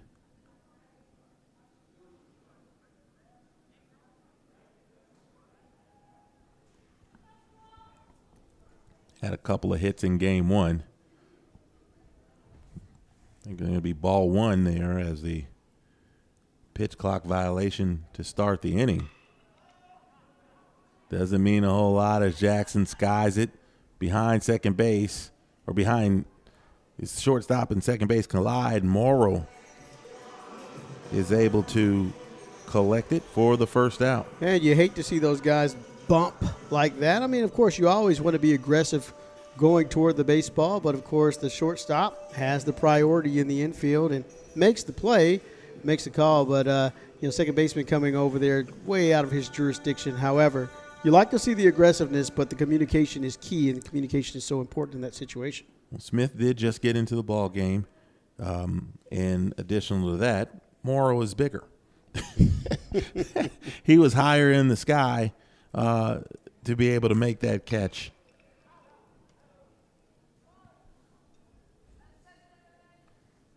And that brings up Jeffries. Jeffries hitting just .145 in league play. .187 overall. He's driven in 9. Jeffries making a great catch over at third base last inning. This time he sprays it over to shortstop. Mackay Smith not able to get the speedy Jeffries, who gets on. Smith doing a great job of fielding that ball deep in the hole and actually made it a lot closer than I thought it was going to be. So great footwork. As you mentioned, he just got in the game, very alert, very showing a lot of range deep in the hole, but Jeffries just way too fast, especially from the left side, and just comes up strong and beats that out. First hit of the game for the Golden Bears. How long before Jeffries takes off for second? Fastball up and in to Whitehead.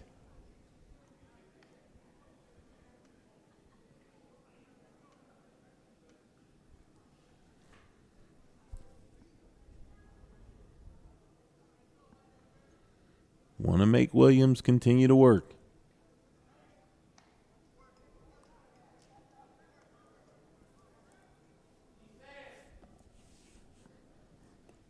Miles looking for the response here in the second after giving up 2 in the top of the frame. Another fastball up and in.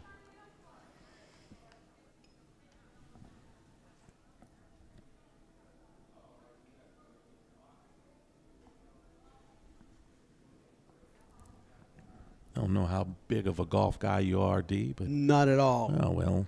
There are But some shout people out who to those. I was going to say shout out to those that are. Well, it just was looking in Rory McIlroy. They were exalting this big 6-shot lead he had after the second round of the Masters, and that lead is gone. Apparently, he is no longer in first place. And again, that may not mean a lot to a lot of people as ball 3 comes in here to Whitehead, but you start losing 6-shot leads in golf tournaments, they start giving you a label. It's not a very nice one. 3-0 count here to Whitehead. He's going to take strike 1, taking all the way. I'm sure you've heard all the labels. Yeah. I've heard a couple. Sometimes people call me those things, and it has nothing to do with golf. That's true. That is true. You have mastered the art of it, though. You wear it well. Just good adhesive. Exactly. Speaking of adhesion, we mentioned it earlier in the first game. I'd just like to let our listeners know that, we have a different setup today.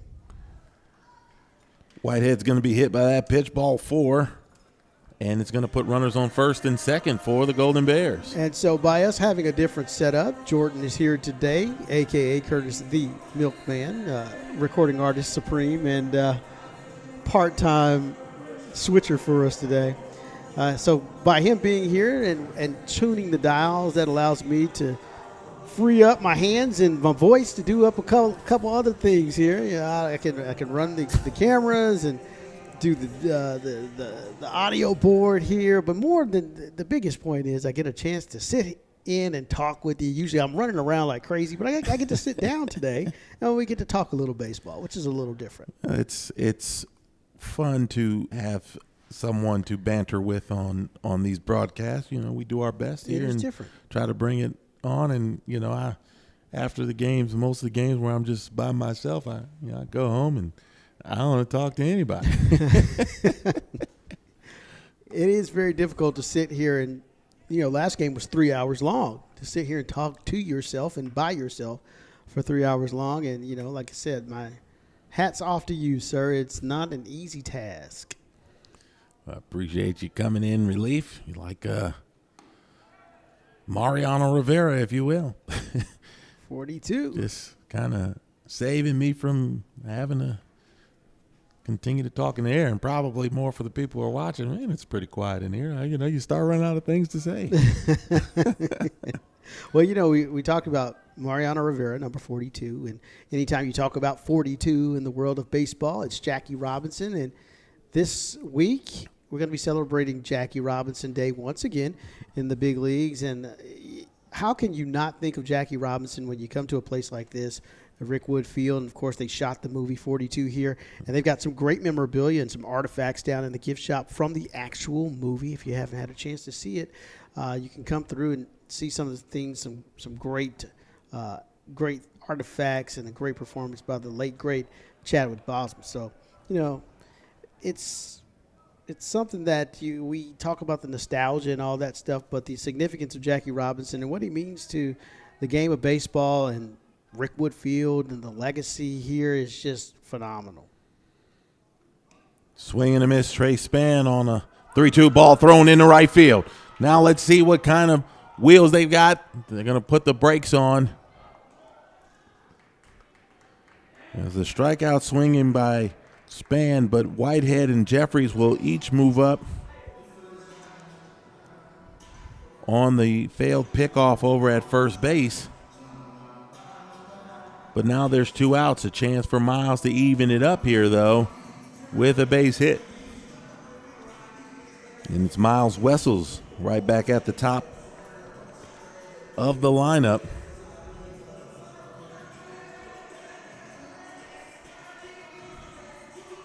come out and have a conversation with Deshaun Williams. I had a chance to go down to Washington Field earlier this year, and I hadn't been down there in a while. But one of the biggest things that I noticed, they've got lights there now. So there's lights at the baseball field, Tuskegee, for so many years at the football stadium. Day games at 1 o'clock. Now they're doing it at night. So another SIAC foe taking it to the next level. And it hurt my feelings when they got those lights because, man, the jokes were pretty much writing themselves. Shout out to Athletic Director and Vice President of Intercollegiate Athletics, Reginald Ruffin. He's done a phenomenal job down at Tuskegee, even just modernizing the place. It was like walking into here when you walked into Tuskegee, swinging a miss there by Miles Wessels. He's 0 for 1. It was very nostalgic, but, a lot of times that's hard to make that translate to people of this day and age. And that does not translate to dollars all the time. Anytime you can modernize and bring some uplifting and up-to-dates in your facilities, it helps with recruiting. It helps with sponsorship. It helps with a lot of different things. So hats off to the Golden Tigers in Macon County. Yeah, it doesn't help with the jokes, like I said. I kind of took some of those away. But, I like the people down there. They're okay with me. Macon County. Yes. That's it. Yeah. Good place. Home of Lionel Richie. And hot grits. Look out. 1-2 to Wessels. Outside, ball 2.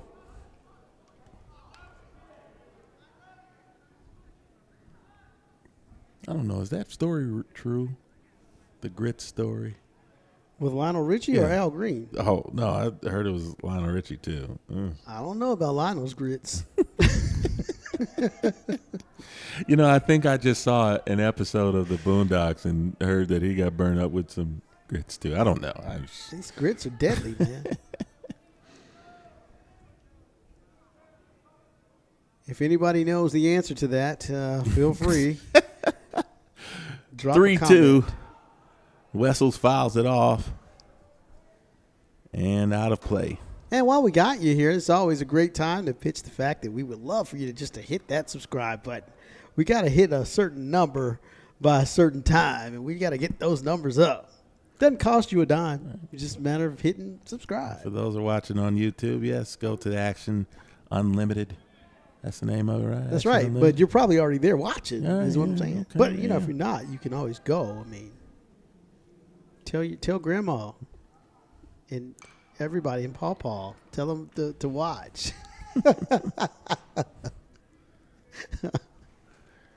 Hit the button. That's it. We got to send Jordan to college.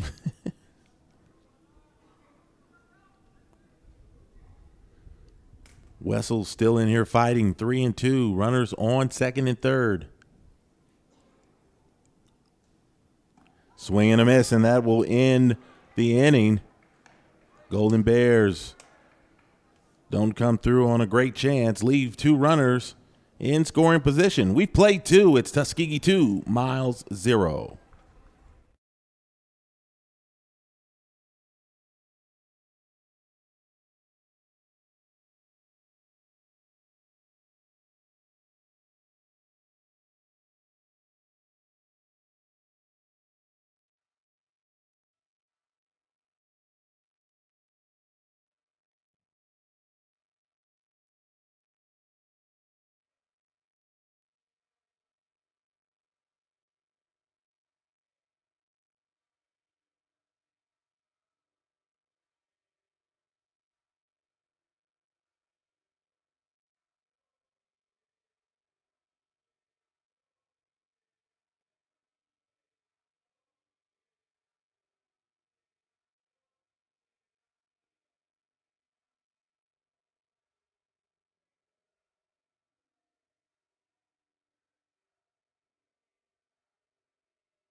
Top of the third here from Rickwood Field.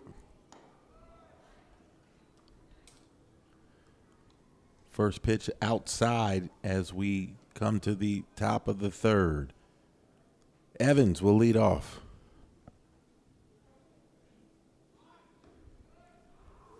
And that pitch is in for a strike. Important to mention that today's games, doubleheaders. First game, 9 innings. This one's 7. So in case you're just tuning in and saying, hey, we got plenty of games to watch, this is the setup for this afternoon. 1-1, pitch outside, and need a shutdown inning here from Johnson. Trying to save some time here. Trying to save some time for this offense to try to kind of come around.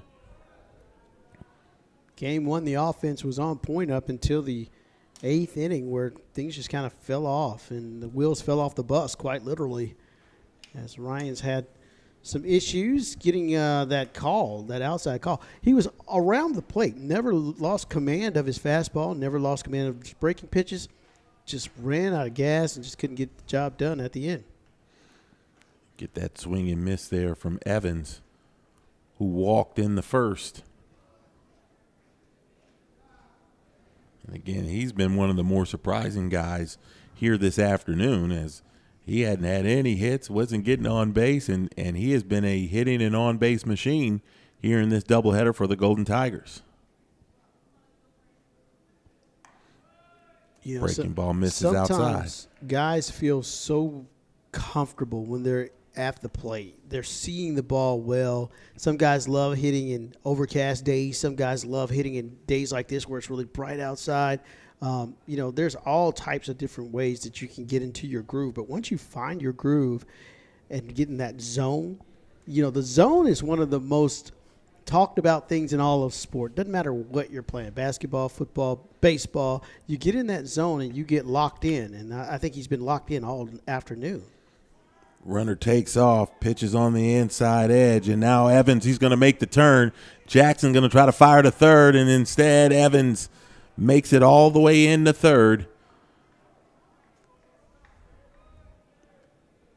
And again, when you talk about things going bad, they just kind of keep piling on top of each other.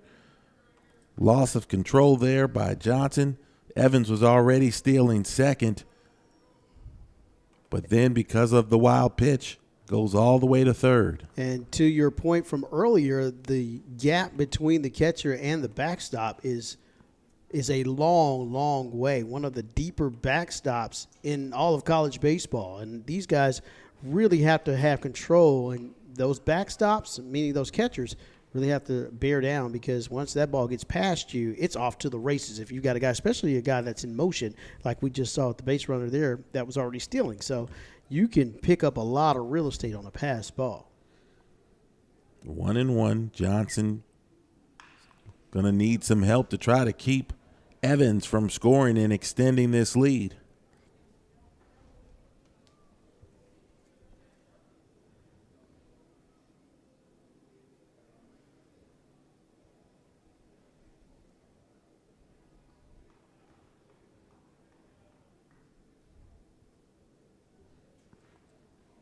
Power giving a little extra time there.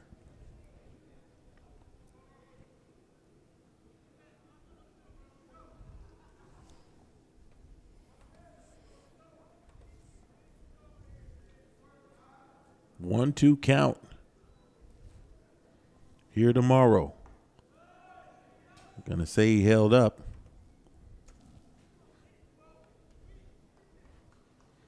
And evens the count at 2.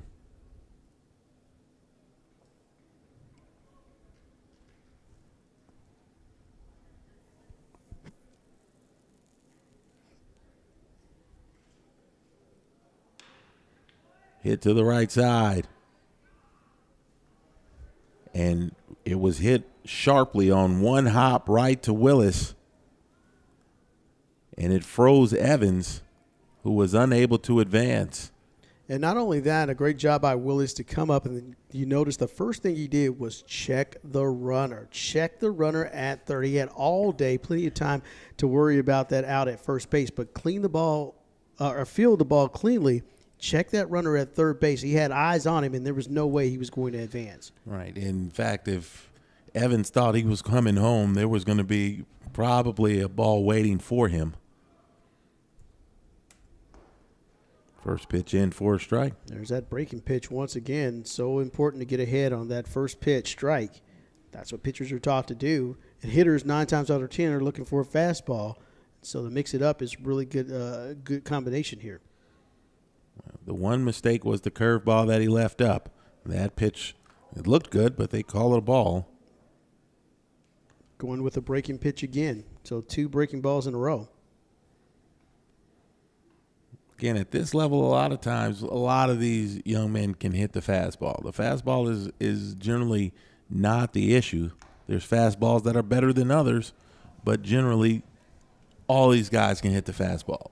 The question becomes, how well can you hit that breaking pitch? How well can you identify it? Well, because a lot of times that's more of the issue. They don't see it out of the hand. And you have to come in with that approach that you're looking fastball and you adjust to the curveball. You're always taught look fastball, adjust to the curve. That fastball is well off the plate, evens the count.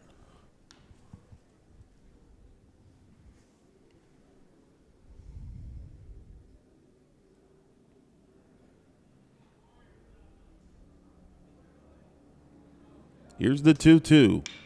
Curveball up, comes home, and now Jeffries, he may have thrown it too early, and he's going to get back in, and the runner's going to get all the way to the second. That is not how you execute the rundown. You would have liked Jeffries to have stepped up a little closer in that baseline and cut him off, and you always want to throw the ball to the base that the man is going back to. And so you want to get him out there. So Jeffries got rid of the ball too early, did not, I don't want to say obstruct, but he should have stepped up a little closer to the bag to protect third base and cut third base off and have the runner come back to him to tag him out. Well, again, once you get the ball, he took 2 steps and threw it. And you also have to gauge what the runner's doing. And Evans over at third was not making a concentrated move to the plate. So you run at him. That's the other thing that you taught. Run at the runner. And you really didn't do that there on that play. Jeffries did not anyway. Second and third, 1 out. And not to mention, the batter has now advanced to second base. All the way to second base. And he is in scoring position now. Everything that should have been done right just kind of missed, and now Miles is in another tough position. How often has Jeffries played third base? Because every time I've seen him, he's been at shortstop. Well, he's played around the infield, and Coach Barney has just kind of had to install him where he needs him a bit more. And so, you don't swing and a miss, and that can clean up a lot of things with the strikeout. 2 down, and, chance for your pitcher and your team to kind of pick you up here. You don't want to – wasn't trying to beat up on Jeffrey. Certainly not trying to Jeffrey's do that. Made a great play. He right. made one of the best plays of the series that we've seen so far against third base. Yeah, just had that short hop there, and he fielded it cleanly and he came up. It just – these are the little things that you got to do, especially like we've talked about when things aren't going your way as a team, that you want to try to do everything that you can right. And it's the heat of the moment. He stayed down on a sharply hit ground ball and just got a little too anxious. And as you mentioned, let it go a little too early. Right now, DJ is doing a good job of pitching Miles out of it, swing and a miss as Francis comes up short there, and it's 0-2, and Johnson 1 pitch away from pitching out of this jam.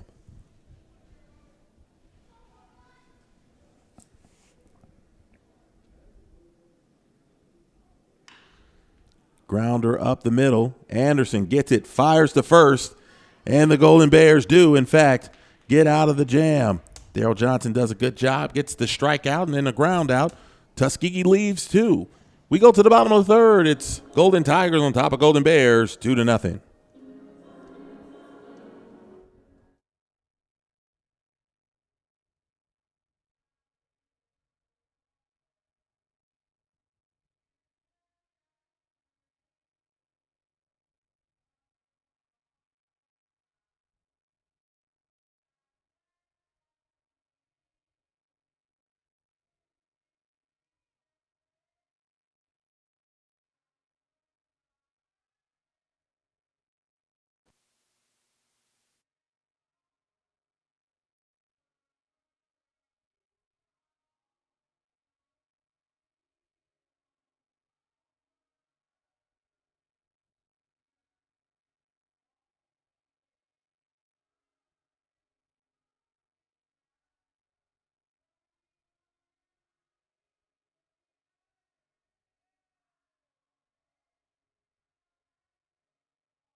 Back here on the Golden Bears Sports Network, Miles trails Tuskegee 2-0, having dropped game one. Golden Bears trying to even this series up.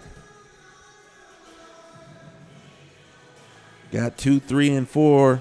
Michael Smith, Greg Willis, Zachary LeCastro due up here for the Golden Bears in the third against Deshaun Williams. First pitch in from Williams for a strike.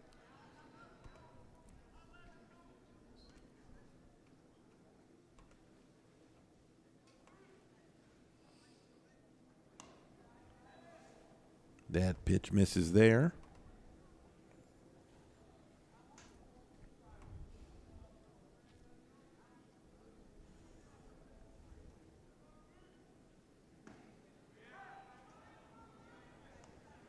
That was literally just the third game that Miles lost against Tuskegee in the last 15 years here at home. Pitch down and away. Teams have split the last 10, though.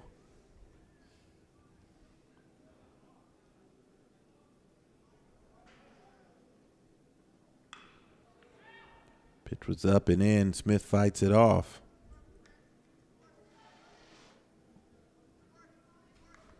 Last year, the team split 4 games. Tuskegee winning 2 of 3 down in Tuskegee. Then the two teams played in the Black College World Series, where the Golden Bears took a 12-5 decision. Where was that held last year? Was it in Tennessee? No. It was still in Montgomery. Montgomery was, I think it was the last year that they had it in Montgomery. I think they've moved 23 or 24? I had it. I believe it was in Montgomery. I'm not sure. I have to check and see. Okay. All No, right. it was in Montgomery last year. That's what I'm telling you. Okay. They're moving it this year, but last year was in Montgomery. Shout out to Michael Coker, who got that thing off the ground and running. The late Michael Coker, a visionary, a proud graduate of Edward Waters University. Or Edward Waters College. Is it college or university? It's university It is now. university. It used to be Edward Waters College. Yes, he went there when it was college. And he had the vision of the Black College World Series.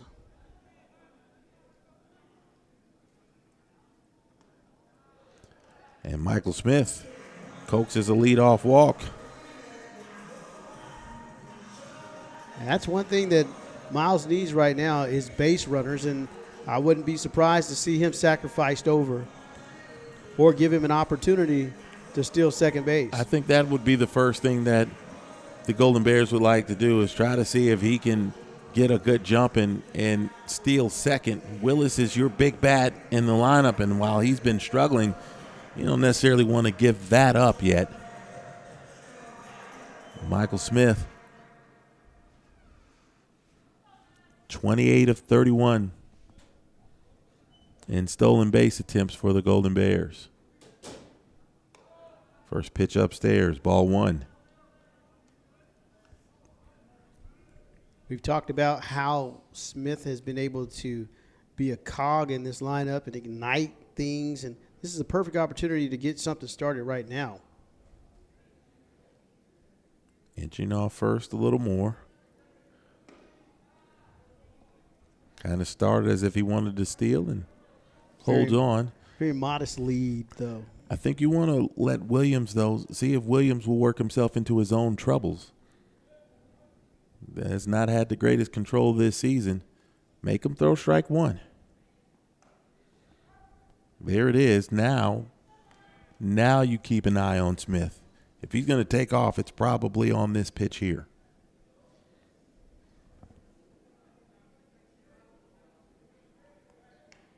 He's still got plenty of room to take a couple more steps. You saw him dive back, and he was literally on top of the bag. So look for him to stretch it out a little bit here. I don't think he would be going on this pitch. There he goes. Fastball upstairs. Throw is in the center field. Smith doesn't know where the ball is. Now he picks it up and takes off to third. Stolen base number 29 for Michael Smith. Just like I called it. Well, sometimes listening to me can get us places. Look out. He always wanted to steal the bag, but you know, when you got a guy with control issues, you know, sometimes you can let him help you. And so I think that's what Coach Barney wanted to do, see if he'd throw him a strike. Once he threw it, it was like no sense of waiting around for it anymore. Strike two on the outside edge, and Willis thought he had first base to himself, and instead he's going to have to come back in and fight with a full count.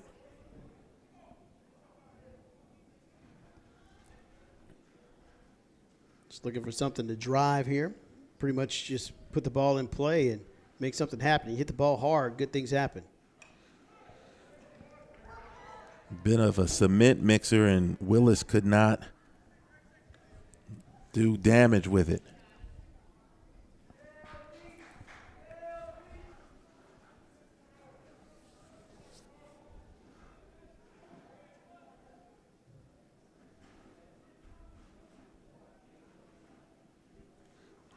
That pitch hits Willis.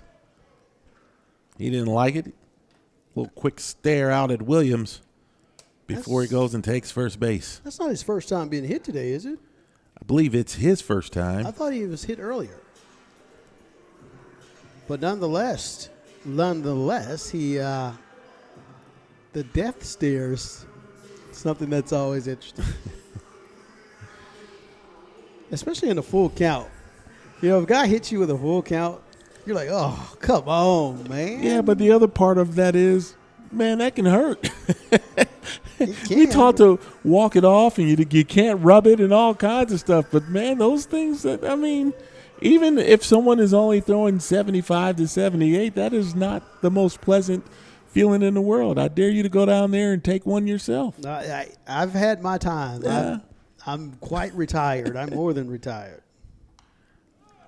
Castro fouls it back. We've seen him do that several times. He has been on the fastball. He is just waiting for a breakout pitch, and I can see him just driving the ball right back up the box to center field. Castro can also work that gap and find its way out to the Chevrolet side. Willis takes off. That time the Tuskegee just decides to bite it and or eat it, I should say. And it's going to be a stolen base there for Willis. He is 6 of 6 in swiping bags. That's a pretty good statistic.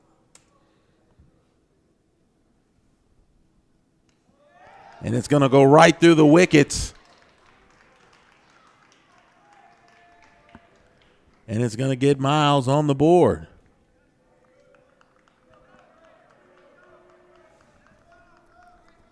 So great job by Michael Smith to be able to make some things happen once he got on base. I mean, that's the old Ricky Henderson style of manufacturing runs. Get on, you steal, and you move out to third base, and then on another pass ball, you move up. So kudos to Smith.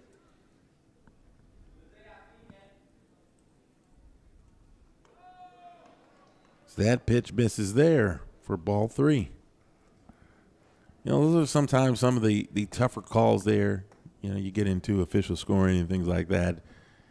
That ball was clearly down low, and it wasn't the easiest ball to catch, but it probably should not have gotten through Francis. Yet and still, because of where the pitch was located, you get charged with the wild pitch as opposed to the pass ball. And that can be important. Pass balls lead to unearned runs where wild pitches, pitchers have to eat that on their ERA. Fouled off to the right there by LeCastro. LeCastro is, I tell you, one pitch away from having a breakout season, a breakout at bat.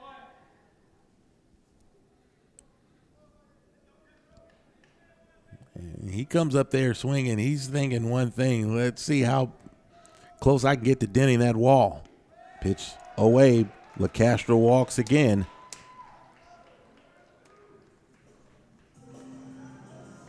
And now there's runners at the corners. Nobody out. Got to believe Williams' afternoon is about to be finished.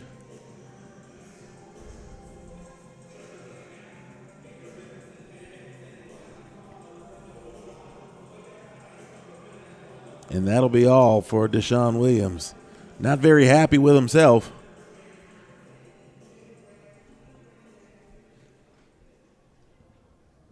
As he makes his way back to the dugout, we're going to take a break. When we come back, we'll see who the new Tuskegee pitcher is. 2-1, Golden Tigers on top. Miles threatening here on the Golden Bears Sports Network.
Back here at historic Rickwood Field, the new pitcher for Tuskegee may make you want to jump. Chris Ross is the new pitcher for Tuskegee. His name is spelled Chris with a K. 2 S's. Chris. Chris Ross will make you Jump. There you go. Okay. At least Showing my age. they let you keep a radio and stuff, maybe a cassette they- tape in there. Do they call him Daddy Mac? Or is he the Mac Daddy? Which is it? I don't know. It probably depends on how he pitches on a particular day. Well, this is true. Well, You know his best pitches. I'm scared. Inside out. It's wiggity, wiggity, wiggity, whack. Man, they've got to let you outside more often, D. In any case, Ross comes in at 0-1. This is his 6th appearance. He's got a 9.26 ERA. Pitched 11 and 2/3 innings. giving up 18 hits, 20 runs, 12 of them earned, 10 walks, 7 strikeouts. They're hitting 360 against him here in 2026. And Miles will take one hit at this particular moment because it could possibly tie the game or do even more. As LeCastro is on first due to a walk. Willis was hit by a pitch, stole second, went to third on a wild pitch, and he is the tying run 90 feet away, nobody out, with Elijah Anderson coming to the plate. Anderson's 0 for 1 here in game 2.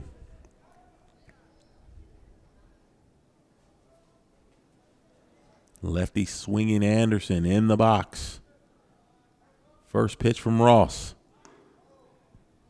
That's low for ball 1.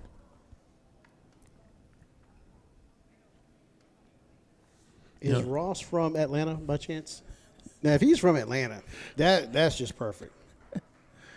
Well, just to work your theory a bit. Pitch down in. Chris Ross is a freshman from Covington. So not quite Atlanta. Covington, Georgia. Covington, Georgia. Okay. That's close enough. Unless you haven't quite looked at a map lately. But it's okay. I have not, to be honest with you. I have not. Pitch inside. It's 3-0. Go ahead. I mean, I've heard people say that Google can be your friend. Well, just pull up the map. You'll see where Covington, Georgia? Yes, sir. Okay, I'll check it out. Meanwhile, Ross has already pitched himself into a 3-0 hole. Anderson still showing bunt. Pulls it back, and it's ball 4, and now the bases are loaded.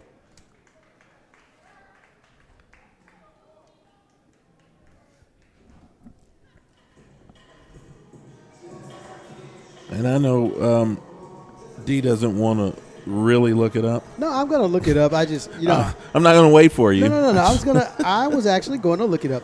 I was concerned, though, because my phone is about to die. I'm trying to figure out a lightning cable. And it's funny because I've got all this equipment here.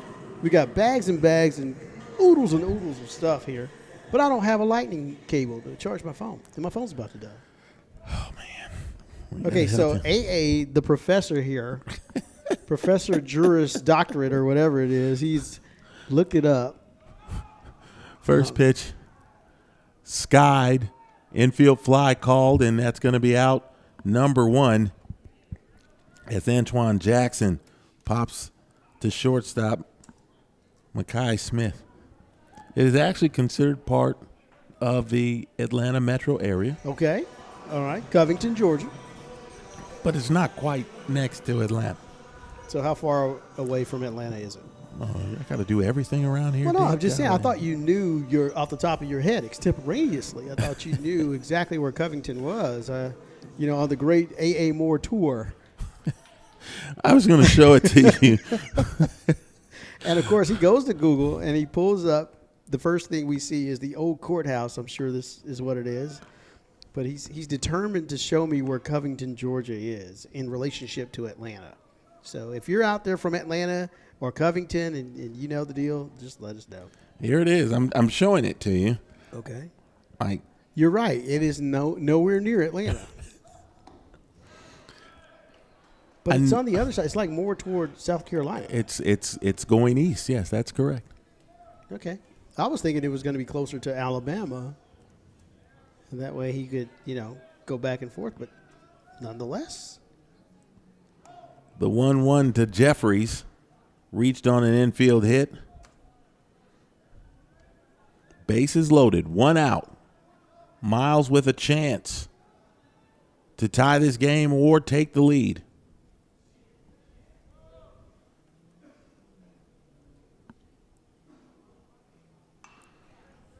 Pitch fouled off to the left. This is not an opportunity that you want to squander. We saw last week against Edward Waters, Miles had a couple of bases loaded opportunities where they didn't get enough or didn't get anything out of it. Golden Bears with a chance here. 2-2 to Jeffries. Ball down, and it's going to fill the count. Bases loaded here and ducks on the pond. A big opportunity for Jeffries, and you know he would love to step up here in this situation. It's also okay to take a walk and tie this game. Move it along. Whitehead is on deck. You got to be selective. They're going to say that's just foul. If that got in the corner, that would have cleared the bases for sure. That was one that was – you talk about a game of inches. That was as close as you can get to being straight down the line. Just missed that one. Jeffries can't believe it. Yeah, he just points his head to the sky and was like, okay, step back in here. Let's get another opportunity.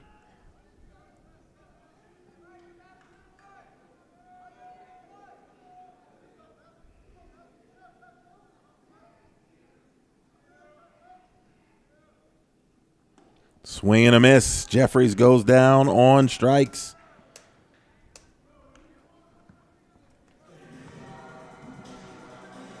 If you're Miles, you got to find a way to cash this in for more than one run. We saw Whitehead last week when we were here come up with a clutch hit to really break open that ball game. Let's see if he's got any magic left in the old tank.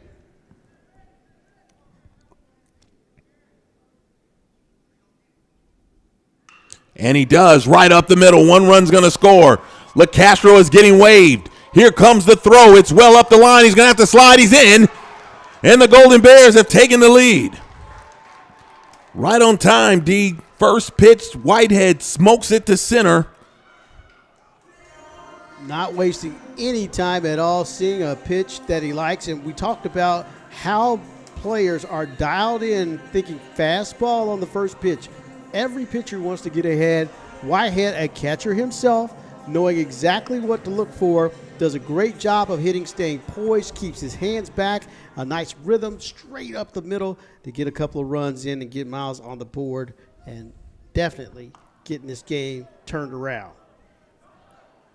That pitch to Span misses for a ball. It is the first time that the Golden Bears have scored more than 2 runs in an inning since the 4-run 8th inning against Spring Hill back in early March. That curveball misses. That seems so long ago, and I can remember those emotions of that late inning heroics and them beating one of the better teams in the SIEC. And that was a magical weekend for Miles.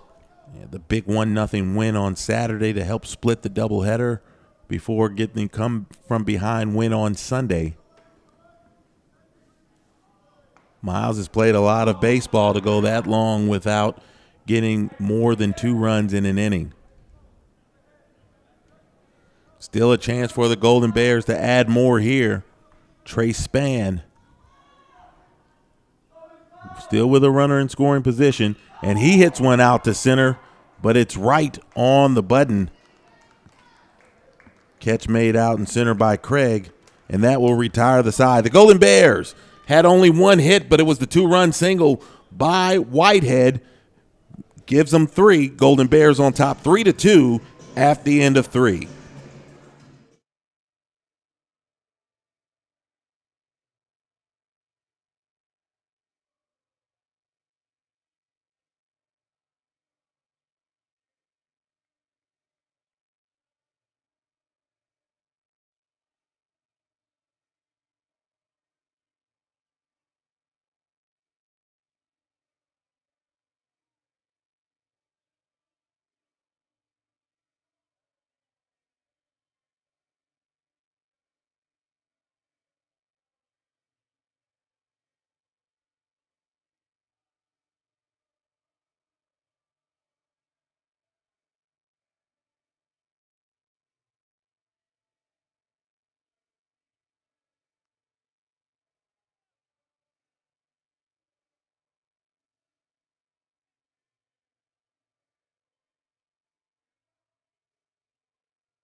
Golden Bears coming off their biggest inning offensively in nearly a month.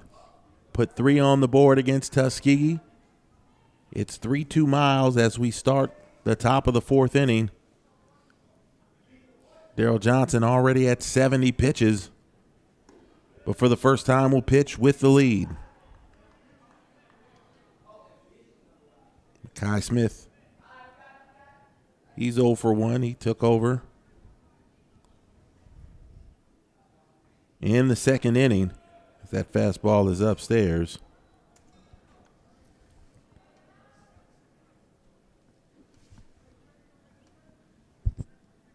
Chris Smith bunted a ball and it hit him in the face, and he had to come out of the ball game, and Mackay has come in and taken over.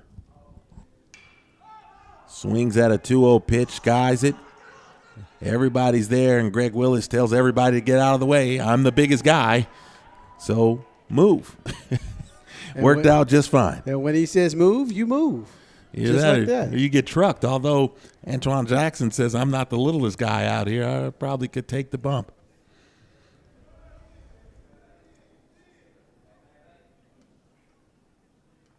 Either way, that's enough for out number 1.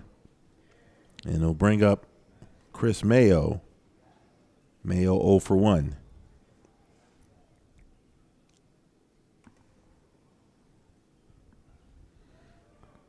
Reached on a fielder's choice. Take strike 1.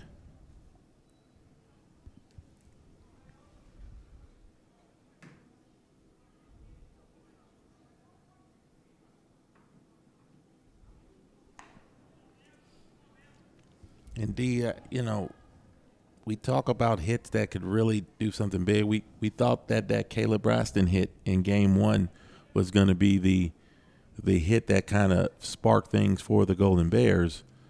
That hit by Whitehead can possibly do the same thing.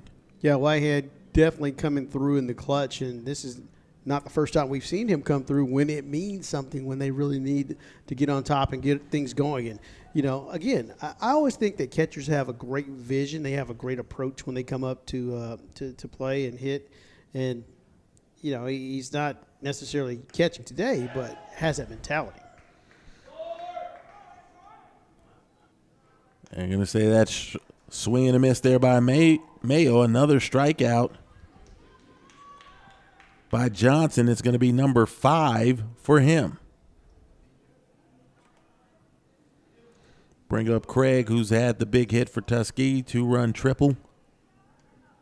That gave the Golden Tigers a 2-0 lead in the 2nd.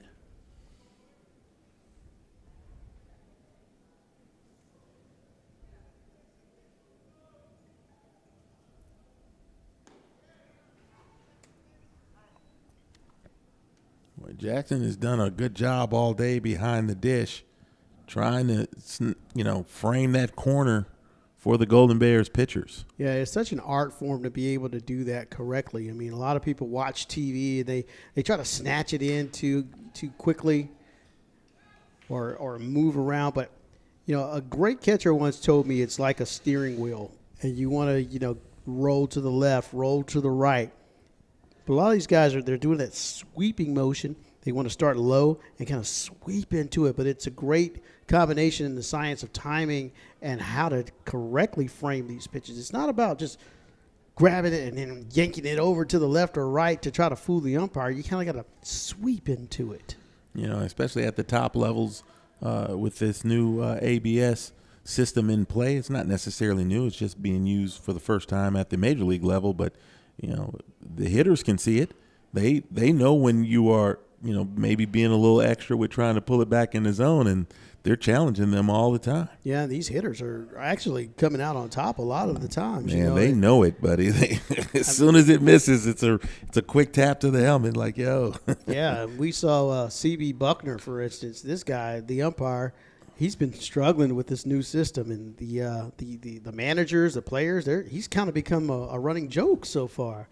And I don't mean that in a bad way, but shout out to CB Buckner. Hopefully he makes the adjustment and can pull through this, because he's in a slump right now. And it's funny, you talk about umpires, and a lot of times they get judged by their ability to call balls and strikes. But, man, they've got to make calls in other places as well and have other mechanics that they have to take care of. And so I'm sure Buckner's a fine umpire, but he's just been having a little trouble with the strike zone, with him and the strike zone being friendly with each other. It is an adjustment.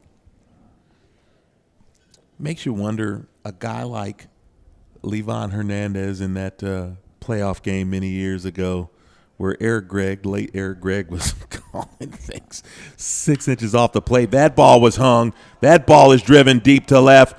Look up, and it's out of here. Home run for Craig. Another hanging breaking ball, and Mario Craig bangs it out to left. His second home run of the season. He has driven in all 3 for Tuskegee, and we are tied again at 3. And when I tell you Craig knew exactly what happened, he knew he had all of that one. It takes a real boost of confidence to be here at Rickwood Field, where it's 325 down the left field line, and he put a charge in that one and stood and admired. Right, a little bat flip went with it. He knew he had banged it out of here.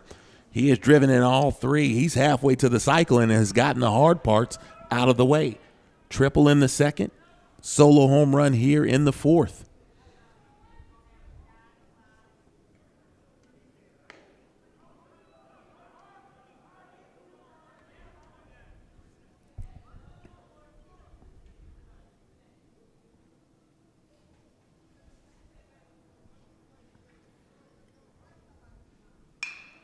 Right back through, and Johnson gets it. Points to the batter, McLeod, and that's it. Now there's going to be a little jawing. That's what happens when you get a little rivalry game going and someone just took you deep. In fact, Coach Barney grabs him and has a quick conversation with him saying, hey, we're not going to do all of that. Either way, we're tied at 3 as we head to the bottom of the fourth. Miles and Tuskegee here at historic Rickwood Field.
Little sizzle put into this ball game after the solo home run by Mario Craig. Ross in for the start of the inning for the first time as he came in relief in the third.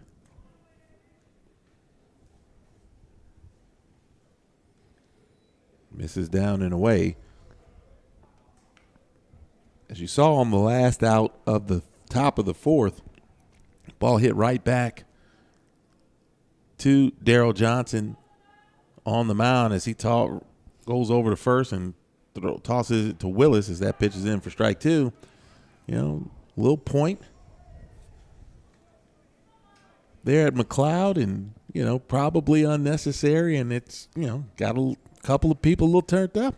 You know, sometimes, though, you need a little spirit to get you going through it, and, you know, realistically, when the game's over and everything settles down, these guys really do appreciate the competition. Wessels goes down looking for out number one.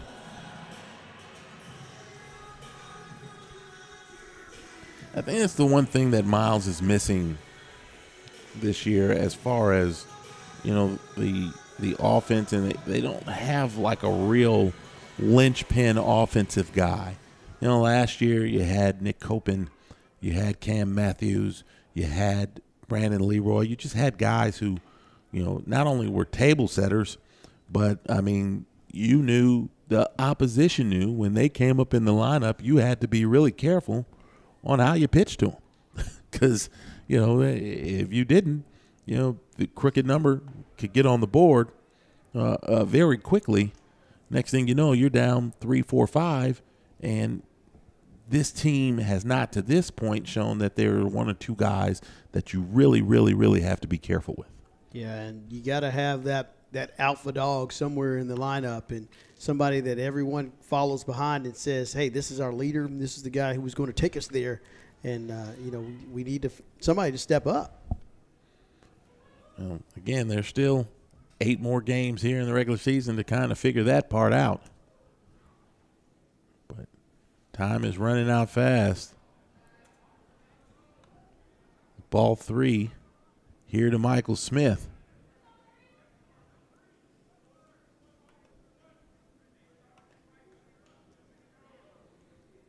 Smith has walked twice. He scored the first of the 3 runs in the third.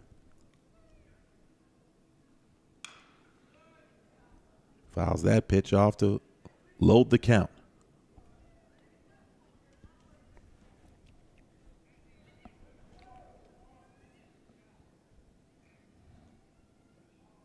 Smith gets on. He may not waste a lot of time trying to get another bag. He's at 29 stolen bases on the season.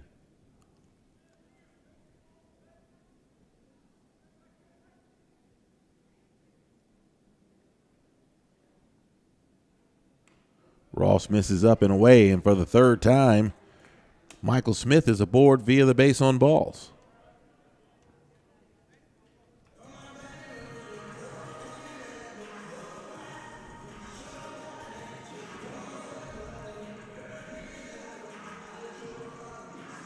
Greg Willis find his way to the plate. He was hit by a pitch and scored last inning. 3 runs, 3 hits, 2 errors for Tuskegee. 3 runs, 2 hits, no errors for the Golden Bears. Smith faked like he was going to take off. It's going to be ball 1. I imagine it's going to be the same way that it was last inning. Make Ross throw you a strike. No sense of making it easy on him. You get 1 strike and then you go. This time, though, Ross throws back. Over the first.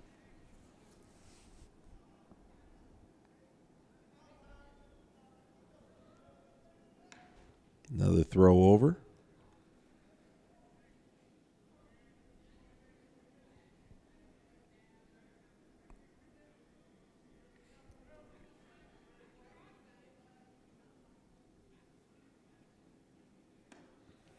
Ball up and away. Michael Smith certainly keeping the Tuskegee pitchers occupied over at first.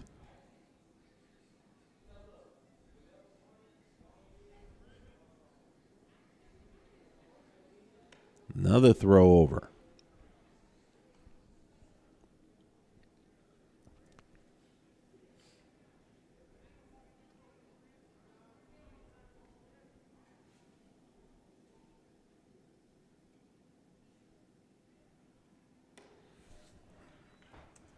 Ross having a little trouble finding the strike zone.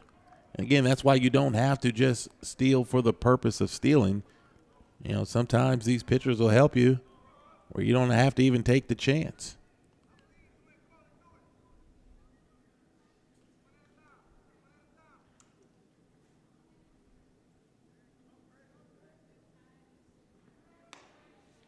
And 4 straight balls to Willis.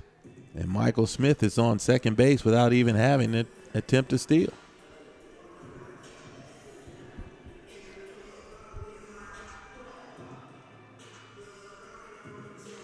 It'll bring up LeCastro, and LeCastro has walked twice. 7 walks here issued by Tuskegee pitching here in 3 1/3 innings.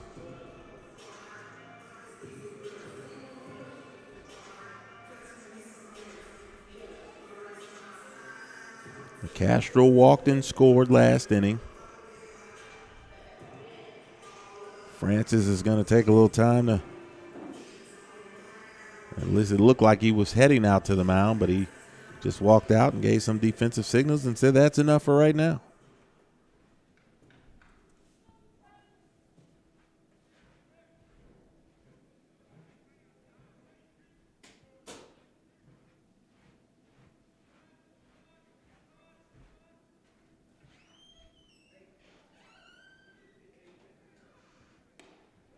Fastball upstairs to LeCastro.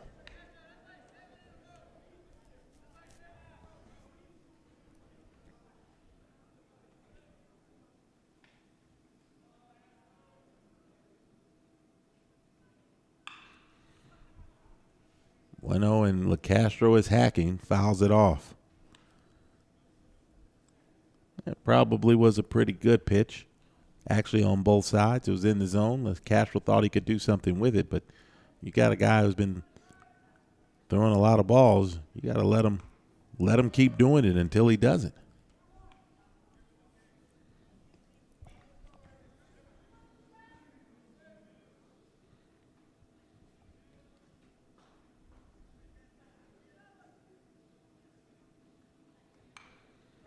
LeCastro fouls it back. We've been discussing here today, he is just missing some of these pitches. And when I tell you he's fouling them straight back, they're coming right at us.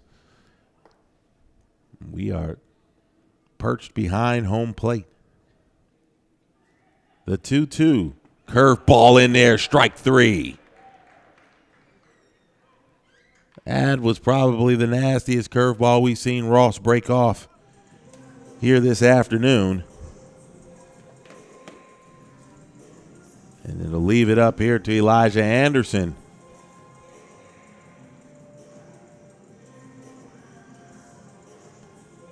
To try to cash in these base runners.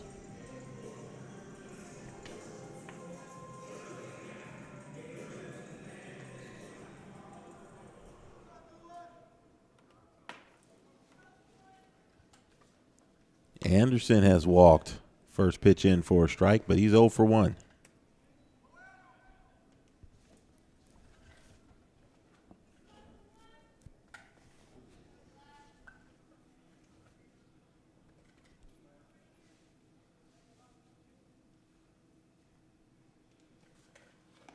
Swing and a miss.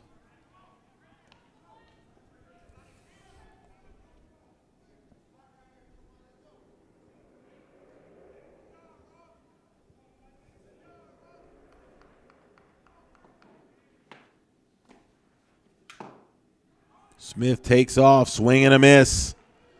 Matters not, as that's the end.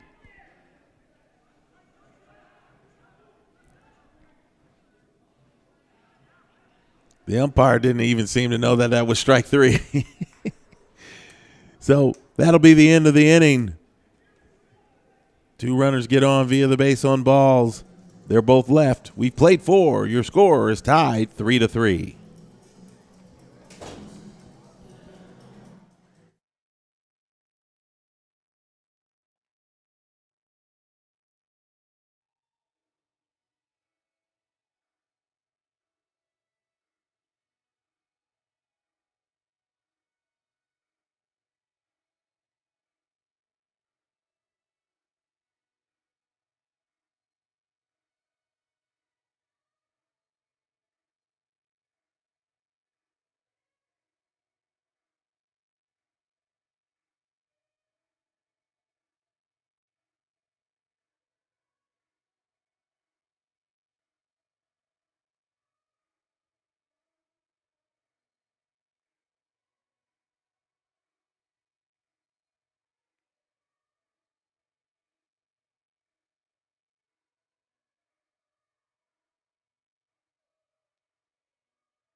We've made it to the 5th here. Austin Evans will lead it off for Tuskegee. Tied at 3 at historic Rickwood Field. Swing and a miss for Evans, who has continued to find his way on base here in this ball game. Walked twice, reached base 3 times in game 1.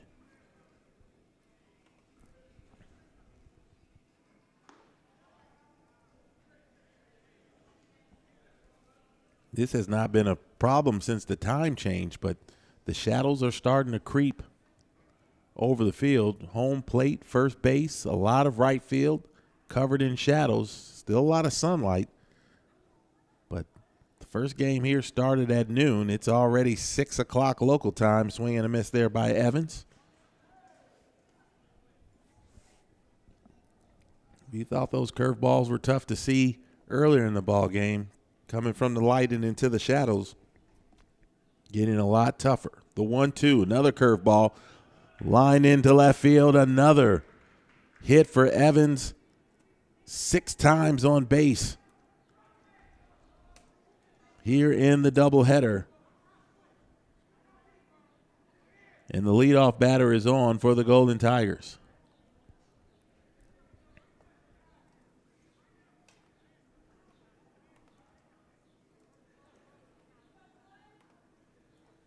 Morrow is 0 for 2.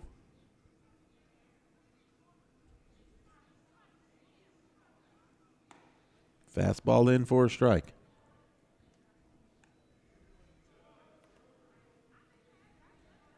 Morrow came in with, Evans came in with 6 hits all season.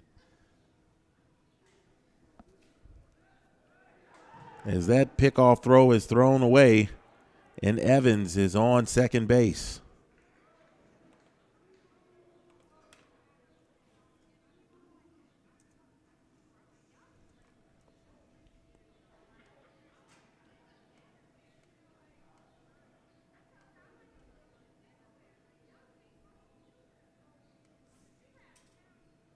Austin Evans came in hitting 120. That pitch is low and away. He had 6 hits, 4 walks, been hit by pitches 3 times. So he had made it on base 13 times safely and has done it 6 times here in the doubleheader.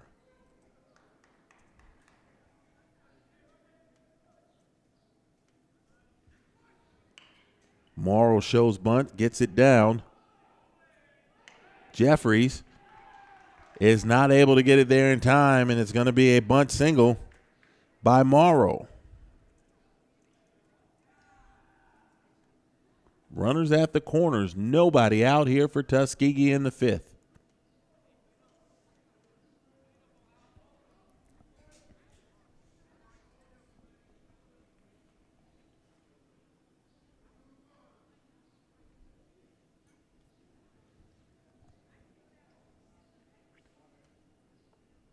Jabari Johnson will be the next hitter up for Tuskegee.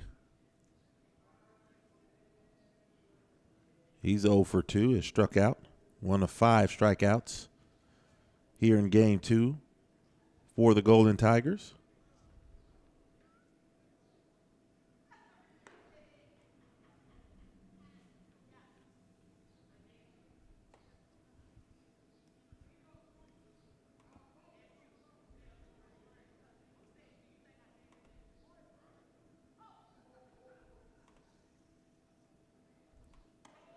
Fastball upstairs, ball 1.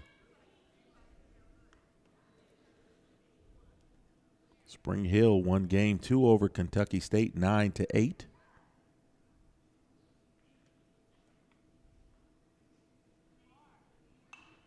Pitch fouled back.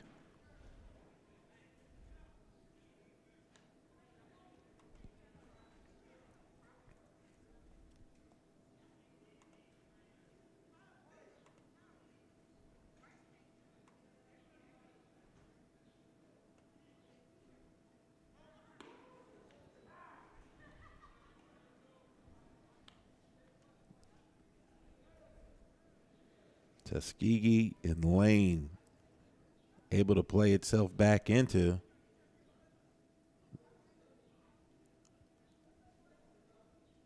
consideration. Swing and a miss, and that's going to be a strikeout. Strikeout number 6.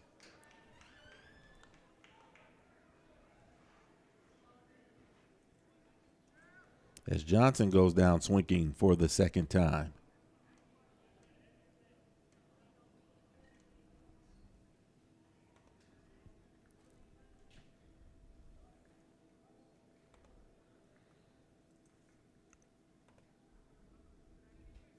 Brooks is 1 for 2. Singleton scored in the second.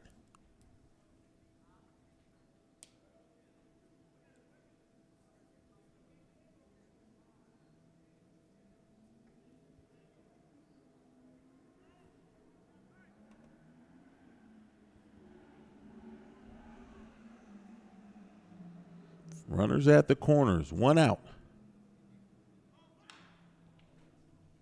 Tap foul over towards third. Morrow is on the move.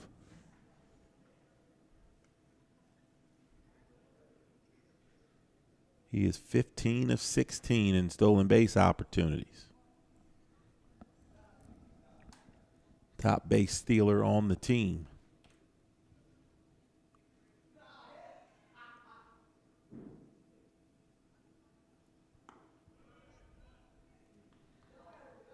You don't always have to throw over to first base to keep a runner close. You can kind of vary your delivery times to home plate. Sometimes you hold it a little longer. Sometimes you pitch it a tad bit quicker. Try to throw off the rhythm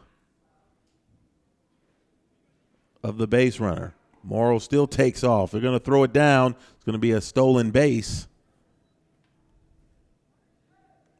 Stolen base number 16 for Morrow.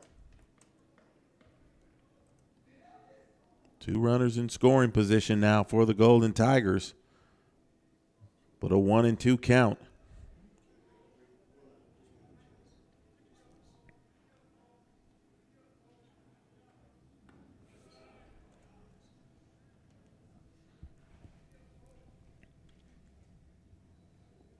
Johnson's at 98 pitches.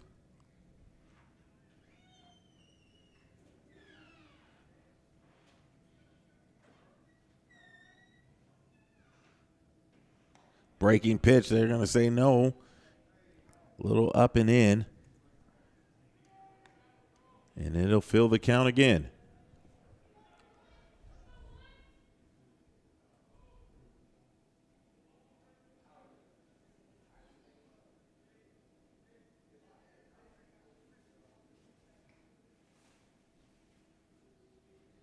Here comes pitch number 100 from DJ.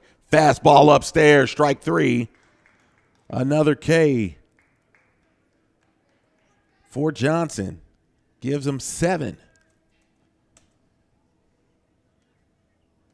More importantly, a second out.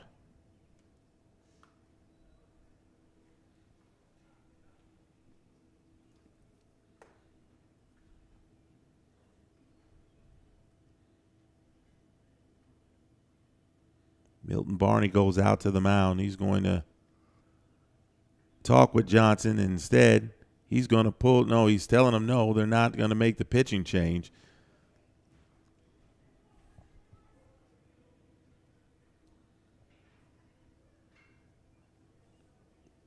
Here's a thought maybe that Johnson was going to come out of the game. And Barney waves the reliever off, says, go back behind the door. We're not calling for you yet.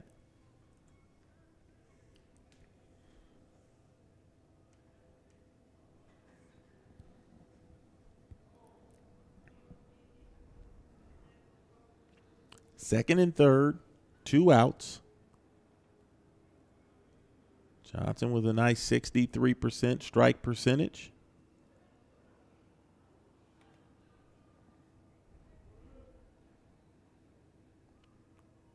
Francis has walked. He's 0 for 1. He scored on the walk He scored after the walk on the triple by Craig.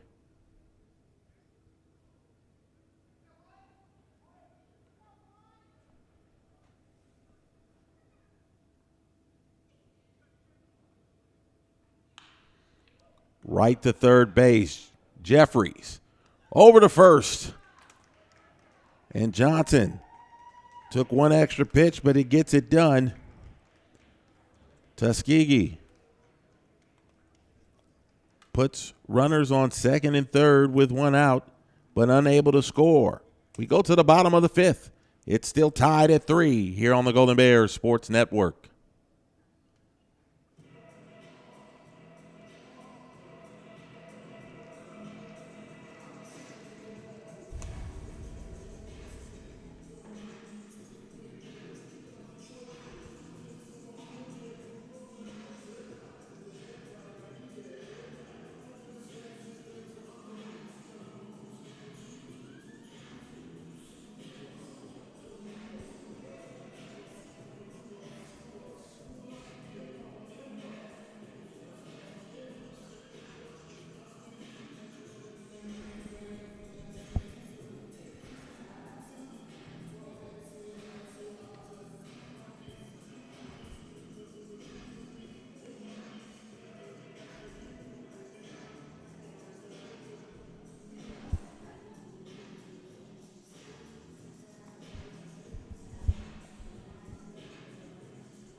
Back here at Rickwood Field, we're still tied at 3 as we go to the bottom of the 5th inning. Antoine Jackson, Malachi Jeffries, Lennon Whitehead, all due up for the Golden Bears.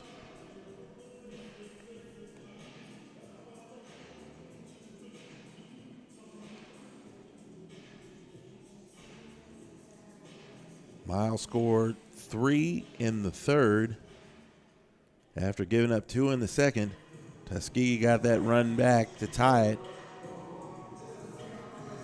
as Mario Craig has been a one-man wrecking crew. 2-run triple solo home run for the Golden Tigers. Antoine Jackson will lead it off here for Miles. 0 for 2.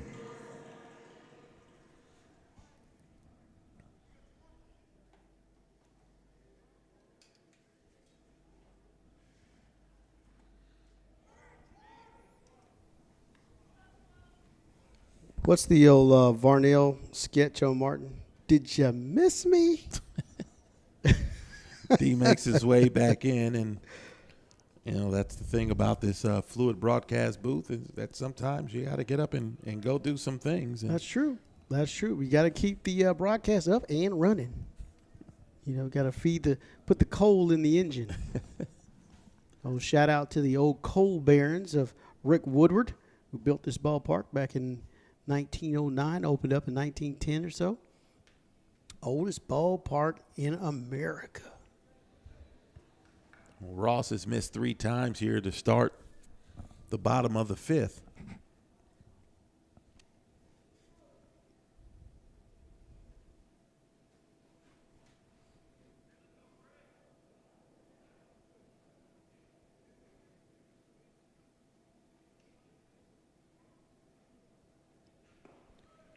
Fastball in for a strike. We've certainly got our money's worth today. A lot of runs, a lot of action in both ball games, including that big solo home run we just saw not too long ago. Fouled off, kind of an excuse me. Jackson really didn't want to mess with that pitch, but it's going to run the count full.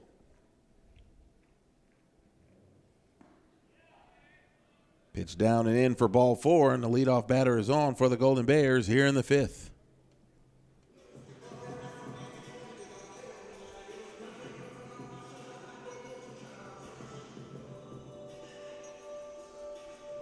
Jeffries with an infield single. He is 1 for 2. Struck out in his last plate appearance. And you'll get a pinch runner in at first base. Try to get something going. Sure, they didn't necessarily want to take Jackson out of the ball game. It's his ability to curtail the run game.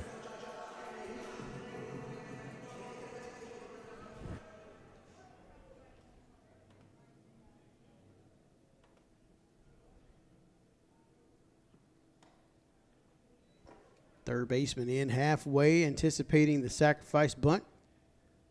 Took a couple steps back now after Jeffries did not show bunt in that first offering.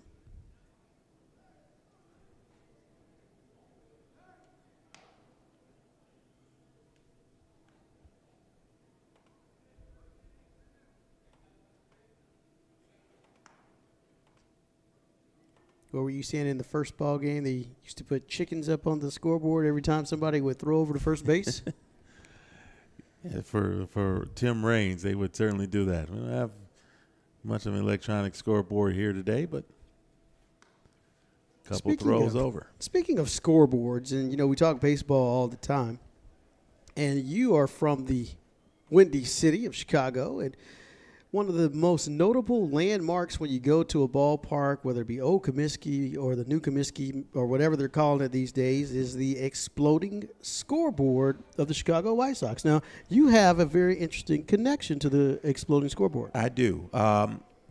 And this is coming from a guy who was a Cubs fan, always been a Cubs fan growing up, but my grandfather was actually one of the people who was worked on building that first exploding scoreboard at Old Comiskey. And what was his background? I mean, do you have to be an engineer to do something like that? Or? He was, my grandfather was in the Marines, and so after he came back home, he had to go to work, and so he had that construction engineering type background, and so he was out there. He didn't build it in and of by himself, but he was one of the people who helped construct it and all of those things. So that was always cool. Obviously, I didn't see the old exploding scoreboard. I saw the newer version. I think when I started, and in Chicago, having baseball winners is not something that happens every day. And so back in 1983, the White Sox were the good team, and so they were the ones who they won the American League West, I think, by 20 and a half games that year. Do they still have Harry Carey? Harry had already gone to the north side. Okay. And so, but what was cool, I guess, if you want to call it that, nowadays everybody's territorial about their rights and things like that. When the White Sox won the division that year, it was on, even though it was shown, the White Sox were on pay TV already back then. Mm-hmm. But they showed the ninth inning on every local TV station in Chicago. So even though it was being shown on the behind the paywall, you could turn on the ABC station or the NBC station, and they preempted like the newscast for you to be able to see that, simply because that wasn't happening a lot in Chicago back then. Little tapper back to the mound. Ross has it. He's going to go to second. And Hartley is out. He didn't get the best jump off of first base there. And ends up turning into a fielder's choice for Jeffries. Those old White Sox teams led by Tony La Russa, wasn't it? Tony La Russa, and he was the young manager in the game at that time. And so Harold Baines, Ron Kittle, Rookie of the Year. And, again, for being a Cubs fan, I loved going to Old Comiskey. Very reminiscent of this ballpark here. And as a matter of fact, Tony La Russa, you would have played 6 degrees of separation, a member of the Birmingham A's, who had considered one of the greatest championship teams in minor league baseball history, with guys like who's on that team? Reggie Jackson was on that team, and Campaneris is on that team. Burt Campaneris. Dave Duncan. It's Tony La Russa's right-hand man. Became his guy, right? Yeah. He was the pitching coach in Chicago and St. Louis. He went where Tony went. Raleigh Fingers, also a member of that squad. Did not have the mustache then. He did not. Got the mustache because Charles O. Finley, the owner of the A's, was handing out bonuses for anybody who had a mustache. Right. Charles Finley, ironically, from Inslee, right here in Birmingham. Best friends with the Bear Bryant. That's why he wore the green houndstooth hat. The green and white houndstooth hat is a homage to Bear Bryant's hat. Well, I guess we're going down a real rabbit hole here. A lot of places to go with that, right? It all started with your grandfather and his exploding scoreboard. But that is a great piece of history, and quite frankly, to be honest with you, great African American history, if you will, to know that your grandfather had a piece in that architecture to really get out there and make something so iconic that's become so much of Americana. Yeah, nobody had those kind of scoreboards back in the day, that's for sure. And that was a creature of Bill Veeck, who was the owner of the White Sox. He was actually a two-time owner of the White Sox. He sold them and then bought them back because they were out to move them. And he didn't want them to leave Chicago. Anyway, we got a pitching change here, and we'll see who Tuskegee is going to bring in to take the hill with runners on first and second when we come back. Tie ball game here from historic Rickwood Field.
New pitcher on the mound for the Golden Tigers is Lorenzo Bailey, big left-hander. Bailey is a junior from Humble, Texas. And he's got a lot of work in for the Golden Tigers. Last pitched on Tuesday against Alabama A&M. Has had a pretty good season on the hill for Tuskegee. Comes in 0-2. This will be his 10th appearance. He's got a save, 4.50 ERA, 16 innings, giving up 12 hits, 12 runs, 8 of them earned, 15 walks, and 11 strikeouts. More importantly, if you're Tuskegee, he does not give up hits. Teams don't hit him very well. He's got a 194 batting average against. And that's what the Golden Tigers are looking for here, his ability to keep teams from getting base hits. But can he throw strikes? And that's always the question, especially coming out of the bullpen.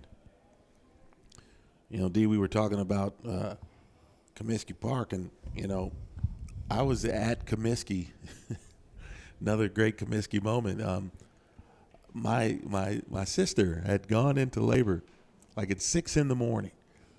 This was in June 1990. So it was the last year of the old ballpark. Sister had gone into labor, and she was I went to the ball game. The White Sox were playing Oakland. Well, formerly Oakland, I guess. They were playing the A's. And so we went. It rained, stayed, fireworks that night. And I come home, and she's still in labor. Wow. No cell phones or anything like that. So I get home. It's 11:30 at night, and my mother calls to the house, and I was like, yo, she's still there? and so the next thing you hear is this crazy scream in the background. Ah! My nephew was born the next morning, but I literally was at Comiskey, and I always remember that night because it rained. Ricky Henderson was doing his thing. Double steal, throw down, and it's going to go into left field. That's going to turn into a run for the Golden Bears.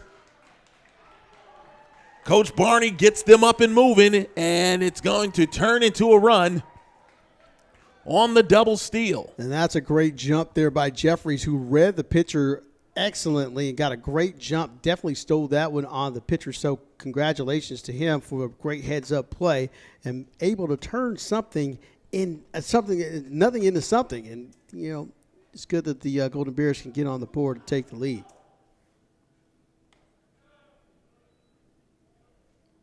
Much needed rally starter, if you will. And still you got another runner here in scoring position.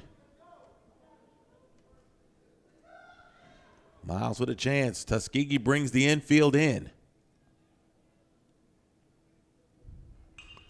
Span loops it foul to the right side.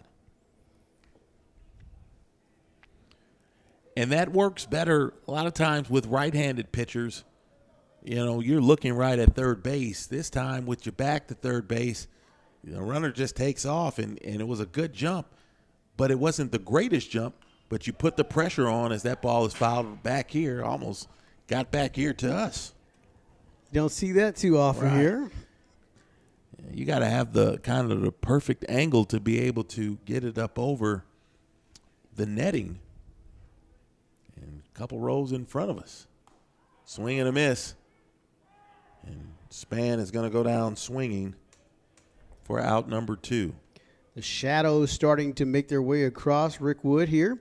And again, you see the old lights, which are a part of the lexicon, a part of the old nostalgia and a lot of the personality that is here. But those lights don't work. So all games here played in the daytime. Now, if you saw the game that was on the MLB game a couple of years ago, those lights were actually brought in. But the actual groundwork light towers that are still here in old gray and rusted out and very nostalgic, they do not turn on, so they do not work. So they actually did a couple of years ago. I've been here for Miles games that have gone late, and so, you know, during the months of February and March, you know, games would run a little late. They would cut them on, and they were not broadcast quality lights. Well, certainly won't make the mistake for that, but they were able to light up the field just fine. But, you know again, age and, you know, it takes money to keep this ballpark up and things like that. And so the lights have kind of gone the wayside, but that doesn't mean they couldn't be. It's just another expenditure. So Friends of Rickwood, they always are taking donations, and, you know, you certainly can fill their coffers to help keep this ballpark up and looking great, and maybe the lights end up getting turned back on. That would be good to see. 2-1 down to third base. Fire across, and Wessels is retired. Golden Bears get it moving on the base paths. They do not get a hit.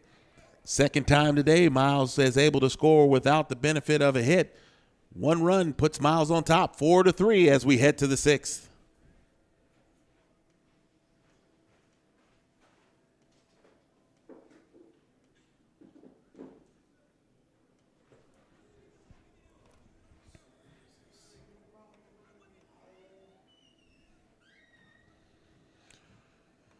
All right, who's the new catcher?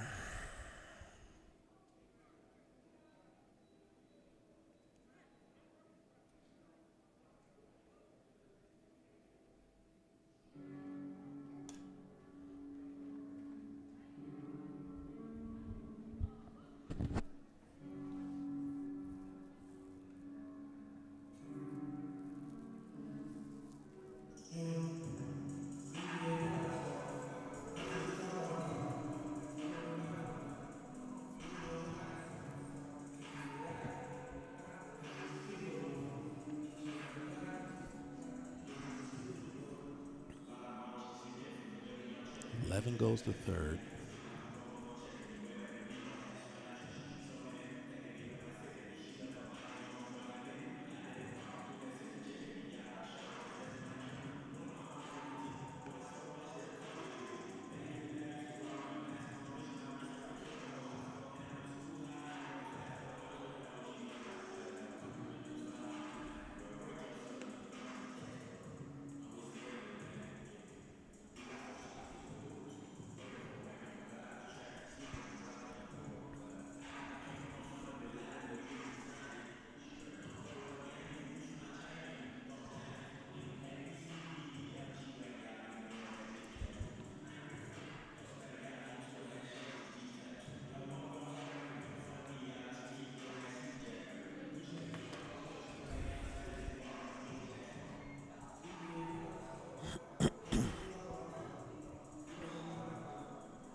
Back at Rickwood Field, top of the 6th inning we go. Defensive changes for the Golden Bears. Landon Whitehead will move from second base to behind the plate. Johnny Lyons is going to come in. He's going to hit an Antoine Jackson spot and play third. Malachi Jeffries moves from third to second. We were talking about the light structures here last inning. So let me pick your brain as far as baseball trivia. Can you tell me who invented night baseball? Well, the crazy part is that, again, with some Chicago roots, the Cubs waited forever. They were the last team to get lights, right? That was August 8th, 1988. Yes. Technically it was, but officially it was August 9th because the August 8th game got rained out. That's right. Right? So the Cubs and their owner, Philip Wrigley of the Wrigley Gum, that ball flattened out and it's going to turn into an error. Anderson was right there, and you saw it hit the lip of the grass, and he was waiting for the bounce. As soon as it hit the lip of the grass, it flattened out and turns into an error for Anderson. Kai Smith now on first base with nobody out. But back to the story there. Wrigley had gotten the steal to put lights into Wrigley. This was back during World War II. But he donated the steel that we were going to use for the lights to the war effort. So that's why Wrigley was the last one to get lights. Mm-hmm. The first team to get lights, if I'm correct, let me see if my history is pretty good. I believe it was in Cincinnati. Okay. Right? Major league level. Major league level, right. Yes. Cincinnati was the major league team. Major league. If you're trying to tell me about somebody else, then don't ask me any dumb questions because I do not know what it is. Crosley Field was the first night game in Major League history. Go ahead. Okay, I like where you're going with this, but night baseball was invented during the Depression by the Kansas City Monarchs. Okay. In the Negro Leagues. There you go. Ironically, they're esteemed, that's your word for the day, their esteemed owner, J.L. Wilkinson, who was very much ahead of his time. Wilkinson, or Wilkie as they called him, decided pure economics. If I can get people to come out at night when they're off from work, they can leave work and come out to the games at night, then I can still turn a profit. And so that was the theory on that. And, of course, they were crude. They were very, not sophisticated light sources by any means. And the players hated it. Of course, when they first started, they absolutely hated it. You couldn't find the ball. The lights did not go high enough. So you hit a towering fly ball, then, you got to wait till those lights come back down. But the Kansas City Monarchs of the Negro Leagues invented night baseball. It took off, and it's one of those things that we still celebrate today. There you go. And so there's my history lesson for the day. I was kicking some old school stuff to you, and you got me. But, what you said was good, though. You said at the major league level, the Cincinnati Reds. who are the first professional team in baseball, the Cincinnati Redlegs, whose tradition is still to have opening day in Cincinnati every year. But it's kind of gotten taken away a little bit. Meaning? They're not always the first team to play anymore. Oh, that's true. They've had parades and all kinds of stuff. 3-2, and Johnson loses Mayo, and so it's going to be first and second, nobody out. And here's been the guy who has caused the most problems here today, Mario Craig. Craig has been a force, and when he hit that home run, he took, 3 steps, and he just watched it. I mean, you could almost see him do a Superman pull the jersey apart type pose. I mean, he was that into what he was doing. I mean, and rightfully so. He hits the ball, hits the Coca-Cola sign out there in left field, just shy of the or to the left of the scoreboard out there, if you're familiar with the ballpark, and it was a blast. It was certainly a moonshot. It wasn't a laser. He put that one in the air as he showed bunt here, and that's kind of what you got to do. Your team's behind. Sure, a big home run or a big extra base hit works, but, for the good of the team, you just want to move your guys over. But instead, he didn't show bunt that time and take strike 2 at the knees. Well, in the back of his mind, he's thinking 3-run homer. Right, and if you're Johnson, you're thinking, hey, let's not hang the breaking ball this time. It's been a good one, but he's hung it a couple of times to Craig, who's the number 9 hitter in the lineup. The 0-2. Craig, big swing, fouls it off to the right. Usually, as we mentioned, it gets dark out here, so there are no lights. And the first game usually starts at 11, but we started at 12 today. Any reason why, Well, generally, we start at 12. We've moved it back a couple of times just because you don't want this to happen. Okay. These games have been getting longer. Runner takes off. It's going to be a ground ball. Jeffries gets it. Throws it to first for the first out. They get Craig out. Smith got a huge lead. Would have otherwise stolen third base.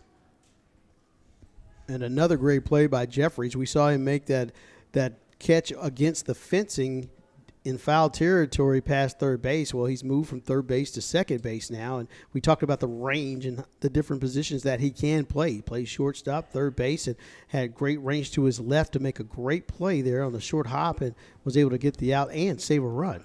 So now you've got runners on second and third, 1 out, tying run at third, go-ahead run at second. McLeod swings and misses. McLeod was at the center of a little bit of a dust-up at the end of the 4th inning. He hit the next pitch after the home run and hit it right back to Johnson. And Johnson kind of pointed and showed him the ball before he threw him out at first. Swing and a miss there, strike 2. There's a little jawing back and forth, but not much, and it's otherwise going along as planned and advertised here. And DJ is ahead now 0-2. Fastball upstairs. Johnson would love a strikeout here. He has 7 of them.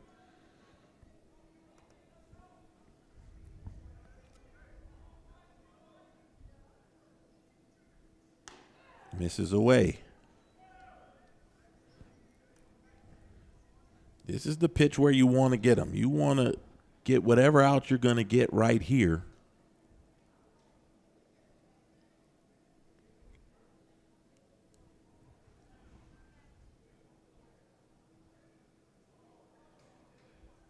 Breaking pitch, strike 3. Freezes McLeod. Great pitch there as he gets the breaking ball. And we've talked so much about how the confidence boost has been for the breaking pitches. And both sides, both pitchers have been very, very confident in that breaking pitch.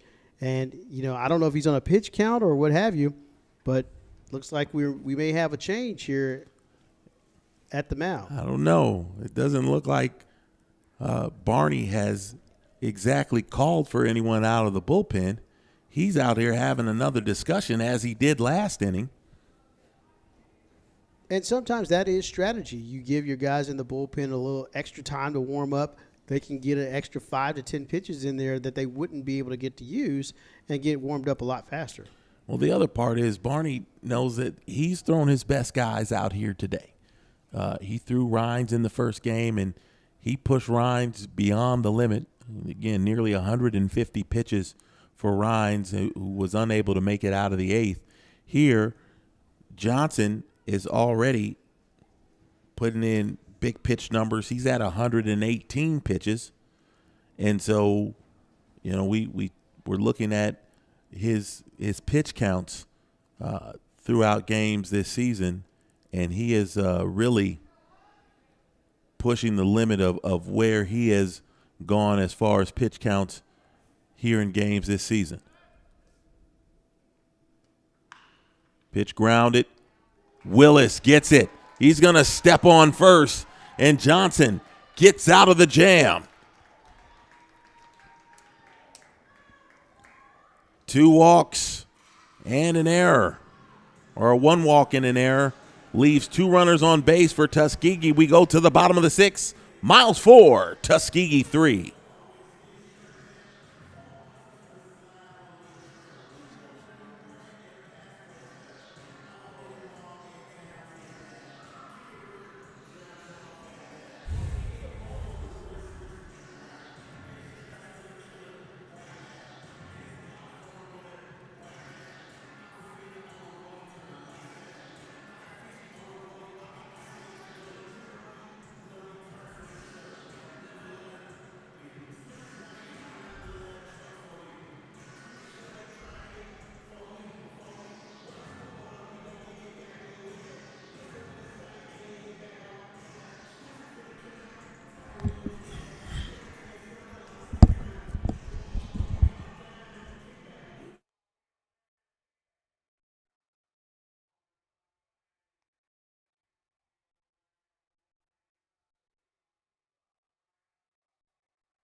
Back here at Rickwood Field, unless there's some sort of solar eclipse, they're going to finish this ball game, even though the shadows have really covered most of this field now.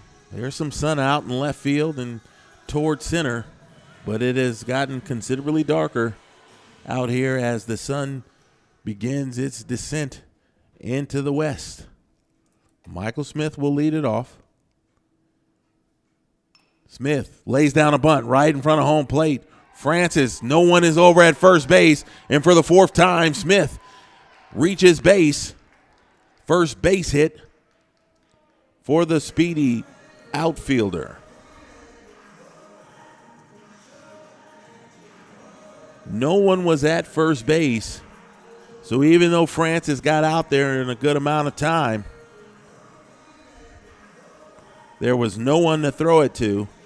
And now Smith is on first. We've got a left-hander on the mound in Bailey. So it'll be interesting to see how good of a jump Smith could get to try to steal a bag.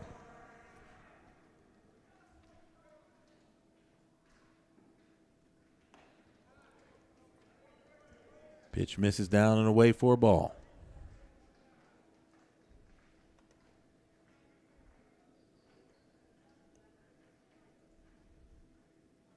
Willis is 0 for 1. He's walked, been hit by a pitch. That ball stroked out in the left field for a base hit. And the Golden Bears are in business here. Runners on first and second, back-to-back singles to start the bottom of the sixth.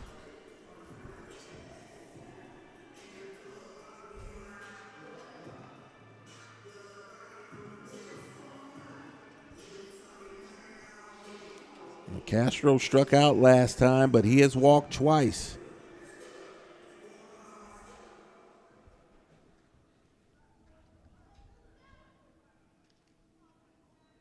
The Castro throws bunt, but that pitch misses for ball one.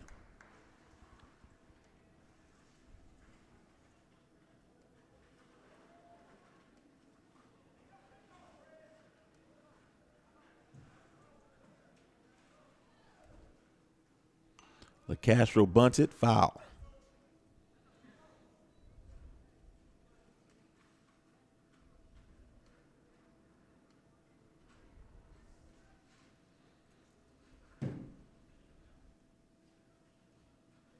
Castro does not have a sacrifice this year. Not really part of his game, but it would be great if he could get this bunt down.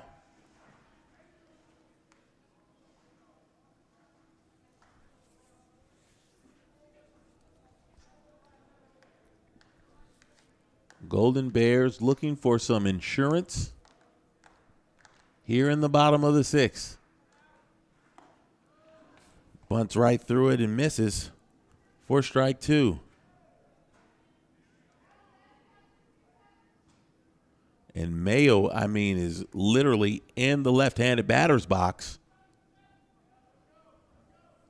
as LeCastro tries to bunt the baseball.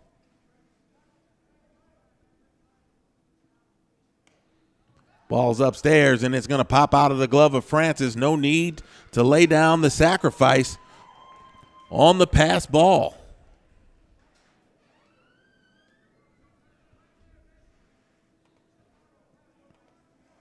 Well, if you're Francis, you've got to do a better job of squeezing that.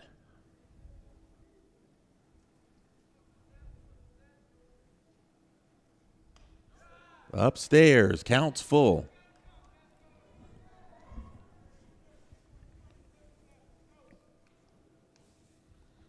Infield in for the Golden Tigers, trying to cut down anything at the plate. LeCastro sends it deep, way back, and that ball is out of here. 3-2, and it was a complete banger. Cleared everything out and left.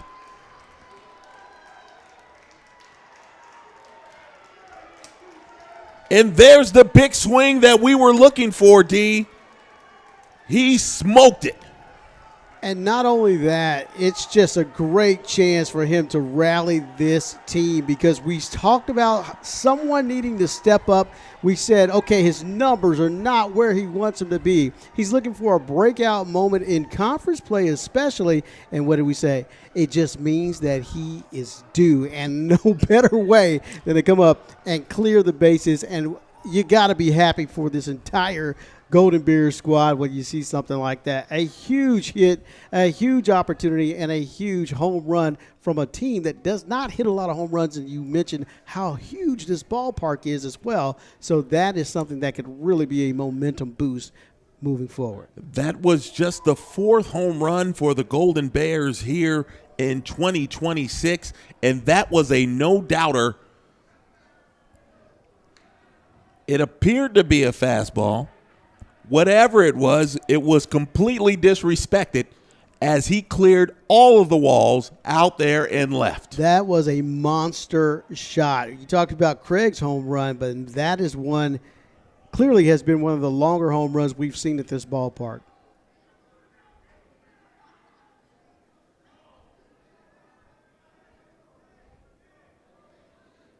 Umpire not wanting to deal with any shenanigans out of the Miles dugout. This dugout has not felt this good in quite some time. You talk about insurance. That was plenty of insurance right over the New York Life sign. As Anderson, a switch hitter, turns the bat right-handed. The umpire took that foul ball off the leg.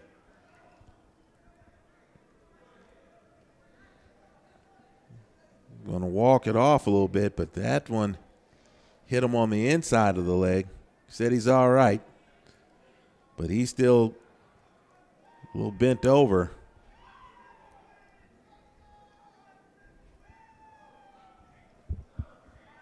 Yeah, he says he needs a little more time. He may say he's okay, but those things, they more than sting. Yeah, that's one of those that you say it hurt. But he's going to tough it out. Hang back in there.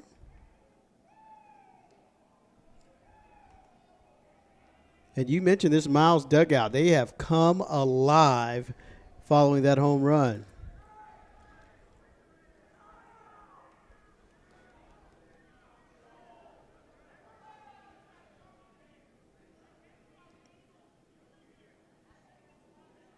Now the umpire's doing more talking. I'll tell you, we need to do more playing, less talking, because we're burning daylight here.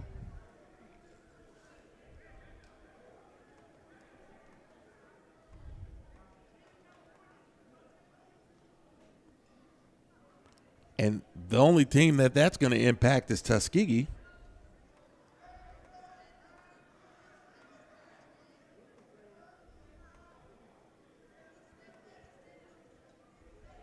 Bit of a strange happening here. Barney headed toward the Golden Bears dugout out in the outfield.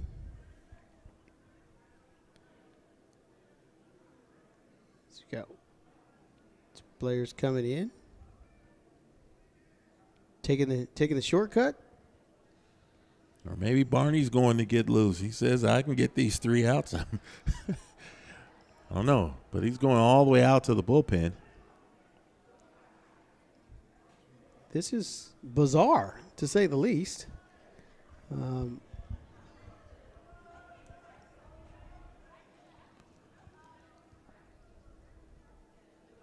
Was that a Barney for a Barney? Yeah, because that's son Elijah, who was warming up in the bullpen. He comes in. I take it there are no phones from the dugouts to the. You know, Well, you know what? There should be. Now that I think about it, you would think with the MLB here, there would be some form of communications to. You know, they were maybe putting signals in. I'm not exactly sure, but. Well, looks like Barney is clearing the bullpen, having all the players come in.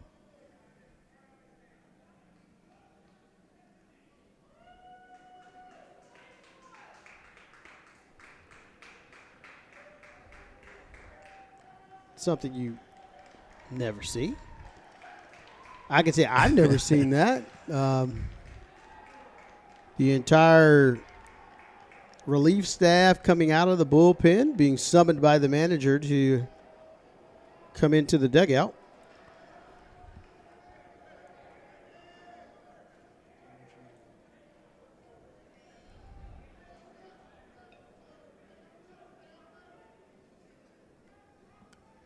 Yeah, there's a lot going on. Again, this just kind of lends more to the interesting day that we've had here at Rickwood. Barney with the slow walk back in.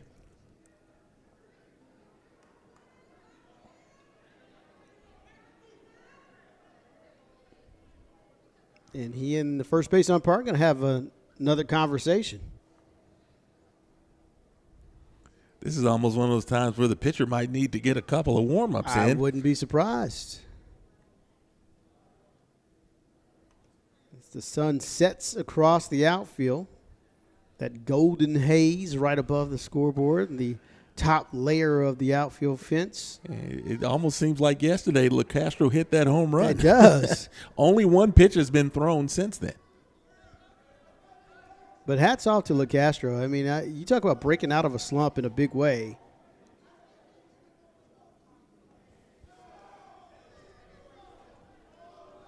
Evens the count at 1. Sure, the home plate umpire wasn't that mad after he took that foul ball off his I leg. was thinking the same thing. Swing and a miss by Anderson.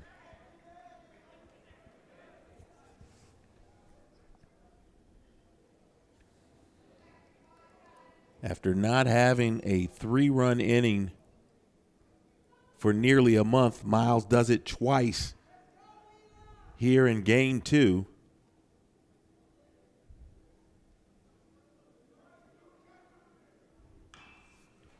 Anderson fouls that off.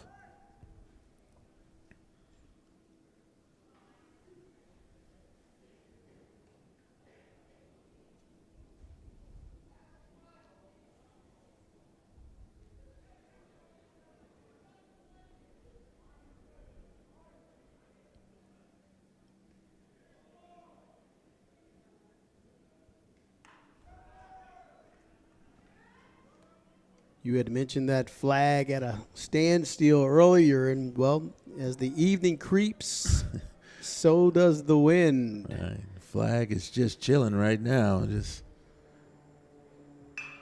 There's a shot into center field. Base hit for Anderson as he goes the other way.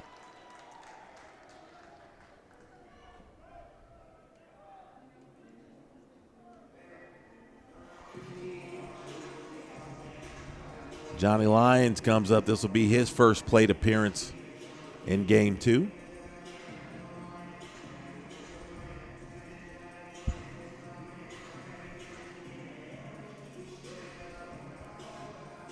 know, we talk about the slump, the slide, whatever you want to call it, but there's never been any question of the talent that Miles has had. I mean, from the beginning, we saw the glimpses of greatness. We saw the way they played well together. They were able to accomplish a lot as far as overcoming adversity. They're one of the better teams in all of college baseball, in my opinion, at one point, overcoming adversity and getting the job done. We saw the walk-off wins. And now we know that they are a true contender. They're a team of champions that just has to break through. You get the job done as there's the bunt by Lyons, and he's going to beat it out. As Bailey coming off the mound probably should have had it, but he fumbled it.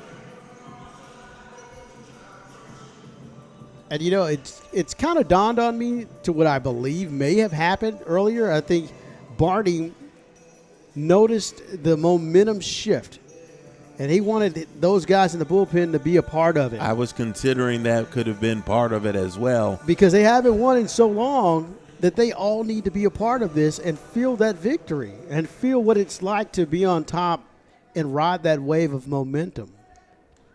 Malachi Jeffries, he turns around to the right side as he pulled it back.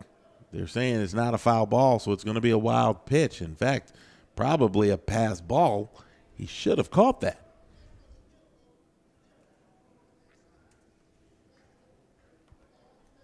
Francis has had some troubles receiving pitches.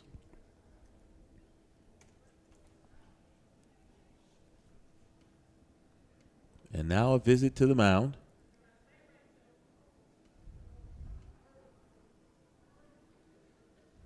And again, the poor little sunlight, the sunlight that was in left field and left center field is now high up on the scoreboard out there in left. It's almost up out of here too. And you know what I was just thinking about? We've been out here before when the nightfall has fallen upon us and we're trying to break down and get out of here. We got a lot of gear, a lot of equipment. So if you start to see the angles start to disappear here as we go to the 7th, that's because things are already getting pulled apart. Down to one camera. You don't know why. Might have to put a light next to that camera too. It is certainly getting darker here. You probably see in your picture as they make a pitching change. Tuskegee does. We'll stay here. We'll see who the new pitcher is for the Golden Tigers. Also want to remind you that we'll be in Hoover at Hoover High School tomorrow. Senior day for the Lady Bears. How many seniors are on that? There are squad? 4 seniors, that we will honor tomorrow. 2 of them transfers. 2 of them have been here for 4 or more years.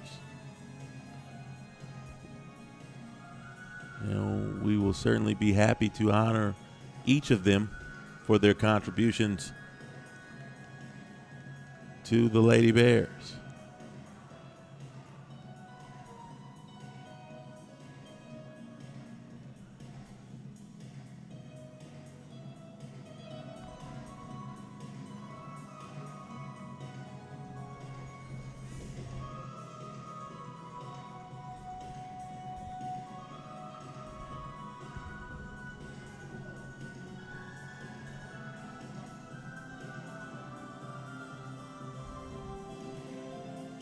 New pitcher in, another Williams. This is Daniel Williams Jr. The new hurler, a junior from where? Atlanta. This will be his 5th appearance. He's got an 11.25 ERA, no record. Teams are hitting .267 against him. He's only given up 8 hits, 12 runs, 10 of them earned, 4 walks, 3 strikeouts. He's going to inherit the 1-0 count, and that's going to turn Jeffries back to the left side.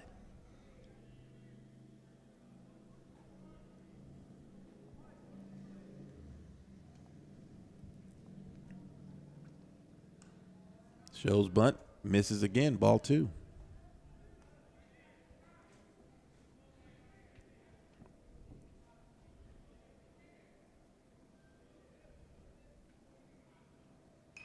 Bunt down.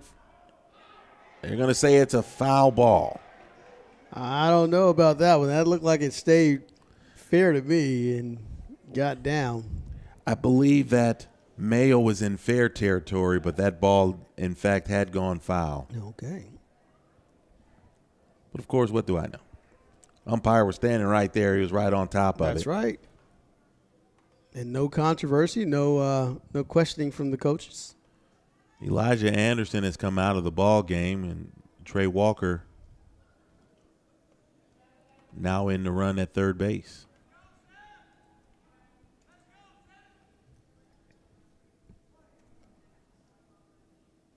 Two and 1 is the count to Jeffries, and he bunts that foul. Golden Bears have had a little trouble laying down bunts here today. Haven't been able to quite get those sacrifices in there.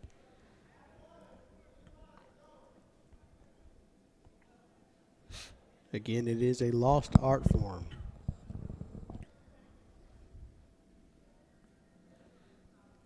Again, Tuskegee fielders on the edge of the grass, trying to cut down the run at home. Jeffries lines to second for out number 1.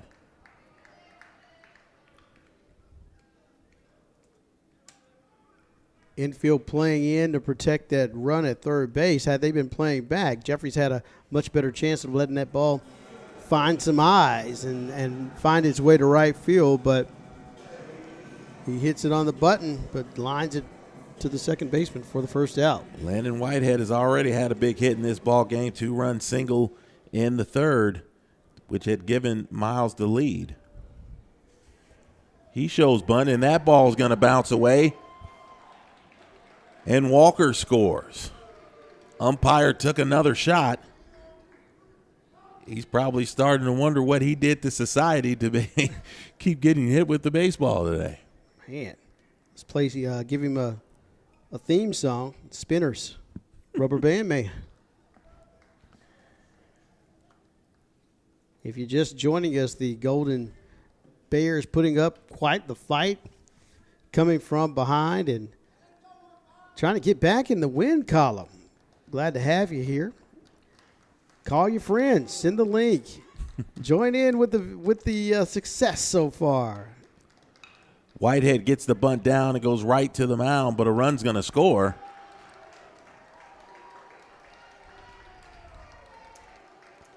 Safety squeeze, if you will. And these Golden Bears fans have something to cheer about. We haven't seen Golden Bears fans clapping and cheering in quite some time. It has not been a lot to clap and cheer about, I'll tell you that much. But, when you lose 11 in a row, this is quite the breakout to score 9 times. Trey Spann. Breaking pitch in for a strike.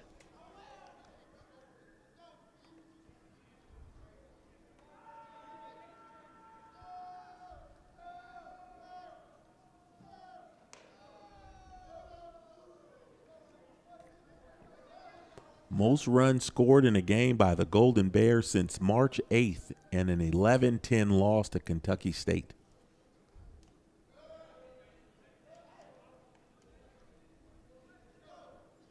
A month without scoring this many runs. That's all it takes. It's just something to get this team turned around, and you never know. It could be full steam ahead. Moving toward the last couple of series here. Good. Miles is on the road next week. They will play 3 at Albany State, and then we'll close out the regular season with 3 here against Benedict last weekend of April. Upstairs, and Spann will take his base.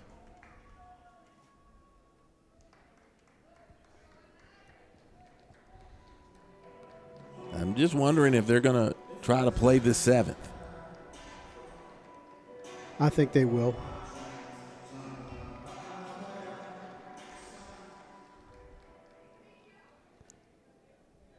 I always love hearing from the viewers.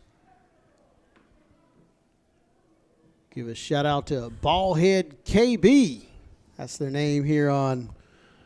I thought you were talking about one of your cousins or something like that. Here on the broadcast. Ballhead KB says that Miles Wessels is a future pro. A future pro. So we're seeing it here. Starts right here. We'll take it. Spann takes off. He's going to steal second.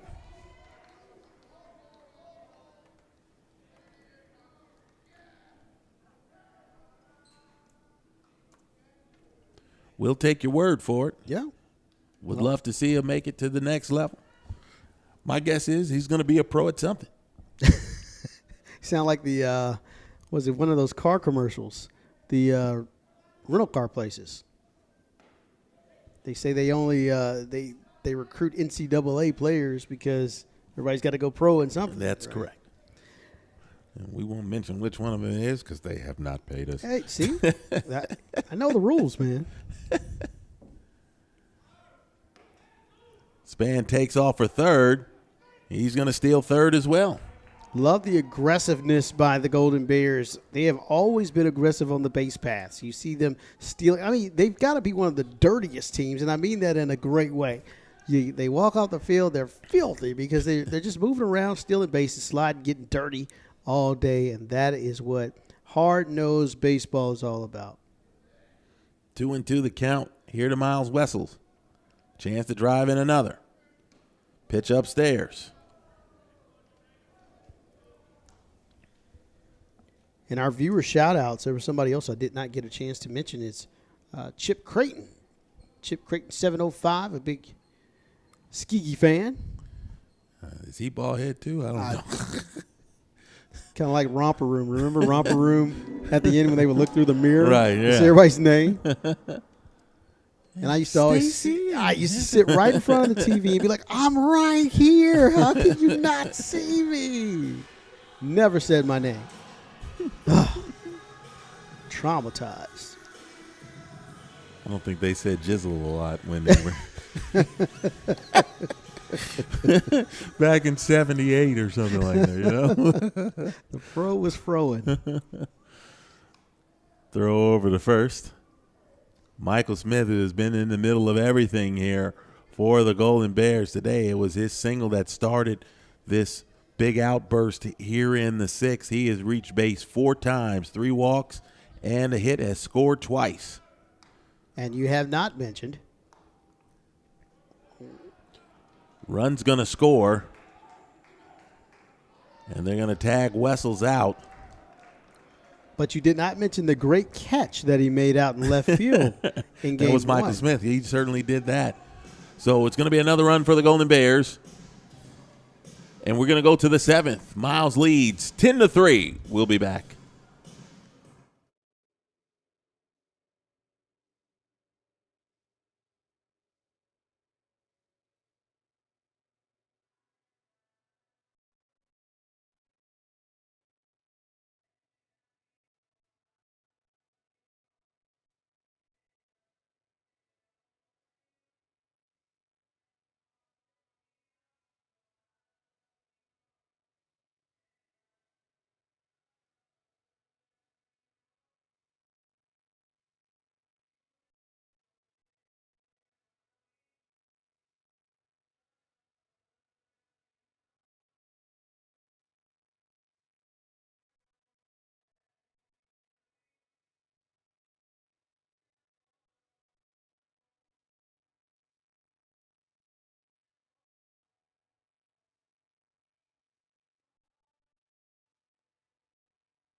Bunch of changes defensively for the Golden Bears as we reached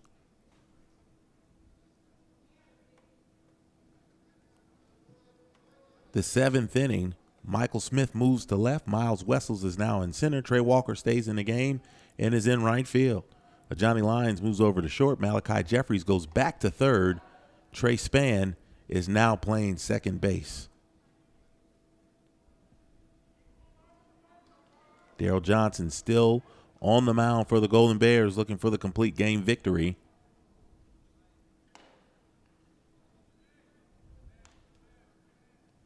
Count even now, 1-1. 121 pitches now for Johnson. It is a season high. He has 8 strikeouts. That is also a season high. More importantly, he's just trying to get a win for his team. A much deserved win, a much anticipated win by the Golden Bears to get back in the win column. More than that, a much needed win. This is one that this team needs in a big, big way. Got to finish it off here. My guess is that if this inning goes long, that they will finish it tomorrow. Morrow is going to ground out to Lyons for out number 1.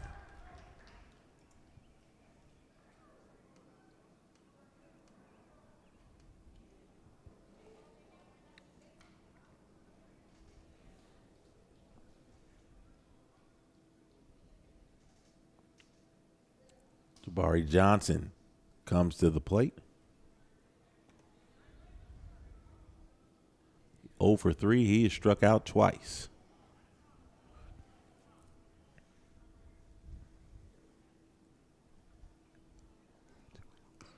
Fastball up at the head.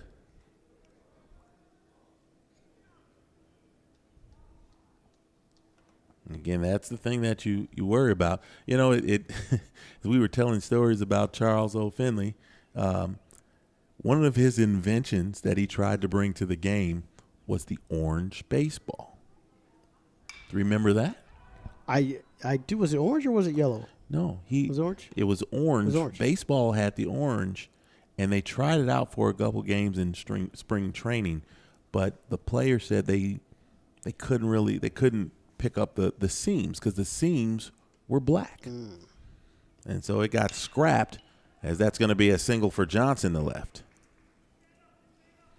But I had an orange baseball. I remember that baseball, and I'm talking about as a kid I had it, and I didn't think anything of it, but literally Finley was the one who made that baseball with the idea that it would be easier or better to see, but the players said no, it really wasn't. Yeah, it's funny how we've mentioned two of the biggest innovators today, Bill Veeck and of course Finley. Finley, so cheap, wouldn't cut the grass. He'd have a mule out there eating the grass.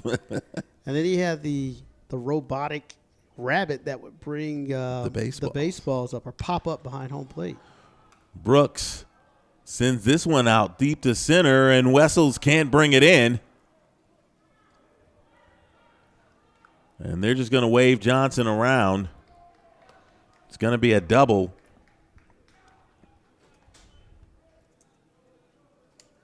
Wessels never really saw that baseball. He got turned around a couple of different times, and I'm just wondering if, in fact, that had anything to do with no lights. It's getting dark out here. It is getting dark. There is no wind, however. That ball did carry very well. Now, one thing he did do very well was change directions. The way you pivot in center field or in the outfield, you never want to open up. And he did a good job of spinning in, and that ball actually hit him like right in the glove. So he nearly had it. Almost tailor-made, almost a perfect catch. Right. He was a little disappointed with himself. He felt like he should have had it. One out, one in for Tuskegee. It's 10-4.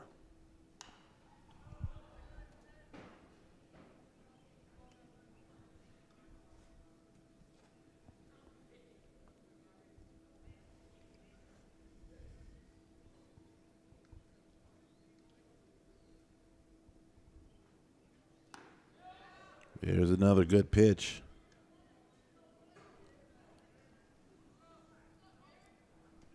And it's 0-2. We started playing baseball shortly after noon today, and it is a little more after 7. Our stream has told me that we have been up for 7 hours. That is a full day of work. And that's just the stream part.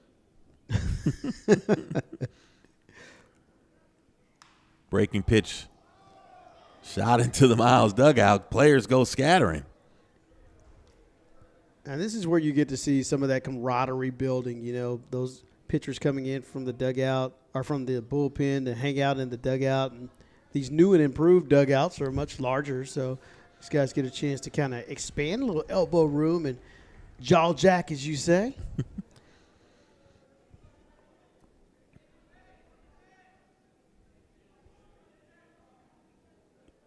1-2 the count. Here to Francis. Runner takes off. Breaking pitch upstairs.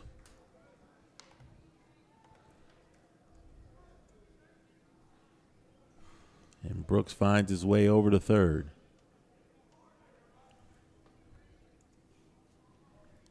Again, that run at third base is not of much consequence, at least at this moment. Swing and a miss. Strikeout number 9. For Darryl Johnson. And it'll bring up Makai Smith. He's the last hope here for the Golden Tigers. And when the last out is made, you are going to see a Miles dugout that is going to be so relieved, you're almost going to look like they've won a championship. I could believe that. And it's just because it's just been a long time since this team has even been in the win column. Last win came on March 15th. Pitch fouled off, and we're one strike away from this day, this long day, being over. But it's always a pleasure when you can end on a win, and it makes it all worth it. I always wondered, you play doubleheaders. What would you rather have? If you're going to split, would you rather win the first one or the last one? I just want to win. Whatever's going to put us highest in the standings. So the first one, let's go. Strike 3 on the corner, strikeout number 10, and Darryl Johnson goes the complete way to get the win. The Golden Bears ecstatic as their 11-game losing streak is by the boards. 1 run, 2 hits, 1 runner left on base here for Tuskegee. Not nearly enough as the Golden Bears get a 10-4 win to even this series at 1 game apiece. Great effort on the mound by Daryl Johnson. He's going to go to 4-3 as he gets the win. The loss for Tuskegee, if I'm correct, is going to go to Chris Ross. He's going to drop to 0-2. Golden Bears with the win get back a game above 500. They're now 18-17 overall. 11-14 in conference play. Tuskegee will drop to 11-26 overall, 8-17 in conference play. We'll run down the line scores real quick. For the Golden Bears, 10 runs, 7 hits, 2 errors, left 9 on base. For Tuskegee, 4 runs, 7 hits, 3 errors. They left 9 on base. Back out here tomorrow, noon, first pitch, rubber game of the series, and the Golden Bears looking to get a streak going now as they head into the final parts of the schedule. For D. Jackson and Action Unlimited Productions, I'm A.A. Moore. We thank you for joining us. Miles gets the win here in Game 2, 10-4 over Tuskegee. We'll see you later.